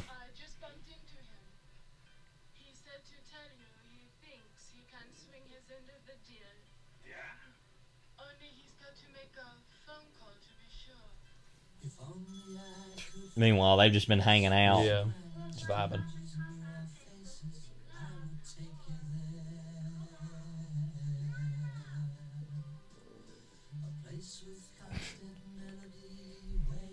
I mean, Nilsson.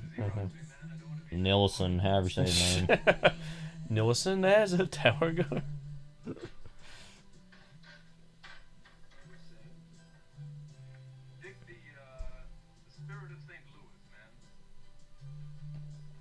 He literally like, oh, I need to write on something. Let me do the like wall. Move that and start writing on the wall. Yeah. 5-year-olds.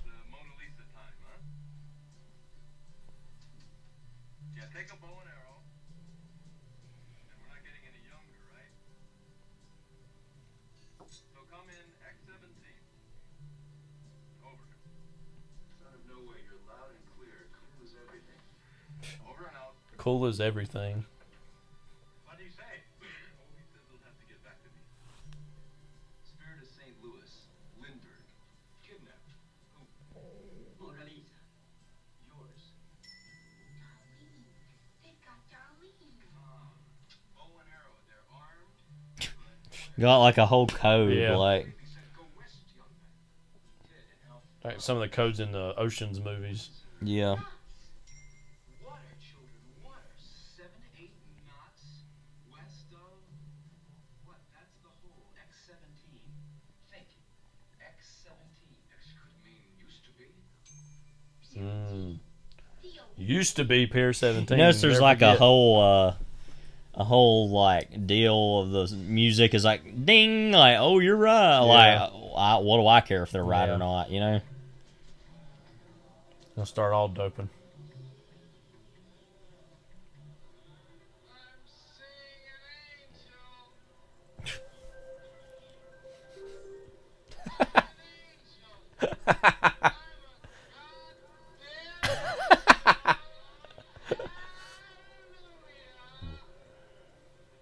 Okay.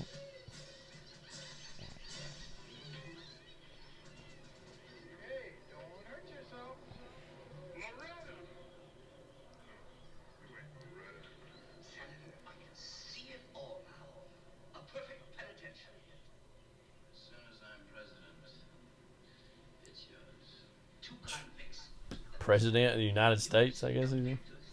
He is a senator. Yeah.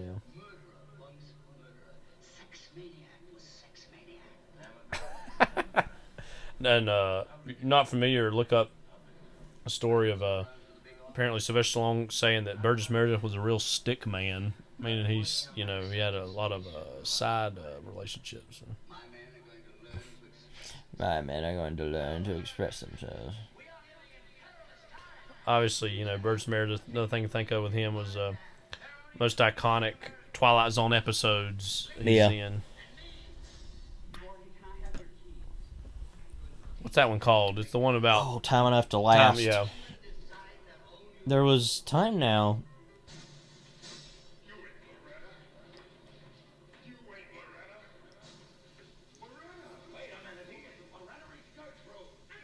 He's Gertrude. Finally.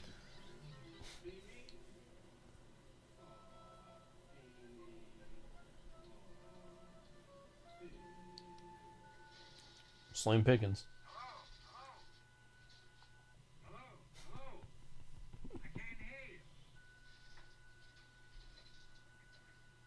Is the man there? I want to talk to the man. Mr. Union. Who's this? What's going on? That's more than 10 words.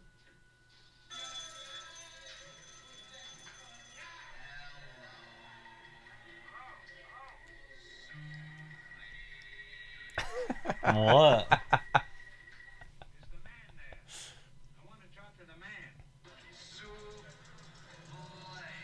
Man, the man's falling apart, man. You dig? All in slow motion. Yeah.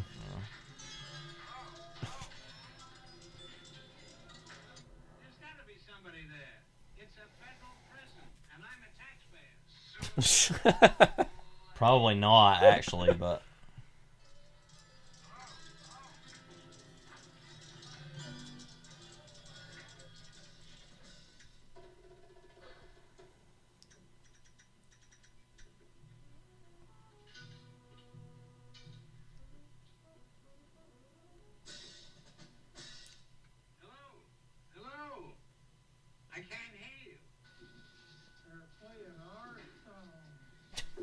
What?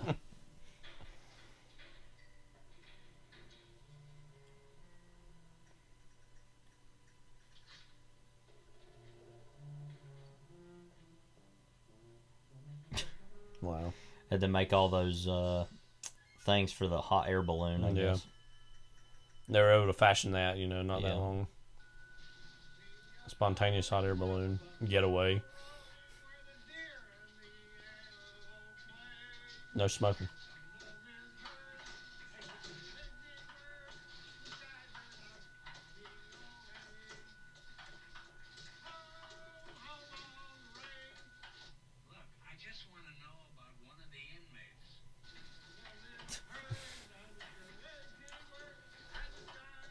Good luck.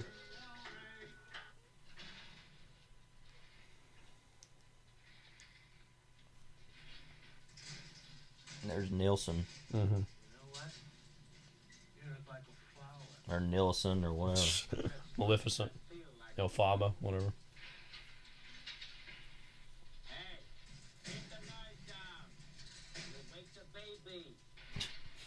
Wow.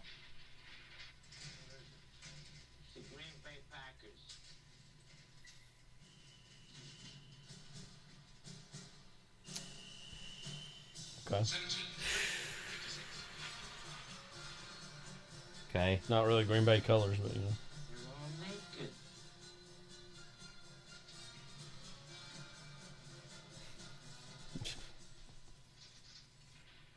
Just useless digression after useless digression.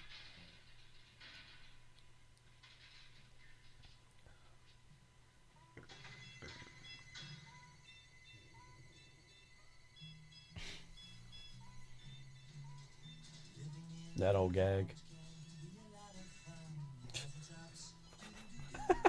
What? Like...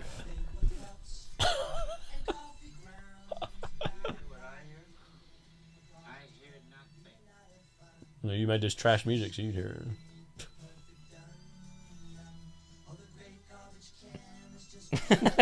This is honestly the funniest thing in the movie, like, just because it's so insane, like.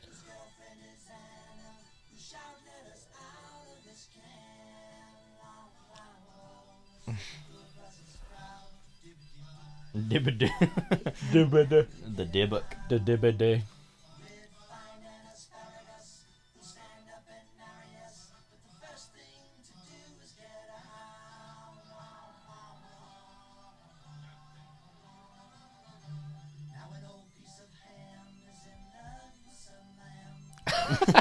An old piece of ham is in love with some lamb. Oh, wow. That machine gun just like hanging out. Kyle's shaking his head. Yeah, just what else is there to say or do? I mean, transcends words.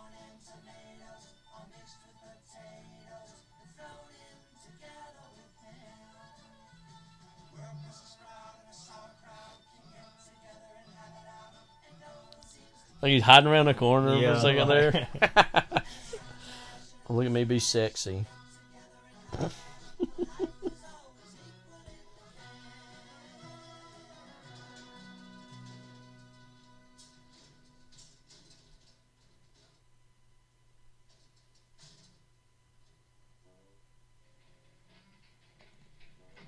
But let's get out. All right. Anyways.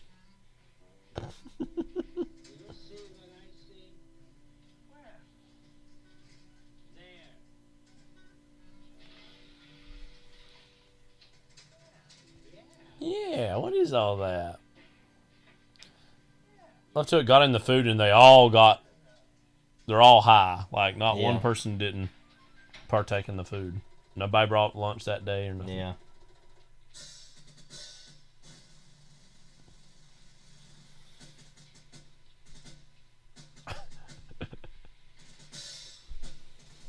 So meanwhile that person died probably. Yeah.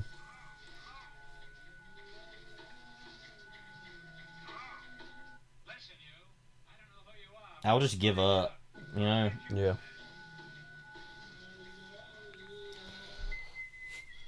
Here we go. Just happened to get him to the right one. Accident. Well, actually, he was wanting to talk to Gorshin, but... Yeah. Which one? Mr. Packard. Who's this? Who's this? God? Packard? I never felt better in my life. Like I said, this is the moment I was like, the 30s died. Yeah. At this moment, like. The moment here.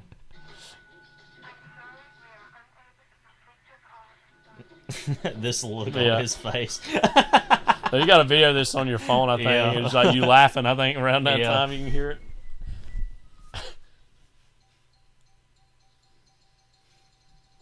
Anyways. Hey, come out here. You see what I see? God, this is going to be over soon. Lord. Yeah, we're almost there. Like 15 Like I more said, minutes. this is one of the worst movies we've done on here, I think. Yeah. Yeah, because like I remembered it being better than it is. Like it's actually really terrible. So sorry, I know we've been being a lot more quiet during this one too, just because it's so bad. It's just like whatever. Like we're getting ready to have a run of pretty good to great movies though, so it's all right.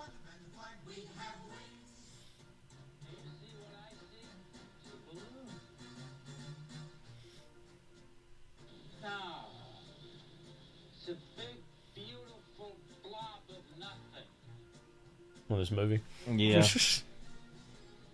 wants me. It loves me. Yeah. But why is it going away? I see it. I see it. Yeah. Don't ever forget that Nielsen the next year may do the song for Midnight Cowboy. Everybody's talking at me. I still yet to see that movie. Yeah, I've seen this 3 times, so. That's a better movie than this is. Well, I know that. Pretty forgettable though. Yeah. But it's got a character called Ratso Rizzo in it. Yeah. Well, this has a character named God and Hetchy. Yeah.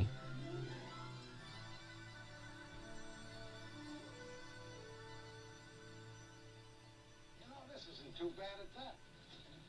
The bridge! Look out for the bridge! Like, okay. I know I should have never done this. It's just another trip, Tony. Another trip for you, and not like you, it's another trip. What happened to the other guy?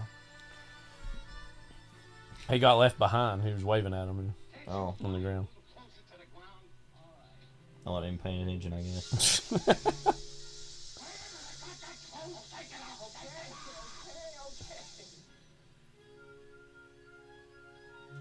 We're definitely not drug users of any sort. This would be an interesting movie to take something to and watch.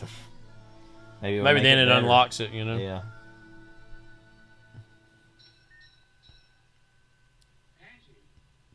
Angie! Tony let us down. Yes, sir. A ham is in love with some lamb, or what? What did it say? Like, I don't know. Yeah, Ham's in love with some lamb, I think is what it was, yeah. I was thinking, I bought some vinyls recently I haven't listened to. I need to listen to Sgt. Pepper's today, which I've heard plenty of times before, but just to wash my brain Oh, this moment. From this. That look. Like, what? Like, it is done, so be it. Like, he's literally been doing nothing the whole movie. yeah, I'm saying in a lot of ways that's actually good for George Raft's career. Frankly, Yeah. it's just to not be in a lot of this, just kind of be off to the side. Like, Looks like friendly natives. Friendly what? Holy hell, Gabbano, stop him!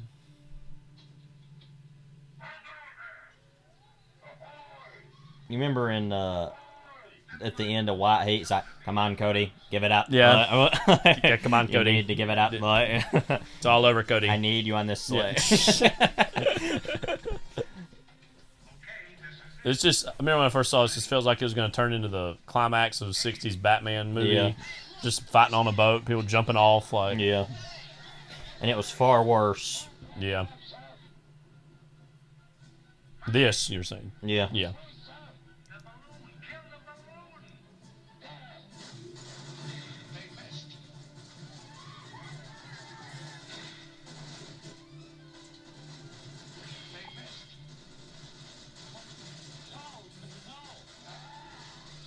Like, what?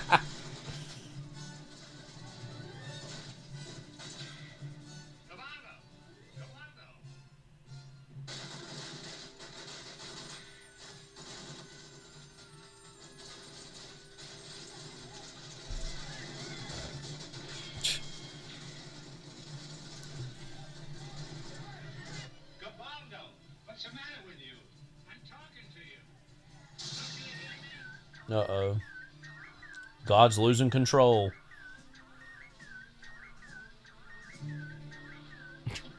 Annoying sound. Like everything about this What is movie. he doing? It's like hiding his tape recorder. Is that what it is? Why?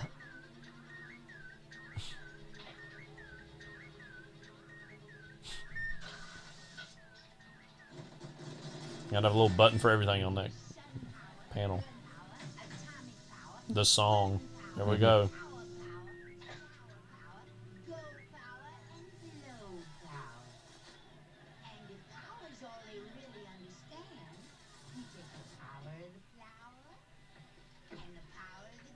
Oh yeah, he just like disappears. Yeah. Like the moment. Yep.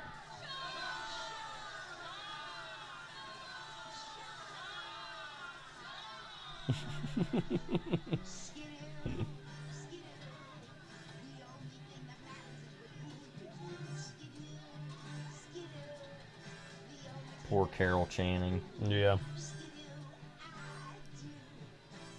I feel like this movie wipes its eye with her. Ultimately, Yeah. you know, it's just like has a contempt for her for some reason. Yeah. I don't really know why. Like, How are they playing those with no hookup? Yeah. Just go with it, you know. No, I won't. Like, That's what the movie's saying, though. Yeah, So like, just no, I won't do that. It's like, well, that's not cool, man. Like, yeah. Well, die now. Meanwhile, what's happening?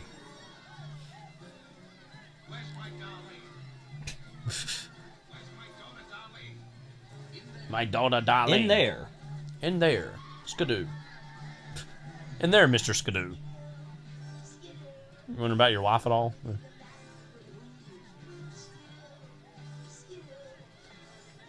Like, who are all these people exactly? Yeah. It's part of the hippie swarm, you know.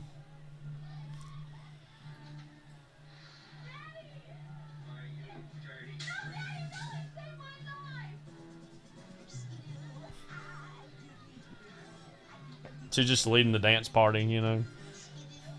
Meanwhile, the Navy off the, you know, Navy of hippies are descending on the ship. They're just walking around, like, looking for something. I'm not really sure what, but... Looking for a war. Yeah. They went looking for America. They couldn't find it anywhere. Yeah. That guy had the hat on, just sitting, putting his feet up on the glass table. Easy Rider. The movie went looking for quality. It couldn't find it anywhere. Yeah. I'd love to put that on 1.5. Yeah. Oh, well. One day. Maybe not. Yeah. Maybe never again. Yeah.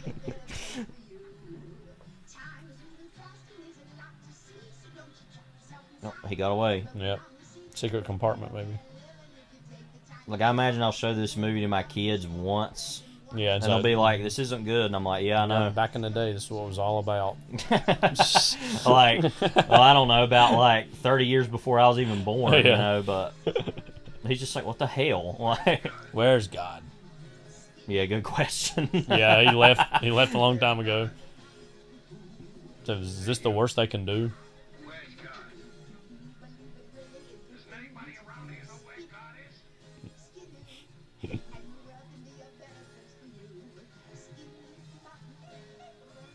And he's like, okay. Mm-hmm.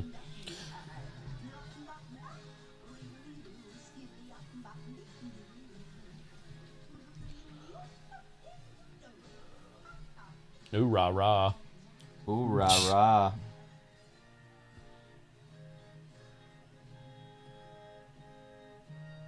Okay. Still getting married again? So he's just agreeing to everything now all of a sudden? Like, Death of God, the death of God he's reading from.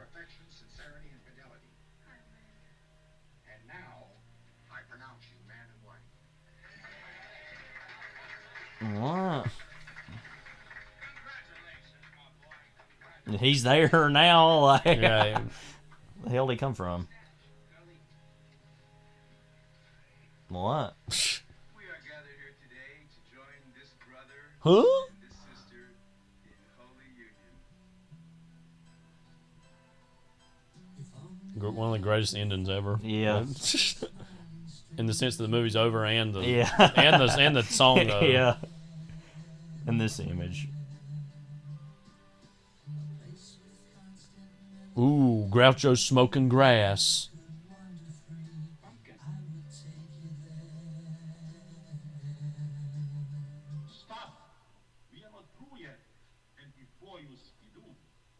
Preminger. Yeah. This song.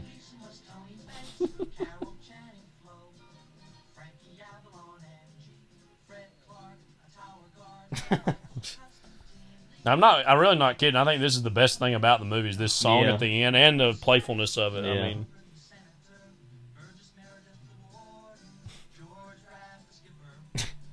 we need more movies to end like this. Yeah.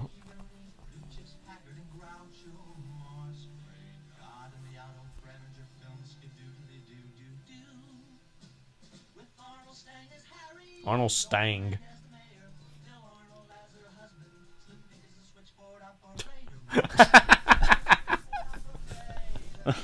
Another switchboard operator.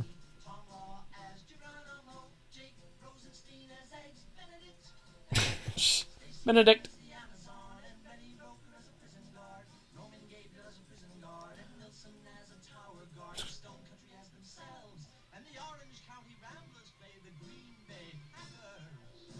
How were they though? Yeah.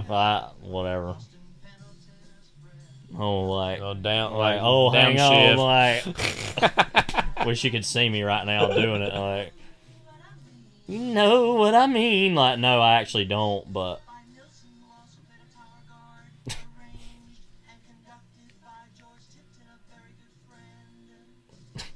Okay. Oh. Choreography? Tom Hanks.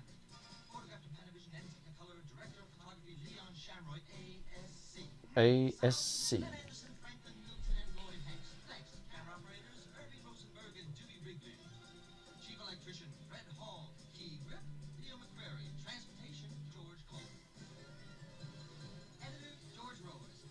It's probably a big moment for a lot of these below the line people to actually like have their names said in the credits. It's just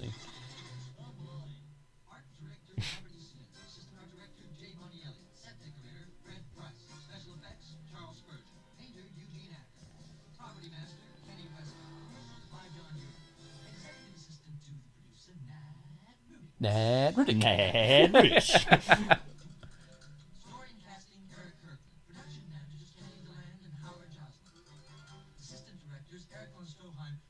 What?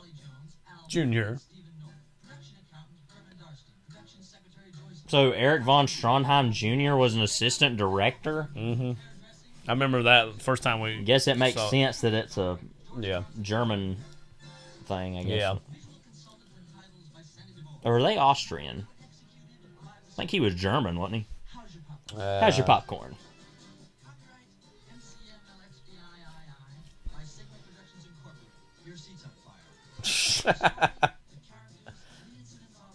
Eric von Stronheim was Austrian. That's what I thought, actually. But what about Otto Preminger?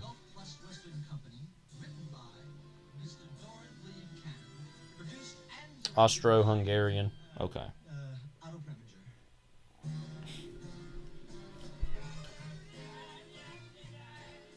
That's what I'm saying, since they're both Austrian. Yeah. Like, the Austrian connection. Well, that's Skidoo for you.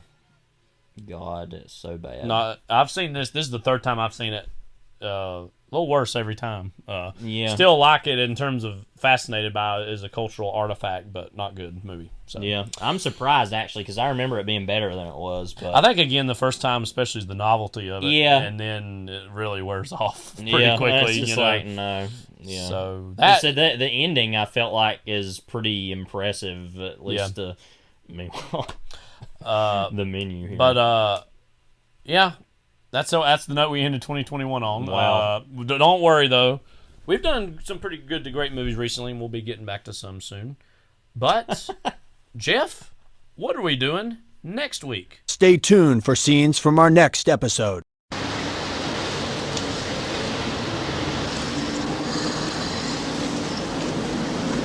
You're very good.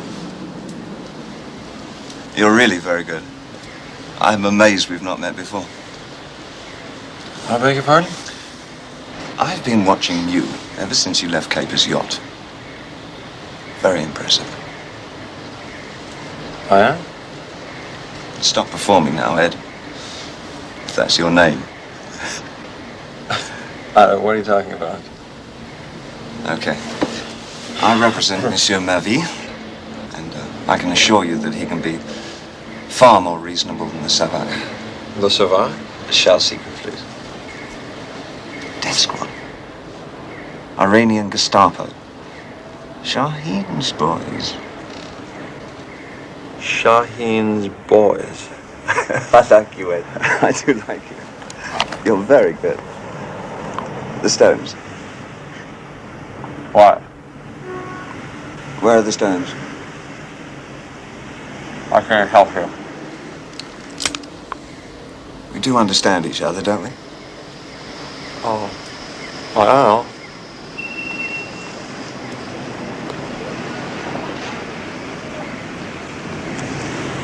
Very good.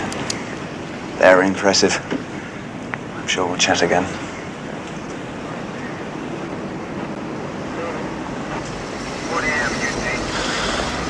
Can I help you, sir? I think you just did. That clip you What's just the heard matter? Can't talk with a gun in your mouth. is from Into the Night, starring Jeff Goldblum, Michelle Pfeiffer, and everyone else. Including David Bowie, who you also Yeah. heard in the clip. From 1985, directed by John Landis. One of his more forgotten films until the last so many years. It came, of course, after the Twilight Zone fiasco and death of those all the different folks that died in that. So it was kind of a low point for him, for a lot of people. But I think it's a movie that's one of my favorites of his. It's definitely one of mine. I mean, I think he has, he was one of the, talking about like the direction of comedy films, I mean, in the late 70s through most of the 80s, he was one of the guiding forces in comedy films, for better or for worse. I mean, you have movies that are still stand up as bona fide classics. I mean, like Animal House, Blues Brothers. It's certainly not a comedy movie, even though some people would categorize it as it. But American Werewolf in London, in terms of that, that's still a huge influential movie as far as horror films go. How does For You Into the Night fit into his whole continuum of films? Well, and we'll talk about it in the context of the what we call vaguely the Yuppies in Trouble movie, which I think we might have barely talked about that on here before, but we'll kind of define that. We might have talked about it a little bit directly. with 16 Candles. I don't know. Maybe a little bit. Probably, but would vaguely include Into the Night, After Hours, Something Wild, Beetlejuice. That kind of, road movie or like kind of... normal straight-laced people getting into some crazy wacky hijinks. And normally in the 80s, always these types of movies. And but yeah, I think that it's one of his better movies because it frankly has two of his best leads in any movie, just at the helm, like Jeff Goldblum and Michelle Pfeiffer, and then let them do what they need to do. Yeah, specifically with Jeff Goldblum, I think he fits squarely into Landis's offbeat tone. Goldblum's kind of the perfect guy for that. Yeah, because he's very much he's the straight man of the movie, but he has some moments that are pretty funny. But what's so funny about him as a character is that he literally wants to go home and get some sleep. That's the whole movie, is I want to sleep. And all the wacky and he LA keeps being crazy stuff that happens the longer you torn stay away awake. from that, right? And yeah, I mean, it's kind of reminds me a lot of After Hours. I think this is a better movie than After Hours, slightly. Which I is think crazy After to say Hours John is Landis good. movie is better than a Scorsese movie. But After After Hours is quite good. But I know there's a lot of people that probably laugh at that comparison of saying that's better than that. But I think it's true. Yeah, we have a podcast. They don't. Yeah. But yeah. So it just. To me, I think it's helped out by not having, weirdly, this big iconic status as some of his other movies does. It feels slightly a little more dangerous around the edges than some of his other movies in terms of the feeling or the vibe of it. It's also very famous for having a lot of cameos of a lot of people in it. Especially directors. Because actually, they're more than anything, it's a lot of directors. I mean, Jonathan Demme, Carl Gottlieb, Paul Bartel. Is Jim Henson in it? Yeah, Jim Henson.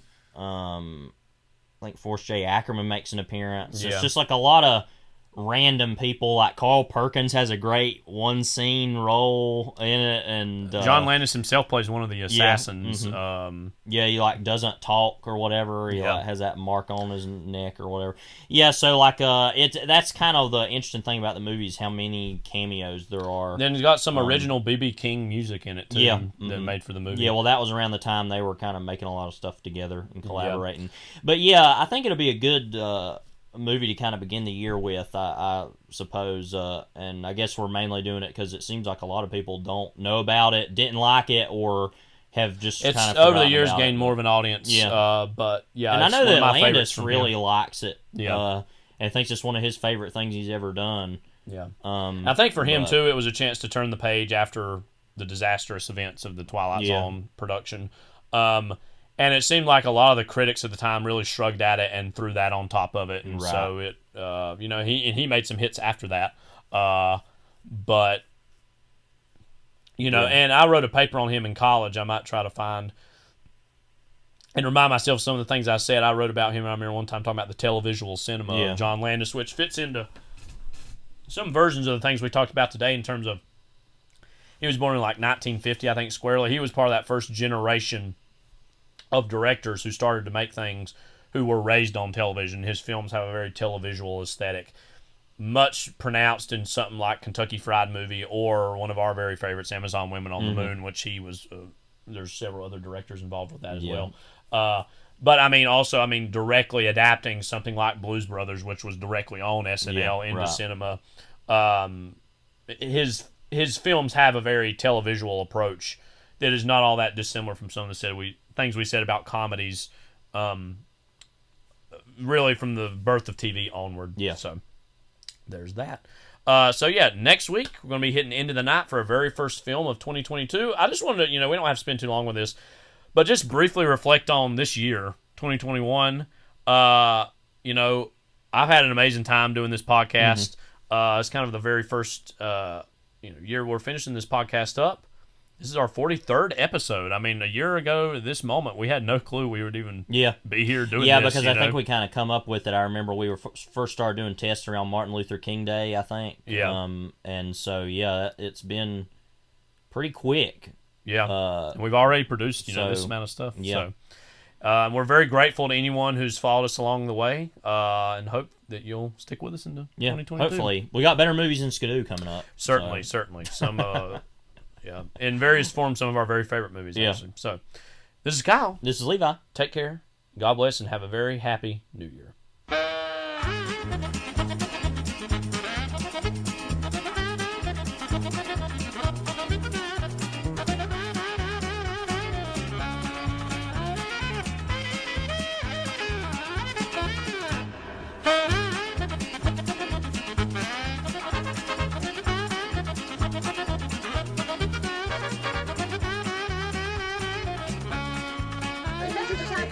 Thank you very much.